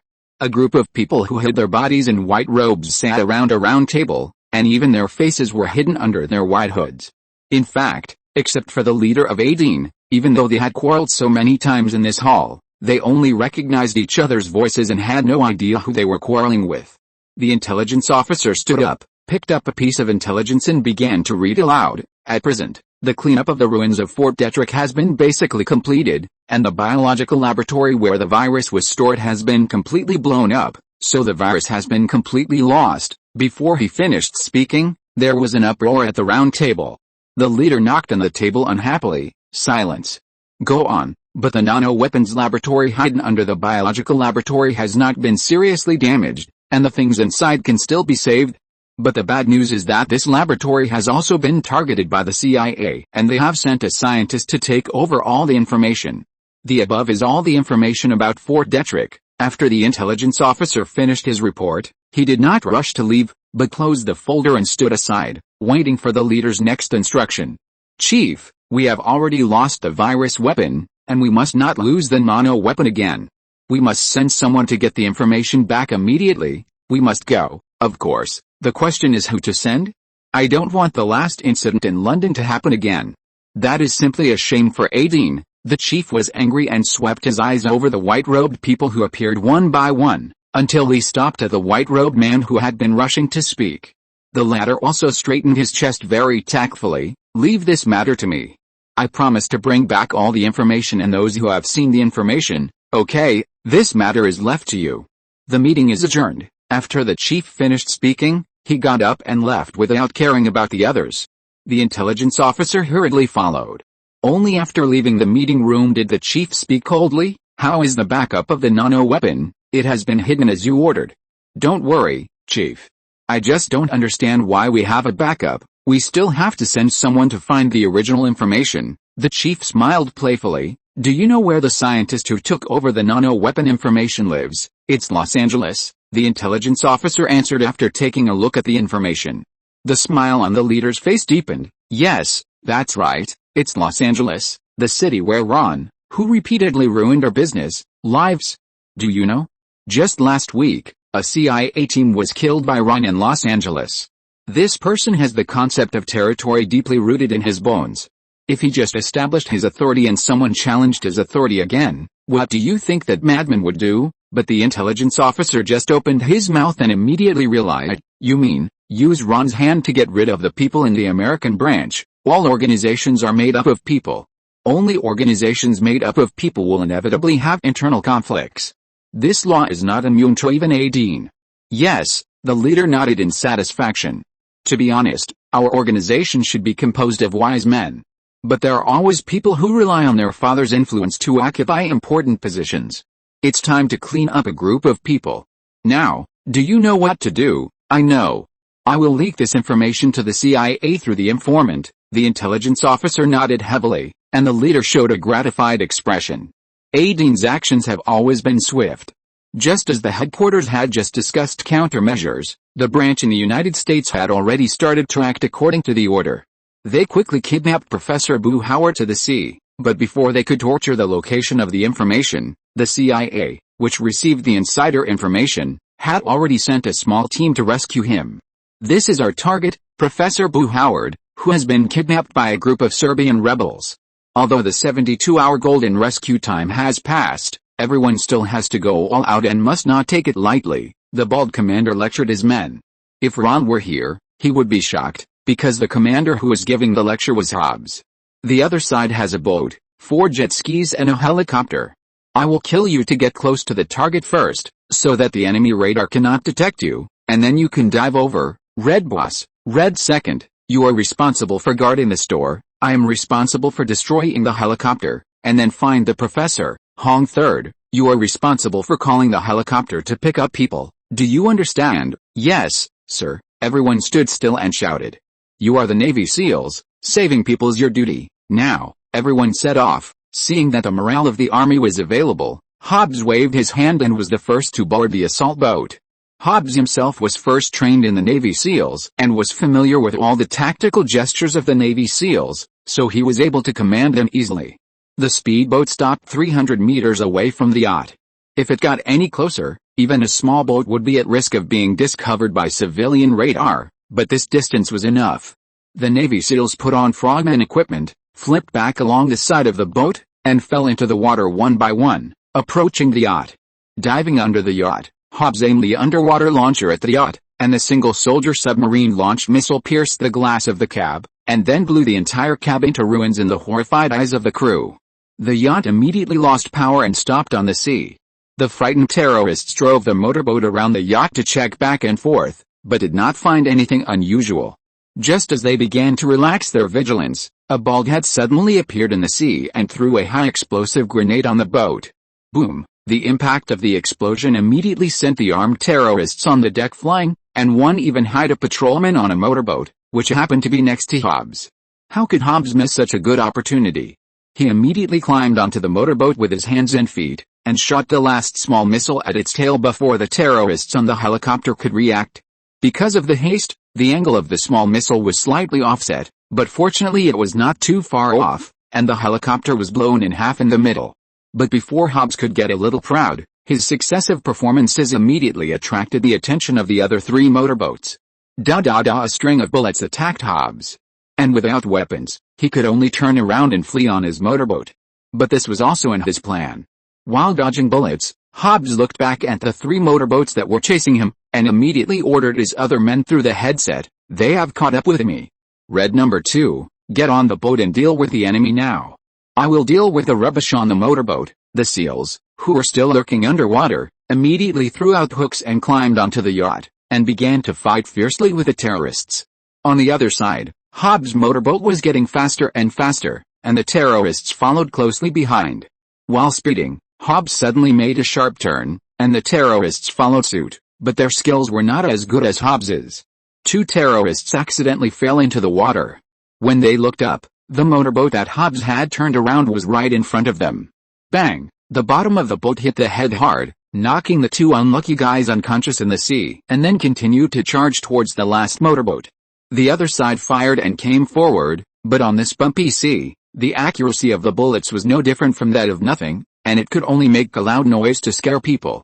Immediately, when the two motorboats crossed, Hobbs scooped up the last terrorist and threw him into the sea, then hurried to the yacht to support his lovely men. But obviously, she was overthinking. When Hobbs returned to the yacht, his men had already cleared out all the terrorists on the yacht. "I'm Hobbs, a senior CIA agent. You're safe now." Hobbs tied the rope on Professor Hawkeye's body and pushed him into the assault boat, leaving the new men to continue cleaning up the battlefield, and he and the professor drove to the shore together. On the shore, the helicopter that had been prepared long ago was waiting to take them back to the United States, but just when Hobbs relaxed his vigilance and was about to board the plane, something strange happened. A bullet shot from nowhere knocked him down. Hobbs tried to struggle to get up, but his vision was getting darker and darker. "Ron, thank you for inviting us to the premiere of the movie. I heard that the star of this movie, Channing Tatum, will be here too.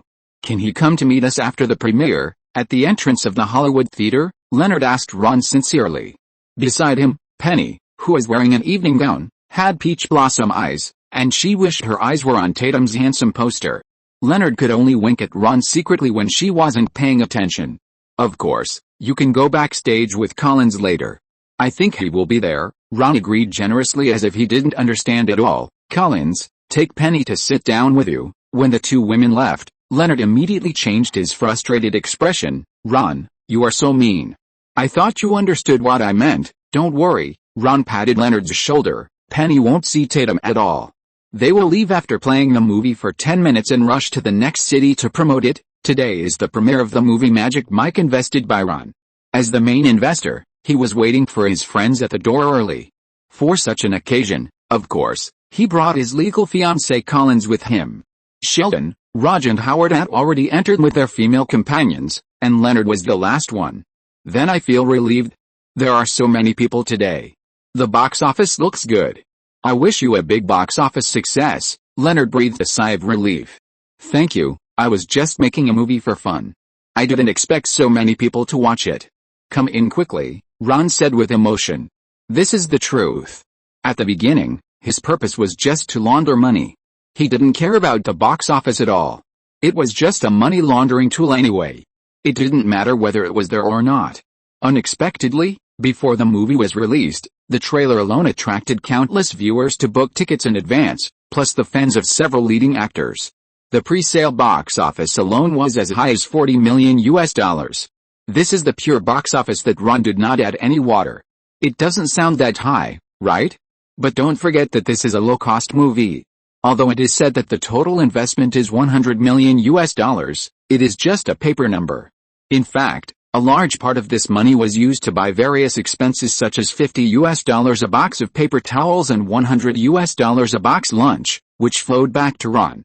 The money actually used to make the movie, plus the pay of several leading actors, is only about $15 million. In other words, the box office of the premiere alone has already made back the money. Of course, this is just a statement on paper. In fact, after the box office is collected, it has to be divided with a distributor and a theater chain. The actual amount that Ron gets is not that much, but even so, at most 2 days, it is enough for Ron to make back the money. When it comes to making money, you guys are the best, Ron said to Stan Lee, who was attending the premiere. Haha, that only works if people watch the movie. If no one watches it, all the money is wasted.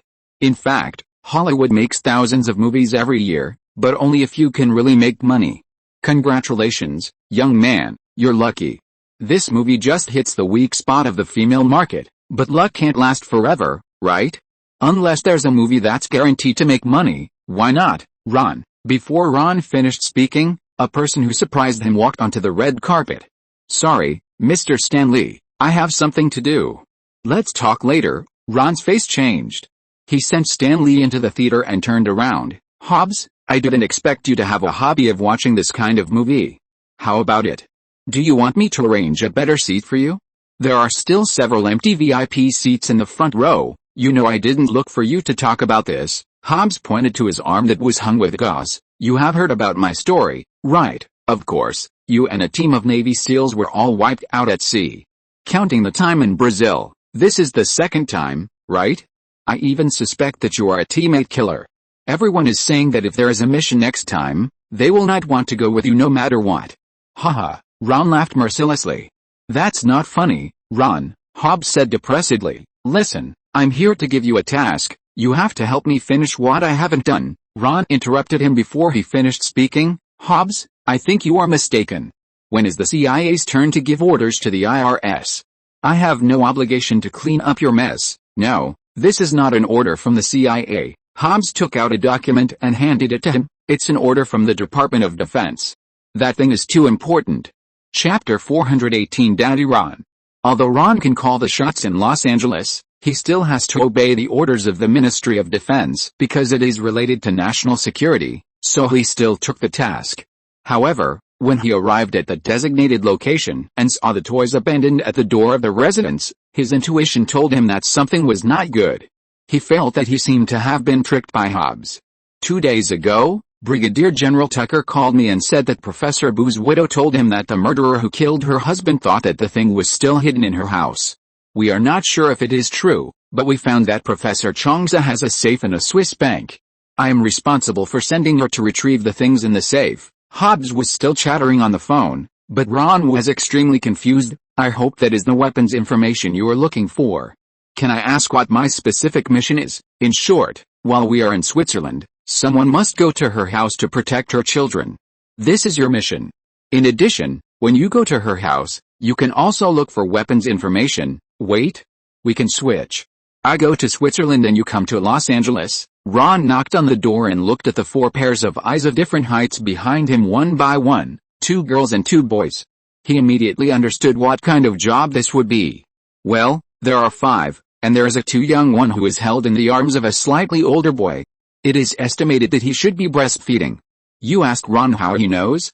Because the little guy was staring at Ron's pectoral muscles, his mouth was mumbling, and when he just passed by the door, it was time for the automatic watering device on the lawn to water, and Ron was soaked. Sorry, the plane is about to take off. I have to turn my phone to flight mode, and I'll talk to you when I get to Switzerland. The cunning Hobbs didn't wait for Ron to say anything else and decisively hung up the phone. When Ron called again, the other party had turned off the phone. Wow, are you the new nanny hired by the government for us? I'm Zoe, And those are Seth, Lulu and Peter. The one in the arms is Taylor. The eldest sister had already put her hand on the pectoral muscles that her little brother had been eyeing for a long time. The hard touch made her eyes full of peach blossoms, and she even pinched it gently. "It's the bodyguard. Thank you, miss. You've kept your hand there for a long time. Can you take your hand away?" Ron answered unhappily while walking into the door. The two youngest kids had returned to the bedroom upstairs under the leadership of their brother, leaving only the eldest sister with him. "Mom never told me that the guy who would come to protect us would be a handsome guy. I thought that people in the army were all those muscular guys with a shitty look. I never thought there would be someone as handsome as you. You look more like a movie star than a special forces soldier." "Thank you for the compliment." Ron sat down at the table helplessly, and said with some resentment, "But the guy who was supposed to come to look after you is indeed a handsome guy with a shitty look." "Fuck, what is this?" Ron was halfway through his speech when he suddenly felt a gust of wind blowing in his ears. He quickly reached out and grabbed the duck by the neck and picked it up. "This is a duck, my pet." "Sorry, it always thought it was a guard dog. Of course I know it's a duck. But I'm just curious why someone would keep a duck as a pet, and a Muscovy duck at that." Ron poked the duck's belly with his finger, which was bulging and very fat. "Not bad. This amount of meat is almost ready to eat." "That won't do. That's Lulu's favorite pet. If she finds it's gone, she will definitely cry." "How could it disappear?" "It's just accompanying her forever in another form." Ron recalled the little girl who just went upstairs. She was just as cute as Missy when she was a child. If such a cute little girl hugged his legs and cried, even Ron would be embarrassed, right? "Go keep your eyes open next time and don't provoke people you can't afford to provoke, otherwise I will make you into a rose duck." There was no way. Ron could only let go of the duck reluctantly. "You are such a lovely person. You haven't told me yet. What's your name?" The big girl pouted in dissatisfaction. Ron Lee Cooper, but not a special forces soldier, but an agent. "If you don't mind, I'd like to take a look around your house first." "Can I?" Ron pointed to his suitcase. "I need to seriously consider your family's defense plan." "Defense plan?" The girl was stunned by Ron's words. "Do you think this is a war?" "Of course. Why else do you think the government would send me to protect you? Or who do you think are targeting you?" "The gangsters in the slums who only know how to sell drugs and rap." Ron's expression began to become serious. "No, the ones targeting you are internationally renowned terrorists. They are super soldiers who can kill an entire Navy SEAL team without any warning. I can even say that they are much more powerful than the villains you have seen in any movie, because the villains in the movies will eventually be killed by the righteous Navy SEALs, but this time, they killed the Navy SEALs." Ron has always emphasized the word Navy SEALs, because he has also been trained in that unit and knows how powerful they are. Although the combat effectiveness of the Navy SEALs has been getting worse and worse over the years, it is at least an advanced special forces unit. According to Hobbs's later recollection, he arranged a team of 5 people on the shore to pick up himself and the professor, but the team did not send any signals or hear any gunshots, and just disappeared. According to the on-site report obtained later, the fatal injuries suffered by his lovely men were all knife wounds on the neck. According to the wound analysis, it should be the wound caused by the Japanese samurai sword. This is amazing, you know. Even Ron did not have the confidence to hold a samurai sword and kill 5 fully armed Navy SEALs. And without making any sound. Seeing the on-site analysis report, Ron even had a creepy feeling. Who did this? It can't be Naruto, right? Even if it was Naruto, judging by the fighting in the movie, only the demon could kill so many people silently, but he was holding a beheading sword, which would cut off the heads of these Navy SEALs. Zoe covered her mouth in surprise. She was certainly not an idiot and knew what the Navy SEALs meant. "Then what should we do?" "Don't worry, I'm here for you." Ron touched Zoe's little head comfortingly. "The first step, of course, is to set up this place first. If you're listening to this novel on a channel other than Fanfic World, it means they downloaded and uploaded it without effort. We cordially invite you to visit our channel, Mundo Fanfic Novelis. There you'll find the original version of this story and you can explore many other novels of various genres. We're waiting for you to immerse yourself in a world of incredible novels. Chapter 419 Ron's Career as a Nanny. How to Protect an Ordinary Residential House. Ron thought that he was second to none except Sergeant Sosuke Sagara. First of all, although the lawn at the door was an open area without any cover, it could be completely blocked with just one machine gun. However, considering the extremely special situation, such as the enemy driving a tank, and more than one. It was necessary to bury mines, and anti-tank mines. Ron measured the lawn several times, and buried 15 anti-tank mines at several places that must be passed according to the common attack formation routine of tanks. Of course, necessary light firepower should also be provided. He also installed a heavy machine gun with automatic attack function at each of the 2 oblique corners of the front of the house. As long as the defense mode is turned on, any intruder who attempts to enter the house from the front will be beaten to slag by the crossfire composed of 2 light machine guns. As for the back, there is no door at the back. If you want to enter the house from the back, you can only climb through the window. Who would enter and exit the house from the back? Ron simply buried mines near several windows at the back. The whole house has 2 rooms, not counting the attic. The first floor is the living room and kitchen. Ron installed a trigger mine on the door, but did not install anything strange. The focus of defense is the second floor, because this is the master bedroom and the children's bedroom. He simply installed an automatic submachine gun on the corner opposite the master bedroom at the staircase. From this angle, he can attack the second floor and overlook the first floor. It is a rare good position. Zoe, the eldest of the children, followed along and looked over. The more she looked, the more frightened she became. Ron, can those things be real? Of course they are real. Ron smiled, revealing his 8 white teeth. I'll send the specific deployment map to your mobile phone later. You must tell your brothers and sisters to be careful, because if you make a mistake, people will really die. Yes, sir. Zoe couldn't help but use the soldier's answer, but immediately she thought of another problem. Wait, what about the nanny? What about the nanny? Taylor is still too young and needs a nanny to take care of her. We all have to go to school and can't take care of us at all. I have given the original nanny a holiday.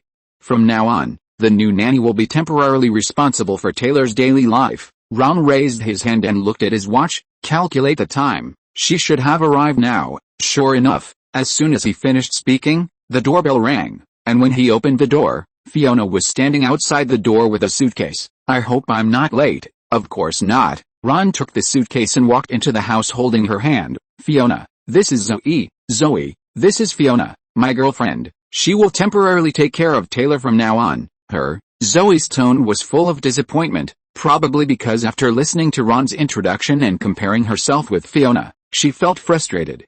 Of course, don't look at her beauty, but in fact, she has rich experience in raising children. I believe she can take good care of Taylor. Ron nodded and said. He chose Fiona after careful consideration. First, as he said, among all of Ron's confidants, Fiona is the only one with rich experience in raising children. Her brothers and sisters were basically raised by her. With such an unreliable father, there is nothing to do. Second, Fiona is probably the most idle person now. She is now working in the shell company set up by Ron for money laundering. She is the only one in the whole company.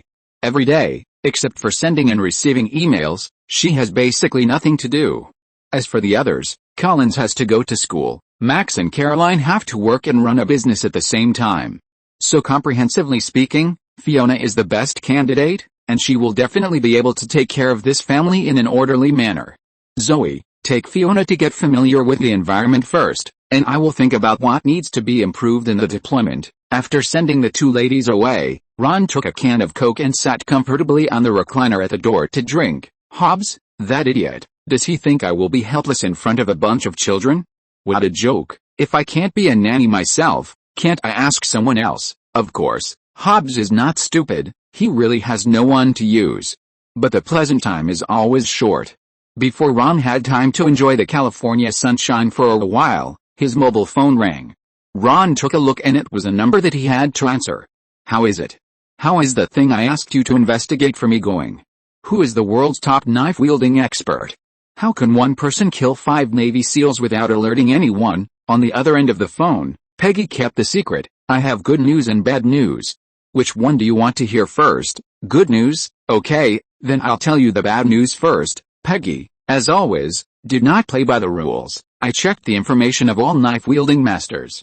There are a total of 5 people with such strength, but they all appeared under the surveillance of their respective activity spaces at the time of the crime, and there is no possibility of them committing the crime. I knew it wouldn't be that easy.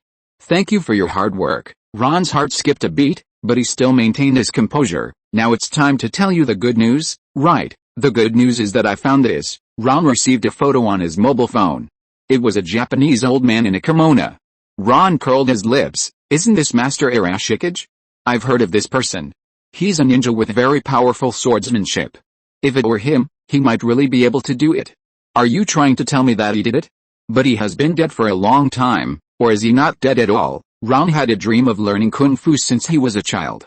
He followed Mo Yaoqian in Chinatown to learn Mo's family boxing. Therefore, he had some understanding of the world's top martial arts masters. Although the martial arts masters in this world are not as exaggerated as those in martial arts novels or animations, they are still much stronger than soldiers who have only learned ordinary military fighting techniques. Ron himself is a typical example. No, he is really dead. When he died, the Japanese media published photos of his body, but I found an interesting thing from the report, that is, he had 2 disciples who were said to have inherited his ninjutsu. After his death, they disappeared. There are rumors that his disciples killed him. You mean, it was his disciples who did it? Where is he now? Ron said with a headache. If Lan Ying's disciples completely inherited his swordsmanship, it is really possible, but in this case, the trouble will be much more troublesome than Ron expected. Chapter 420 Japanese IAI/ versus American IAI/. Ron thought that with his super high looks, he could fool the naughty kids into being obedient for a few days. After a few days, the problem would be solved. When the group of naughty kids lost interest in the novelty and wanted to make trouble, he could let them do whatever they wanted. But facts proved that he was naive. It was just night, and Zoe wanted to go out for a party. Of course, Ron refused, so she returned to the bedroom angrily. Then the little daughter Lulu kept hugging Ron's legs and asked him to tell a story. In comparison, the 2 boys made him less worried. As for the youngest one, Fiona took care of him and he had no chance to make trouble. Thank you so much. If it weren't for you, I don't know what to do with these little kids. Ron hugged Fiona from behind, who had just coaxed the child to sleep. Hush. Keep your voice down. Fiona put a finger to her lips. He just fell asleep. Look how cute he is. When do you think we can have a baby of our own? As if to prevent Ron from misunderstanding, she added, I don't want you to marry me. I just want a child of our own, and then I will raise him myself. Fiona was always humble when facing Ron because of her background. This humbleness was reflected in all aspects of their relationship. Even though she was not the first one to be with Ron among his confidants, she was always ahead of everyone else in unlocking new postures. Fortunately, Ron didn't need to speak, and new circumstances immediately allowed him to avoid the problem. Woo-woo. Ron's alarm sounded, and there was an intruder on the lawn, but because it was an anti-tank mine, it was fine for people to step on it. As long as there was no heavy weight jumping back and forth on it, it would not explode at all, so the mine was not detonated. Just unlock the automatic identification machine gun. The muzzle quietly extended from the concealed plants. As long as Ron's finger on the screen, the intruder will be shot into receive. But Ron frowned when he looked at the surveillance camera, because this figure walking on the lawn with a sly look obviously had nothing to do with the professionally trained agents, and could not even be considered a soldier, just like an ordinary high school student. Is it a terrorist? Fiona asked worriedly. I don't know. You stay in the house first and don't come out. I'll go and see. Ron was not sure whether the other party deliberately disguised himself as a high school student. This is not difficult for an expert. Ron himself often disguised himself as a drunkard, a businessman, and other identities, so this possibility cannot be ruled out. Going down the stairs to the living room on the first floor, there was a faint sound outside. Ron looked through the window and could see a figure putting a ladder on the window of the second-floor bedroom outside and climbing up. Ron made a prompt decision, rushed out immediately, grabbed the figure's legs and threw him to the ground. Don't move. If you dare to move again, I will shoot your head off. Romeo, I'm an IRS agent. Ron felt his knees were wet on the man's back, and he looked down and saw that the silly boy had wet his pants. Don't kill me, please don't kill me, I won't dare to do it again. The man made a childish plea for mercy. Ron secretly said bad luck in his heart, and quickly moved his legs away, kicked the man on the ground over with his legs, and took a closer look. He was actually just a high school student.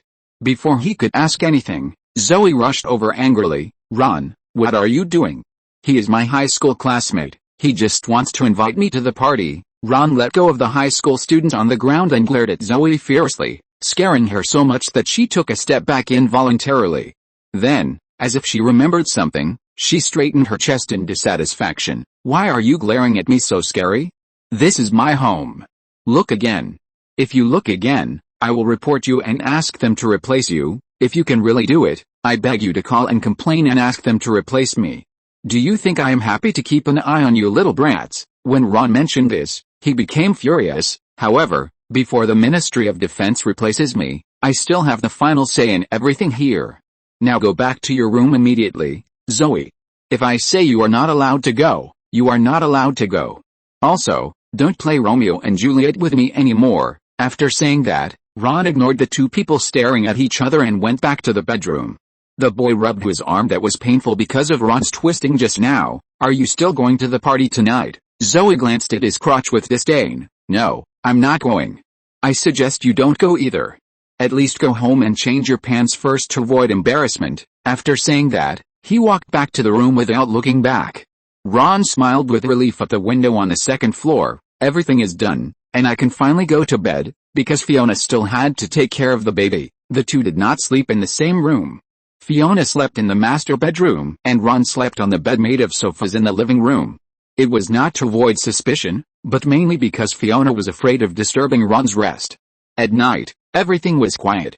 Ron went to bed in the living room, but he was awakened by a palpitation not long after he fell asleep. A sense of panic and crisis filled Ron's heart. Ron sat up from the sofa and picked up the alarm. There was no response on it, but Ron did not go to bed. He had encountered this sense of crisis many times before, and each time this magical intuition helped him escape death. He believed in his intuition. Ron turned on the monitor screen again. Nothing was seen on the monitors in the house, and the same was true for the lawn in front. Until Ron adjusted the monitor to the camera behind, an incredible scene appeared. In the open space in the backyard, a figure wearing all white clothes, with his head wrapped in white cloth so that his face could not be seen clearly, leaving only a pair of eyes exposed, carrying a samurai sword, was floating across the grass like a ghost. His movements looked extremely light, as if he had no weight at all. Even the vibration sensor that Ron had arranged did not respond. You know, this is the latest technology that Ron got from Howard's laboratory, and it can even sense the vibration of a needle falling on the ground. And now, they turned a blind eye to the vibration of the white ghost's footsteps.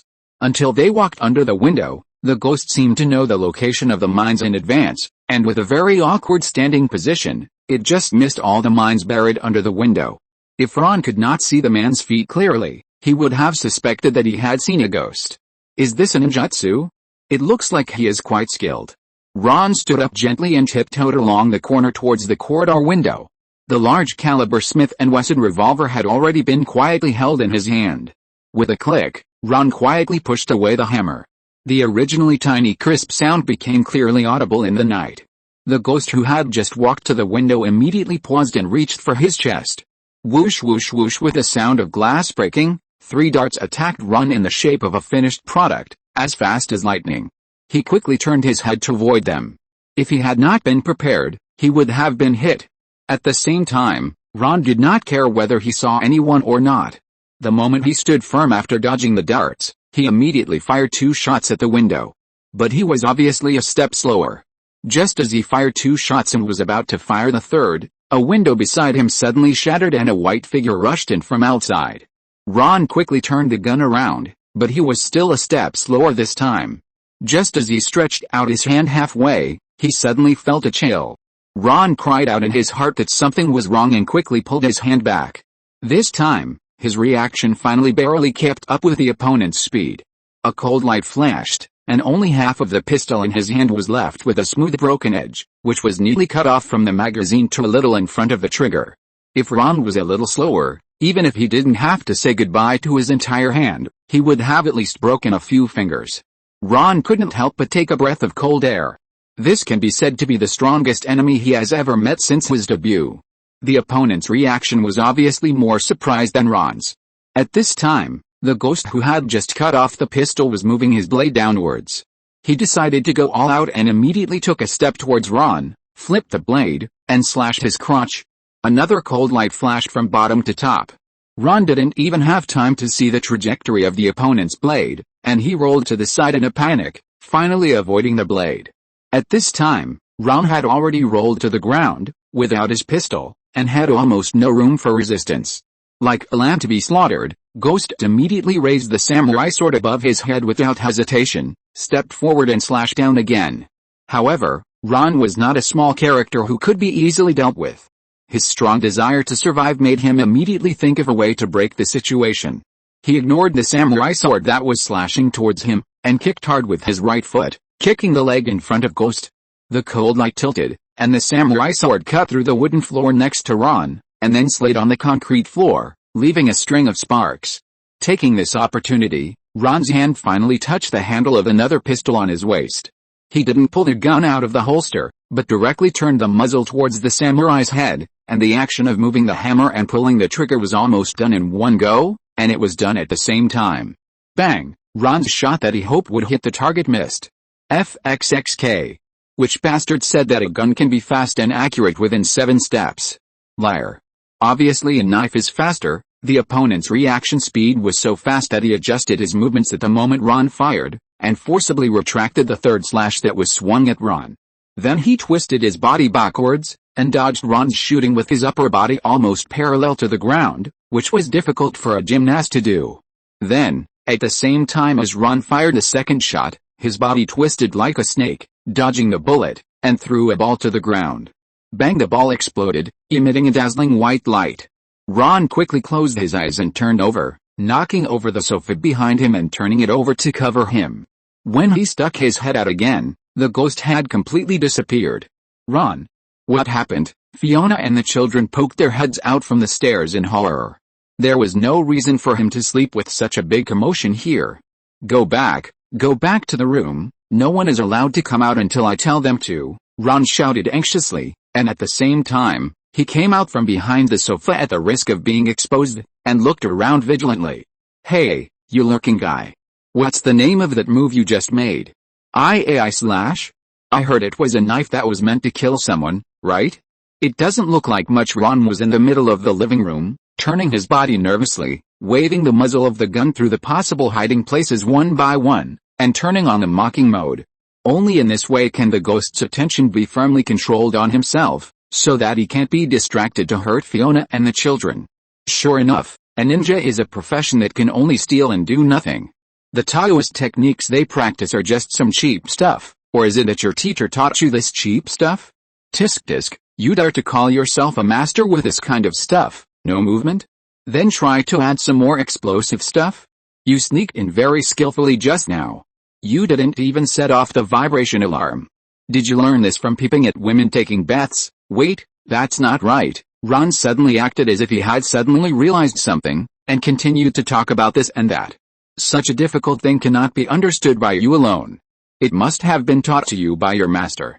He must have taken you to the women's bathhouse to peep every day, and you learned it by the way, right? I remember that there was a comic character in your book, The Good Life, who looked like this. What was his name?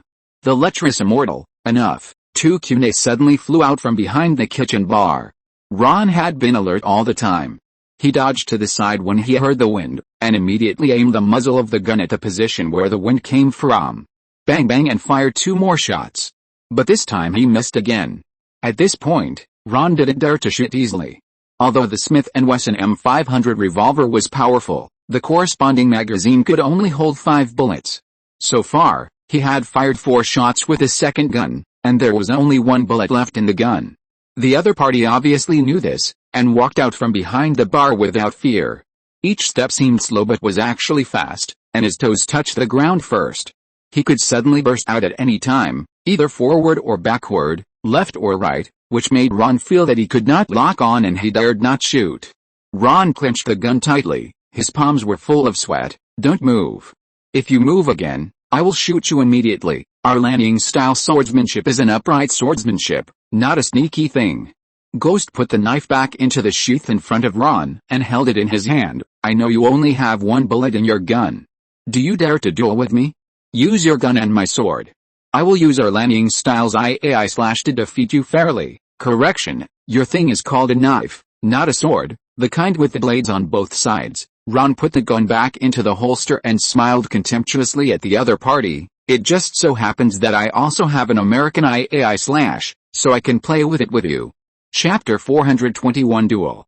On the grass in front of the professor's house, Ron and the ghost stood opposite each other, only 7 or 8 meters apart.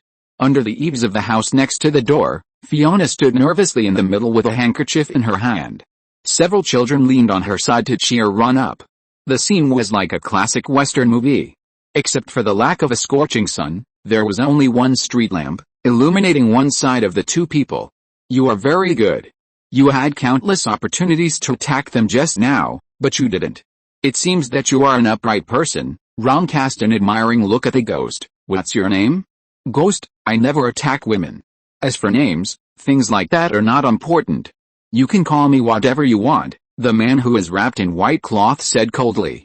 Ron lifted his chin with interest. It doesn't matter. Seeing that you are wearing white clothes and walking like a ghost, I will call you a white devil. Cough cough cough. The children in the corridor coughed. They were choked by saliva. They thought Ron could come up with a great name. That's it? That's it? On the contrary, the ghost's voice remained calm. Whatever you want. When the two of them were in a stalemate just now, Ron took the initiative to propose a duel with him to decide the outcome of the night. Originally, this was just Ron's delaying tactic, but he didn't expect the other party to agree immediately. Ron is also an old man in the arena. Of course, he is not at ease with such verbal promises that are easily agreed.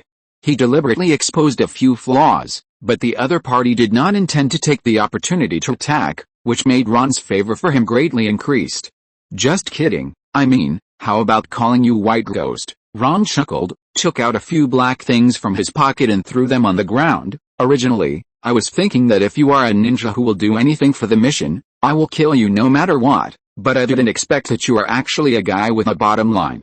It seems that these things are useless. The things thrown on the ground by Ron include grenades, stun grenades, flash grenades, and a white phosphorus incendiary bomb. Each of them is a close combat killer. What? You ask Ron why he is not afraid of these things hurting himself? Come on, Ron always wore a bulletproof vest when he slept outside, and he was the one who took the initiative to use weapons. No matter how you look at it, the other party must be more injured. But the interesting thing is that White Ghost didn't even look at the bits and pieces that Ron threw on the ground, but said, "You seem to value your companions very much, of course, what about you? I heard that the rules of ninjas are that those who are willing to sacrifice everything for the mission are called trash, right, maybe? But in my opinion, people who break the rules may be trash, but those who don't cherish their companions may be even worse than trash." White Ghost's empty eyes suddenly became lively. This made Ron confused. What's going on? You are White Ghost, not a white-haired ninja from the Hatake family. My mission is to take away the thing that doesn't belong here. I ask you one last time. If you are willing to hand it over, I can spare your life. The same thing, I will give you back. If you are willing to give up the mission and leave now, I can also be merciful and spare your life, Ron said loudly without any fear. Let's not talk about the fact that Ron didn't get the information. Even if he did, he couldn't hand it over to Aideen. Even if Aideen had more super soldiers like White Ghost, Ron's answer would be the same.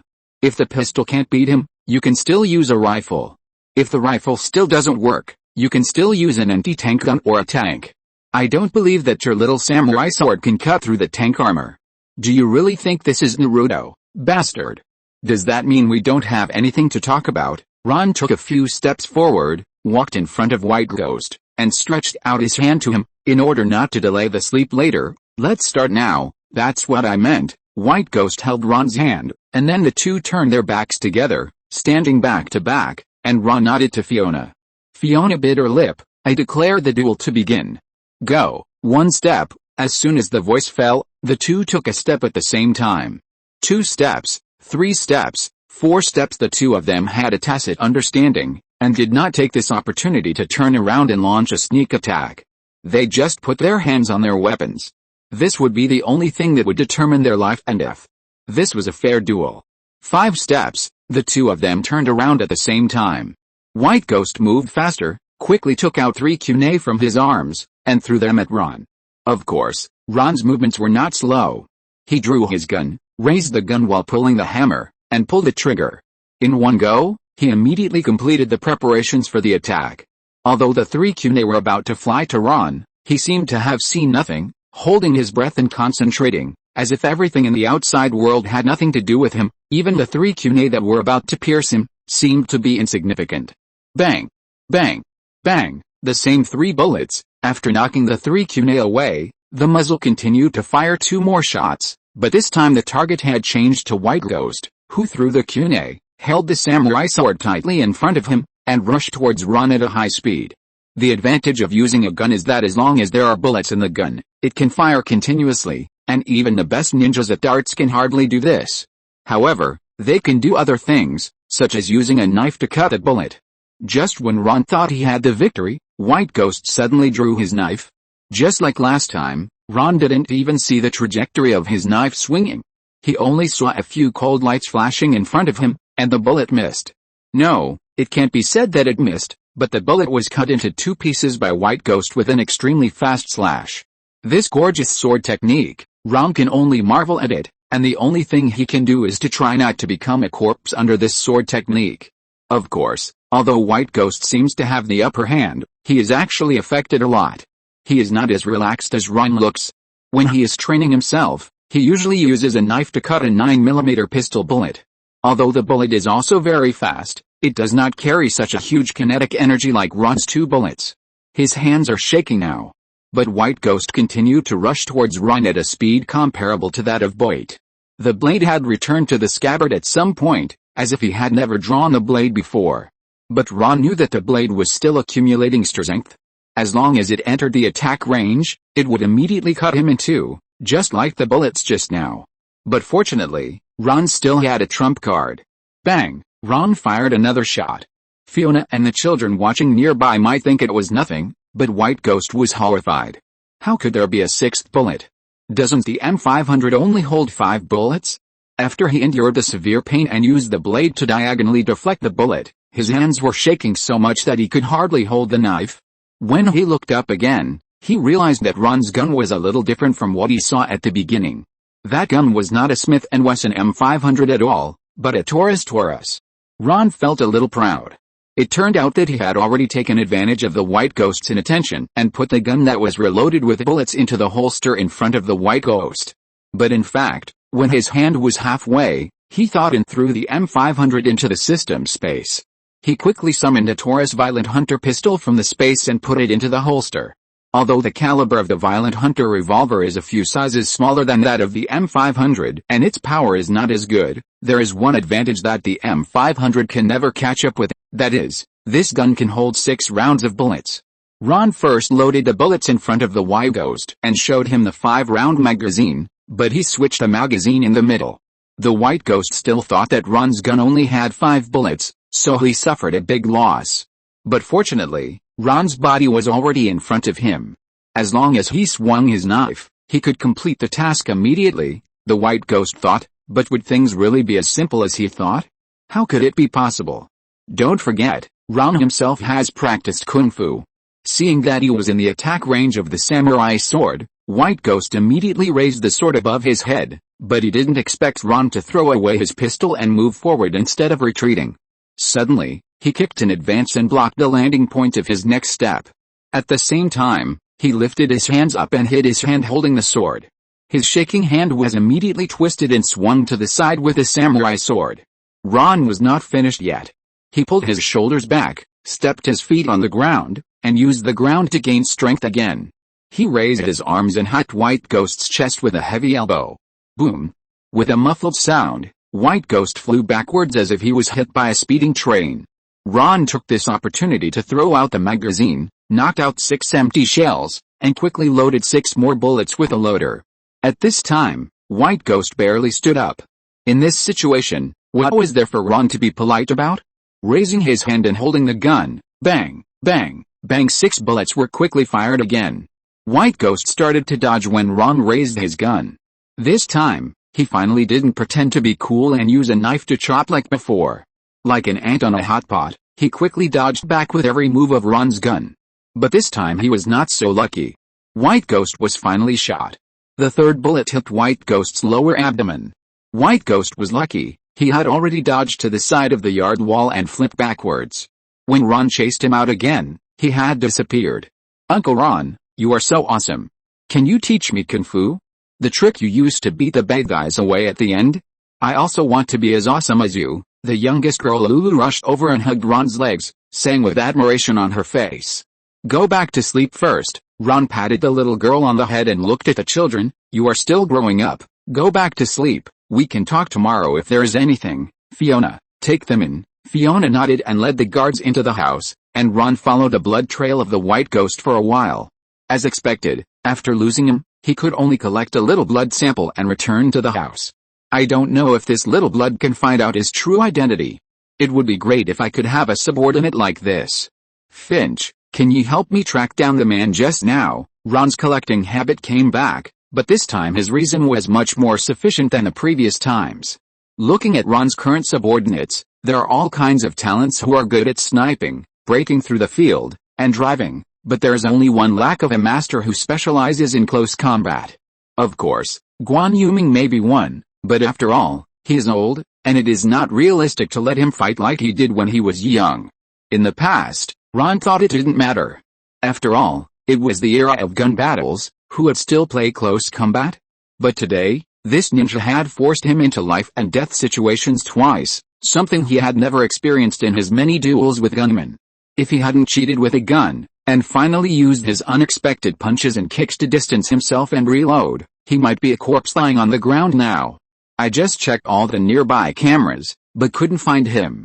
I estimate that he should have hacked into all the nearby cameras in advance and replaced them with recording footage. I don't think that Ninja has such technology. This should be done by the organization behind him." Ron shook his head helplessly. "But I still have a video captured by the surveillance camera in the house. I'll send it to you later. Can you help me restore his face based on this?" "Are you kidding? Your surveillance camera captured this person with only a pair of eyes exposed. How can I restore it?" Finch was woken up by a call from Ron in the middle of the night. Even though he was a good guy, he was very angry at the moment and quickly calmed down. However, based on the shape of the eyes, the probability of being Asian is relatively high. "I suggest that you start from Chinatown in Los Angeles. That's a good idea. Alternatively, I can start searching directly from the Japanese gathering places." Ron's eyes lit up. There is a deep racial hatred between the Chinese and Koreans and the Japanese. No one should specialize in learning Japanese ninjutsu, so this guy can only be Japanese. "Just wait and see, I will definitely find you out," Ron said confidently. Finch couldn't help but yawn. If there was no chance to use Ron in the future, he would have wanted to hang up the phone long ago, but now it seems that it is almost time. "Then let's talk about everything tomorrow, okay? Mr. Ron, I think you should go to bed." "Actually, I should go to bed. There will be new investigations tomorrow," Finch thought to himself. "Okay, I wish you a good dream," Ron said, looked at the empty street, and could only walk towards the professor's house. "P.S. Please join the book club if you see this message. The little boy's Hidian Sheng who asked about the new novel last time, and try to read it for me, thank you." Chapter 422. Caroline is poor again. Ron sent his most skilled searcher to visit places with more Asians, and asked Uncle Fried Chicken to contact all the underground clinics on the road to find patients with gunshot wounds. In the end, he found nothing except a bunch of poor people who couldn't pay a penny of tax. Even among these poor people who were shot, there were not many Asians, let alone ninjas. All this showed one thing, that is, this mysterious ninja was indeed from a large organization as he thought. Only in this way could he treat the wound without alerting Ron, because such large organizations usually have their own doctors or similar medical institutions, and they don't have to be like those petty thieves, who were in underground black clinics and were made to scream by doctors who had just switched from veterinary medicine. As for where he came from? Haha, even if Ron used his toes to think, he knew that it must be Adine's trick again, which scared him so much that he was nervous for several days. If 2 or more ninjas like White Ghost came at once, he might be able to protect himself, but his family was not necessarily. His family had always been Ron's weak spot. Fortunately, in the next few days, the skilled ninja did not appear again, and there was no case of any stranger harassing his family. Ron finally breathed a sigh of relief. It seems that even for a powerful organization like Adine, top masters like White Ghost were not as numerous as Ron imagined and could be dispatched at will. Little rich woman, how does it feel to drive a sports car and work in a small restaurant near the slums? Ron found a seat in the Williamsburg restaurant, which happened to be the area Max was in charge of. Because the Smiths had returned from vacation, Ron no longer had to watch over there every day. Compared to Ron, the couple was more suitable to take care of the children, And they could also practice with the little brats. The Smiths had already put the matter of having children on the agenda. It's great. Everyone on the way turned around and saluted our car because of us. I feel like I'm already a big shot. Max felt very good. The car Ron gave her was now used as their main means of transportation. However, because the movie was a big hit and the t-shirt business was making a lot of money, Caroline had a different idea. She bought back the Maserati that Mr. Channing gave her. Although cars would lose value as long as they were second-hand, and this was a customized sports car that would lose value even more, it had never dropped to the same price as cabbage. Therefore, despite the good business of selling t-shirts, the sisters' wallets were visibly deflated, and they even owed Ron a lot of money. Okay, but I think it's better for you to drive the car I gave you on a regular basis. This car is too eye-catching, don't worry, I only drive it out occasionally. Thank you, Ron, for lending me the money, otherwise I would not be able to keep it. While delivering the food, Caroline came over to express her gratitude. This is the only connection I have to the past. If it weren't for you, I wouldn't be able to keep this gift. If Mr. Channing hadn't gone in, I believe you would have had an incredibly wonderful birthday. To be honest, I never thought you would be so strong. Anyone would go crazy if they fell from that kind of life to what they are like today. Not only did you make it through, you're probably even doing well. Ron picked up a piece of fried chicken. Even though he was very hungry, he carefully checked that there was nothing suspicious on the fried chicken, such as curly hair, and he still threw the fried chicken back on the plate worriedly. He still didn't have the courage to touch what Oliver made, but, is it really worth spending so much money for a car, or as you said, memories of the past? If you are willing, I know a guy named Roman, he's rich and stupid, he should be willing to buy your car and give it to his new girlfriend. In the previous Brazil operation, everyone in Toretto's gang of racers received a considerable amount of money. In comparison, Ron was much more stingy with his subordinates. Most of the money went into his own pocket, and then flowed into the scientific research laboratory of Caltech. Caroline shook her head. No, I decided to keep it. Ron cast a helpless look at Max, and Max quickly said, I stand on her side. Well, in this case, you owe me $200,000 now. Even if the t-shirts sell well, after deducting the money shared with the theaters and me, you will still owe me about $80,000. Do you really plan to keep the car? Ron doubted Caroline's true intention. You know, Caroline has been completely different since she moved into the slums. She has been so frugal that she would accurately calculate the capacity of her sanitary napkins before replacing them. How could she do such a stupid thing for sentimentality? Sure enough, they were soon defeated by Ron's eyes. Well, I want to lend the car to Sophie for her wedding, and by the way, put the car in the car dealership and rent it out to others to make money. Caroline spread her hands, imitating Ron's example. You know what? A car like this will cost at least $300 a day to rent. If it is rented out half of the days in a year, it will pay off in 5 years, and every day after that will be profitable. Well, I have to say it's a good idea. Ron looked at Caroline pitifully. Caroline waited for a while before realizing that there was something wrong with Ron's eyes. She asked nervously, what? Is there something wrong with my calculation? First of all, you forgot to calculate the maintenance cost of the car. The rental company will deduct this money from your income. Ron sighed. He felt more and more that Caroline's business school studies were in vain. In addition, for a high-end sports car like this, the annual insurance cost will be about 5% of the price of the vehicle itself, if there is no accident, and it will decrease year by year. In other words, it will cost $20,000 a year. $20,000. Max was struck by lightning. Then if we rent out the car, our annual income will be less than $30,000. Right, more than that. Ron crossed his hands and held up his chin. Have you forgotten what my profession is? Aren't you an agent? Like 007, the kind who goes to all kinds of high-end occasions and falls in love with beautiful women like me, Max said stupidly and naively. But Caroline was not so naive.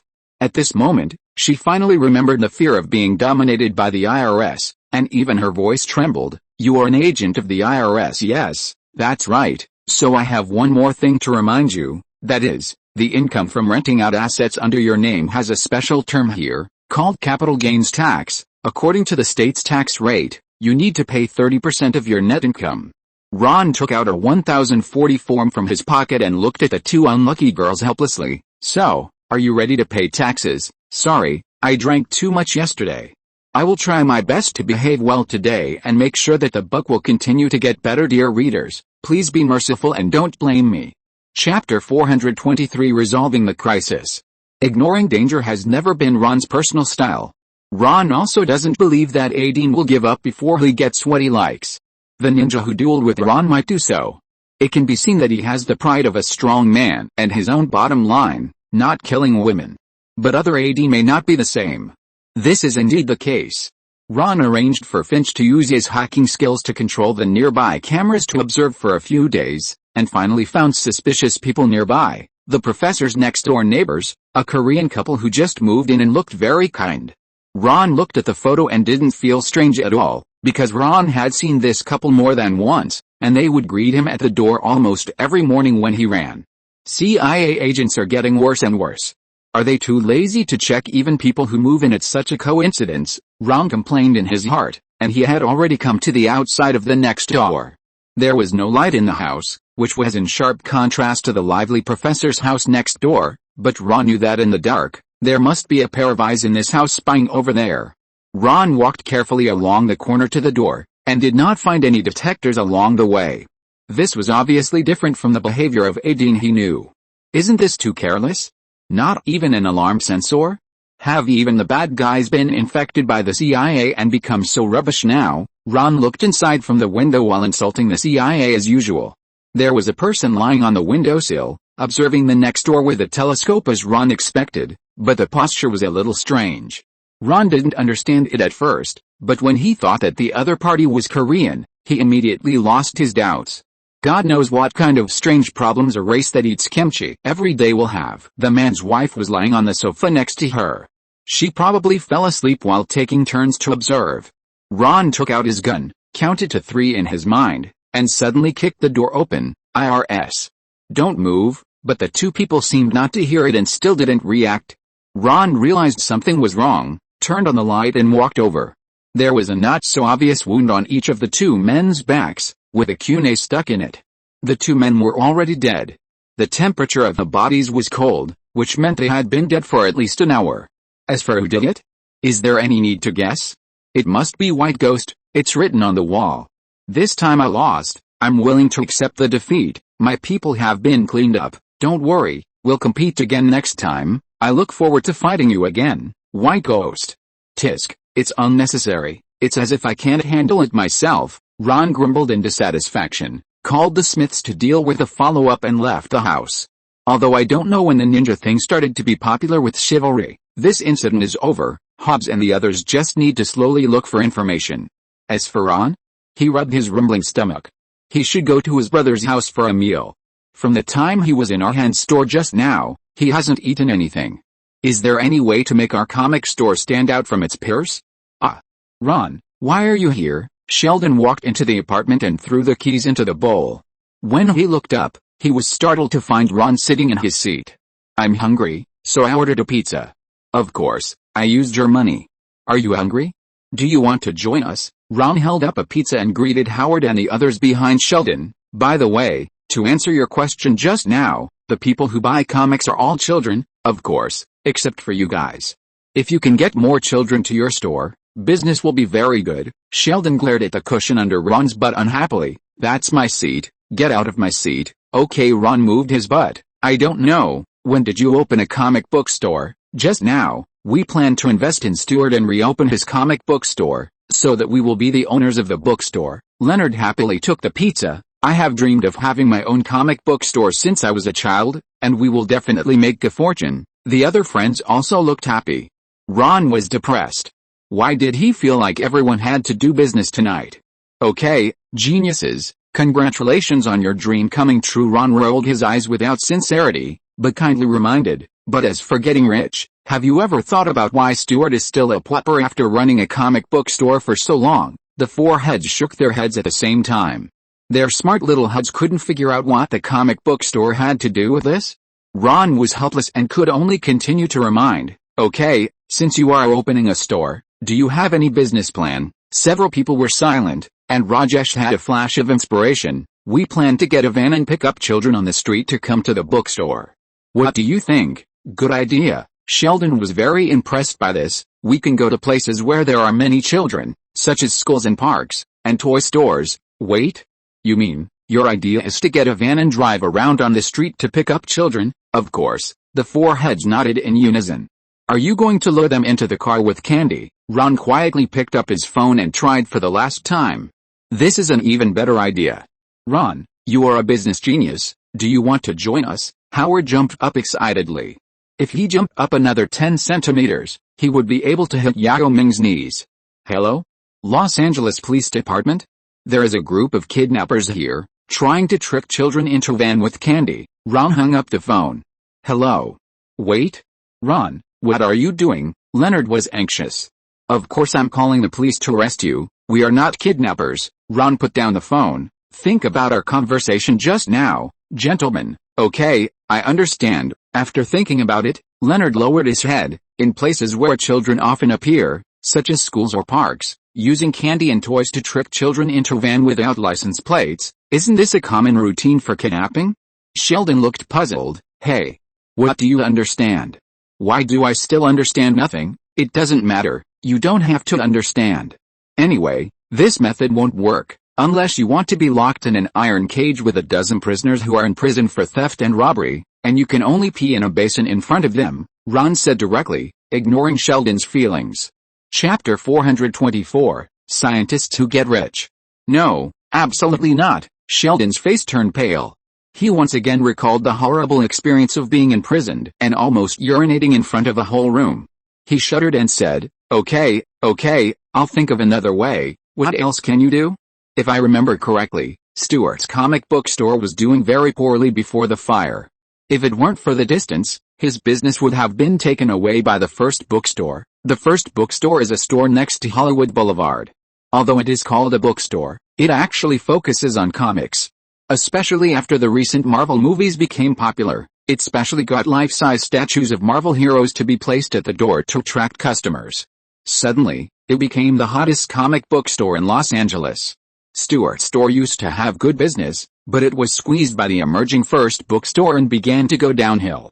Then I will spread rumors about the First Bookstore, saying that the toilets in their store are not clean and will give people sexually transmitted diseases. Sheldon looked sinister.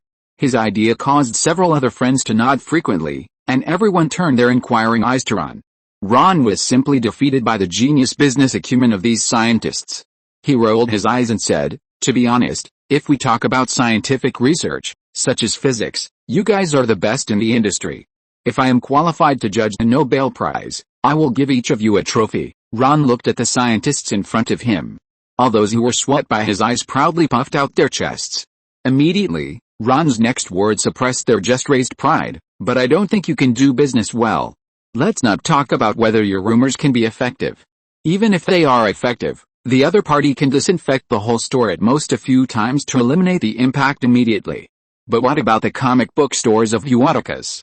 They may gain a small wave of popularity due to the influence of rumors, but when the other party has completed the countermeasures, new customers will return to the First Bookstore in a short time, and your investment will be all wasted. So, are you really willing to use up all your savings to own your own comic book store? The United States is a country of advanced consumption? That's right, the vast majority of Americans have no savings. That's also true. But it should be noted that this is not the case for all Americans. There are always exceptions, especially for the scientific gang led by Sheldon. For them, first of all, work can bring them enough salary. In fact, Caltech's salary has always been at the leading level among similar universities. Although Sheldon and others at the top of the food chain in the scientific circle cannot become rich with the salary of the school, they are at least middle class. What is even more rare is that among these people, except for Rajesh, the spoiled second-generation Indian rich, their consumption desire is pitifully low. Basically, as long as there is food and comics to read, they don't even mind living with their mother or renting a house with their mother. In this regard, even Rajesh, who is as rich as the Indian version of Iron Man, has no special obsession and also rents a house. Therefore, Sheldon and others are rare Americans with savings. After listening to Ron's words, the four heads shook together. They don't understand business. But it doesn't mean they are stupid. There is no fool who can do scientific research. Guys, are you short of money now? Ron began to reflect. whether he was too stingy with these cute little guys, which made them want to do business. Although each person only had a research subsidy of $1,000 per month, and even Ron's monthly meal money from Sheldon was more than that, but at least Ron bought them new scientific research equipment to play with. Those precision instruments are not much cheaper than high-end sports cars. No, yes, two nodded, and two shook their heads. No need to ask, Raj must be among those who shook their heads, but to Ron's surprise, Howard was also shaking his head. Howard, Rajesh is spending money recklessly, why are you following him? Oh, Howard's face flushed red, and finally gritted his teeth. Mainly, I want to make more money to improve my family status. Do you know how much more physical effort I have to put in every night to have a wife who can make so much money? Howard's wife Bernadette went directly to work in the Drug Research and Development Department of Pfizer Pharmaceuticals after graduating with a doctorate. In addition to her ordinary salary, which is twice as high as Howard's, she also received drug dividends and scientific research allowances. In particular, drug dividends directly profit from the sales price of drugs developed and launched by the Scientific Research Department. It is equivalent to that for every drug she developed. As long as it is bought by patients, Bernadette can make a little money from it. I can do it for you. The Indian put his hand on Howard's shoulder, and Howard slapped his hand away. Get lost, okay, so I can assume that you all want to make more money. Leonard acted very Buddhist. It's not that I'm short of money, but if I can make more money, who would refuse? Sheldon didn't care even more. Yes, although most of the things I want to buy have not been invented yet, if I have more money I can buy a few more comics. Okay, then let Uncle Ron teach you how to make a fortune. Ron smiled mysteriously. Making money is actually not too difficult. First of all, the first step is to develop your own potential, that is, to exchange the things around you for money. For example, you, brothers, I see a huge fortune in you. This money is quite large, at least enough to buy each of you a good car, except Sheldon. How is it possible? Everyone exclaimed. Leonard and the others exclaimed how they could have such a fortune without knowing it, and Sheldon exclaimed why he was not there. Everything is possible. Ron looked at the increasingly confused scientists, full of pride in his heart. Do you need me to give you a little hint? Okay, you can just say one keyword. One keyword is enough. My keyword is Bitcoin. How about it? Do you remember anything? Wait, I remember. Didn't we dig some Bitcoin a few years ago? Leonard said in surprise. I heard that Bitcoin has increased in price now. Ron, how much is it now? The latest market is not clear, but it should be about $5,000 a piece. What did you say? The four of them widened their eyes together. I said about $5,000 a piece, Ron said calmly. Brothers, are you ready to make a fortune? Ron's calmness certainly has a reason, because he knows very well that although the price of Bitcoin has reached a sky-high price of $5,000 a piece, it is actually far from its highest price in history. Before the big crash of Bitcoin, before Ron traveled through time, it had risen to a sky-high price of $68,928.9 a piece. Of course, that was already much later in 2021, and now, it is only 2017. Although this round of Bitcoin surge was not as exaggerated as the later one, it reached around $20,000 at its peak, but it fell back to $3,200 not long after. But now, it is still in its rising period. We are ready. After being told by Ron, the breathing of several scientists was quickened. They dug out their Bitcoins without spending a penny. There were a full 100 Bitcoins. At the current price, it was almost $500,000. Everyone could get at least 120,000. Of course, if Sheldon did not participate in the distribution, they would get more, because Sheldon himself did not participate in the mining. I remember that we didn't bring you with us at that time. Howard laughed at Sheldon. Sheldon was not convinced and said, do you remember what happened later? Your mother called my mother and said we bullied you. Ron continued to add to Howard's words. Yes, my mother called me later and asked me to bring Sheldon to play. Then Sheldon would rather reinstall the computer system at home than go to the shooting range with me. Sheldon, I'm sorry, you don't get this money. No, I said yes. Sooner or later, you will regret your actions.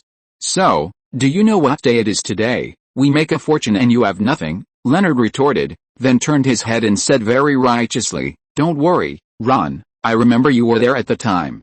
We will leave you a share. No need, you can share it. I don't need this little money. Ron waved his hand and refused generously. It's not pretending to be generous. He really doesn't care about this little money. He participated in Leonard's mining operation purely for fun. Ron knew that Bitcoin would rise sharply. How could he not prepare some? Although he didn't know the exact day when the dealers led by Musk pushed up the price of Bitcoin, he also wanted to prevent himself from holding too many Bitcoins and affecting the dealers' profits. After all, there are more virtual currencies that capital can speculate on than just Bitcoin. If they can't get enough chips on Bitcoin, they may turn their attention to another virtual currency that Ron didn't know. If he was not careful, he would lose the wealth that he should have gotten because of his intrusion.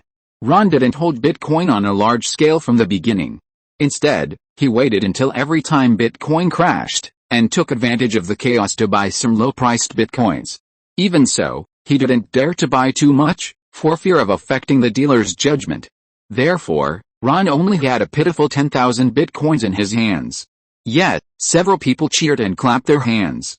After getting such a large amount of unexpected wealth all of a sudden, Leonard was at a loss and asked his friends how to spend it. Guys, have you thought about how to spend such a large sum of money? As a responsible adult, I will put all the money into a fixed deposit, and then when the fixed deposit expires, I will buy a tiger as a pet, just like Tyson, Rajesh said seriously. Are you sure you bought a tiger as a pet, and not for other obscene purposes like you did with Tyson's tiger? Ron expressed doubt about Raj's specific purpose for buying a tiger. I was drunk that time, okay. I'm Indian, we have a tradition of raising tigers, how can Indian things be called obscene? Then Raj muttered some obscure words, such as Indian tradition and having sex with animals is not obscene, which made everyone laugh. The apartment was filled with a happy atmosphere again. Leonard could only throw the question back to Howard, what about you? What are you going to do? Are you going to tell Bernadette? I won't tell her, I'm going to change to the Cullis sports car, the kind that Ron, the cake girl, drives, haha, but you have to find those Bitcoins first. Sheldon looked at everyone with his nose sarcastically, just like Erkung who tried to keep Zoe from staying. Let me guess, you are not going to look for it on Howard's computer? Of course not. Ron shook his head. Howard's computer is full of movies and movies. Howard blushed and retorted, that's all science, haha, so you prefer Asian science? Ron sneered, most of them are the kind that use animation to demonstrate the way humans reproduce. And most of them contain ethics or, stop. Howard was exposed in front of his face, and he shouted loudly in shame, okay, my computer is full of movies, that thing is definitely not in my computer, who is it, where are they? I remember that we used Leonard's computer to mine coins. Leonard, do you still have that computer? As Ron spoke, everyone turned their eyes to Leonard. Let me think about it. I seem to have lent that computer to Penny, and then Penny lent it to her ex-boyfriend Zach. Leonard's head was a little green. Huh? You don't have to bother looking for it. I stole all the Bitcoins on your computer a long time ago. Ask me where they are. Sheldon felt ignored and jumped out to make himself felt. What? How could you do that? Everyone was furious, only Ron was indifferent. Don't listen to him. Sheldon just moved the entire Bitcoin folder on your computer to his USB drive. In fact, it was just a fake folder that I made because I expected Sheldon to be angry. If he was smarter and opened the folder, he would find that it was a photo album of him wearing women's clothes when he was a child. Sheldon's eyes widened. He didn't expect that his actions had been predicted by Ron one step ahead. So where are our Bitcoins? I hid them in Leonard's science folder, next to the actors who look like Penny folder. By the way, that actor really looks like Penny. If it weren't for the wrong size of the breasts, I almost thought it was a video you and Penny recorded. Ron looked at Leonard and said jokingly. Wow, everyone screamed together, and Leonard was so embarrassed that he wanted to dig a 3-bedroom apartment in the ground and crawl into it. Chapter 425 Pritchett's Family Party. Thanks to Ron's precautions, Leonard and his friends didn't lose their windfall. However, when he and everyone else watched the blockbuster starring the actress who looks like Penny, Leonard always felt very uncomfortable. This feeling, described by Ron, was like a tide head, and then a green grassland grew out, and there was a wolf that could never catch a sheep, playing games with a group of sheep on it. Haha, what did you say to that science kid later? Jay Pritchett laughed with his wine glass.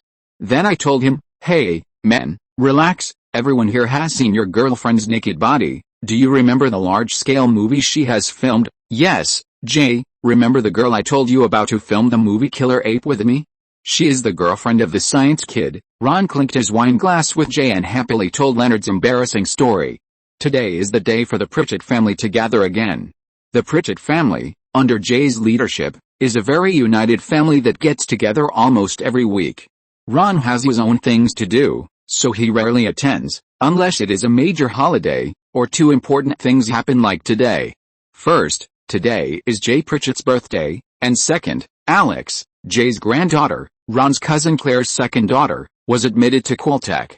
Wow, that boy seems to be good at picking up girls. Jay took a sip of whiskey. Before you told me this, I thought Caltech was full of freaks like Sheldon. Sorry, it may not be nice to say that about your brother, it doesn't matter. Even in our family, we all agree that Sheldon is a freak. Well, before this, I always thought that Caltech was like this, but hearing you talk about it, it seems that there are some interesting guys in that school. This way I don't have to worry that my dear Alex will become a nerd. Jay was very relieved. To be honest, having such a big family is a pride for him, but it is also a sweet burden for him. He has always been worried that once he died, his family members would no longer be able to get together as often as they do now, and live in harmony, and they would become strangers from then on. No, I think you're overthinking it. Penny agreed to be Leonard's girlfriend simply because she was pushed to the limit by Leonard's pestering. So, in general, yes, that school is almost entirely full of nerds. As a scientific research investor who spends almost half of the week in the Caltech laboratory, Ron is certainly qualified to make such an evaluation. Jay felt annoyed and could only change the subject. Okay, I'm starting to worry about my lovely granddaughter again. By the way, have I thanked you for your birthday present? It's much better than the Thunderbird I gave myself, thank you already. You're welcome. Don't think it's too expensive. You know the nature of my job. It's much easier to get one of these things than ordinary people. If I wasn't afraid of getting you into trouble, I could even get you an F4U without the weapons removed. I heard from Mary that you once served on an aircraft carrier. At that time, I thought you might like this thing. Don't worry about the maintenance and upkeep. Call Toretto's repair shop. Their people will help you. It will definitely add a lot of fun to your retirement life. You helped us a lot when our family was in trouble before. I am willing to do anything for you. Everything is what you deserve, Jay. Originally, Ron wanted to hand over the maintenance of the aircraft to professionals, but he happened to mention it by accident while having dinner at Toretto's house, and then Toretto took the initiative to take the job. Although Ron had doubted at first whether it was too much of a cross-disciplinary thing for a car mechanic to repair an airplane.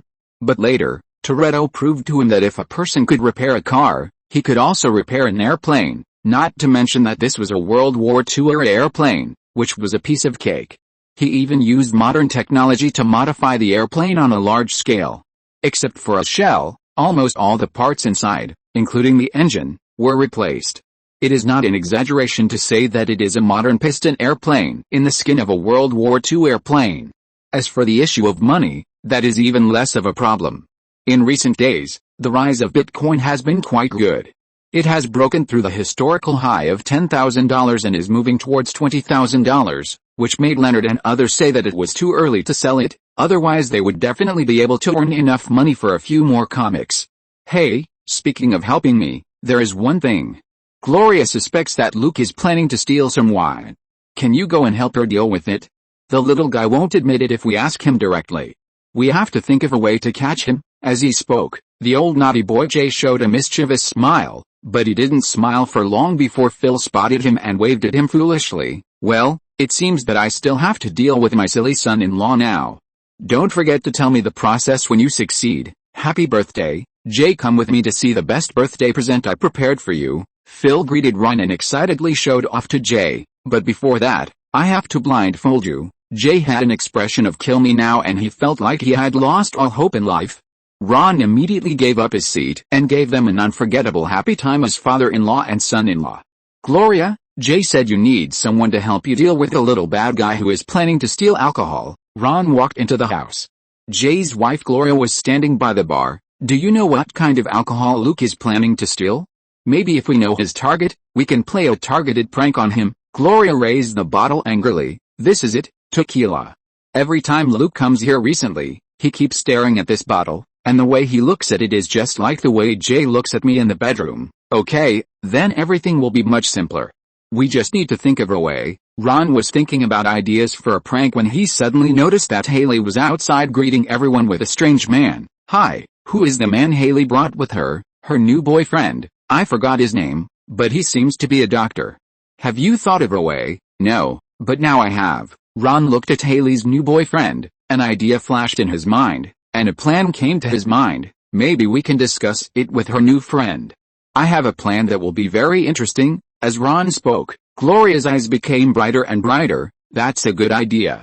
Let's do as you say. On the other side, after Ron and Gloria left, two sneaky figures appeared on the stairs next to the bar. While no one was around, they quickly took the wine away and went back upstairs. Gloria made a mistake. It wasn't just Luke who wanted to steal the wine, but also her good son, Manny. How is it? Have you figured out how to drink tequila? Luke asked anxiously. If I'm not mistaken, put a slice of lemon in your mouth, sprinkle some salt on your belly, and then drink it from your belly button. Manny read the text on the computer strangely, and finally glanced at Luke's abdomen. You wish. Luke pulled out the cork and poured a big mouthful of wine into his mouth. Although the tequila in a bottle had just been replaced with water by Ron, the bottle that had been filled with wine for a long time still retained a hint of wine, making him think that he was drinking the real thing. Wow, I'm going to feel so good after just one sip, Luke sighed complacently, imitating the appearance of an adult. Oh my god, Manny also took a sip like Luke, but the bottle was immediately snatched back by Luke, who drank it right away. Hey, man, take it easy. I heard this wine has a strong after effect. Don't worry, I know my limits. Luke drank the wine in the bottle without saying anything. 10 minutes later, the two little drunks who were dizzy from the little bit of alcohol left in the bottle staggered downstairs, intending to make another pot of coffee to sober up. Hearing the footsteps coming up the stairs, Ron, Haley's new boyfriend, winked and mouthed start. OMG. Doctor, I need your help. When I was drinking this bottle of tequila just now, I couldn't find the worm in the bottle, Ron shouted in horror, holding the same tequila that Luke had just stolen. It's the kind of worm that is in every bottle and is used to keep the wine fresh. Wow, that's troublesome, the doctor said in a deep voice. This kind of worm will eat your internal organs within a few hours, then there must be some way to rescue it, right? Haley suppressed her laughter and recited her lines. Her acting skills were quite good. Ron secretly gave her a thumbs up. You can drink the sauce of the pickled cucumbers. The worms can't survive in this sauce. The doctor picked up the empty bottle on the table and handed it to Ron. Ron drank the sauce in one gulp. Is this enough? Just right. Thank you, doctor. I feel much better in my stomach. You are lucky. Fortunately, there is still some sauce. Otherwise, you can only use another method, which is to soak yourself in ice water and take an ice bath. Stay in the ice water for at least 20 minutes to lower your body temperature and freeze the worms to death. The doctor spoke seriously according to the script he had just rehearsed with Ron, but he didn't know that behind the wall, Luke and Manny's faces were already pale with fright. Luke was horrified. Oh my god. No one told me that worms were put in tequila to keep it fresh. I feel the worms are moving in my stomach. No, I feel they were in my stomach. Manny was not much better. I knew you should pour tequila into your belly button and sprinkle some salt. These drinking rules must have their reasons. Dong dong dong. A burst of hurried footsteps went upstairs, and the two adults and a half-grown man downstairs laughed so hard that they couldn't straighten their backs. Ha ha ha, they're not really going to find ice cubes to make an ice bath, are they? You know how stupid your brother Luke is. Ron spread his hands. According to the saying in our hometown in Texas, for every genius in a place, one or two people's IQ must be sacrificed nearby. So, Alex's achievement is half as good as yours and Luke's. But I heard that Uncle Sheldon is also a genius, and a much more talented genius than Alex.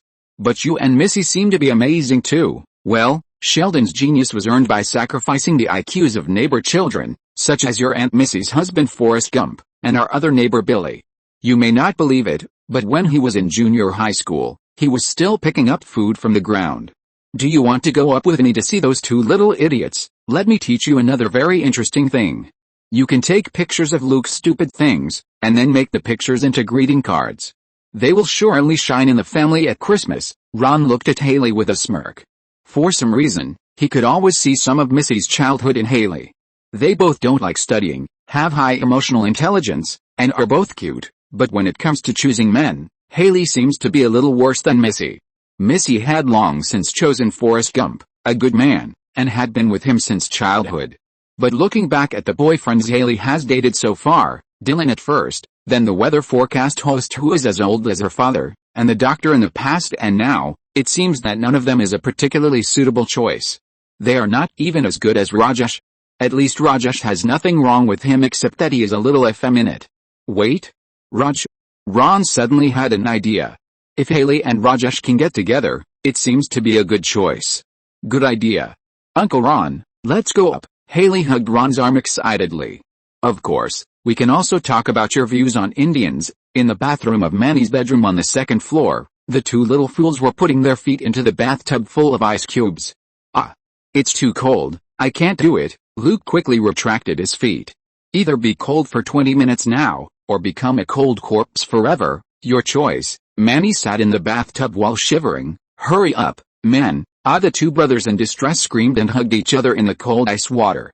Click. At the bathroom door, Ron preserved this classic scene forever. If I catch you secretly drinking again, I guarantee that this photo will be seen by all your classmates, but this photo will become this year's Christmas card, Haley added with her arms folded. Haley. You lied to us, the two little fools shouted in grief and anger. Although they were stupid, they still had some IQ. They knew that Uncle Ron was not to be trifled with, so they unanimously pointed their spearheads at Haley. Haley said fearlessly, so, are you going to settle accounts with me? Just wait until we freeze the worms to death, and then we will settle accounts with you right away. End of this chapter. Thank you very much for reaching the end. Don't forget to like. Looking for more exclusive content and immediate access? Subscribe to our Patreon. Remember, every like, subscription, or donation encourages us to continue. Thanks to everyone. See you in the next video.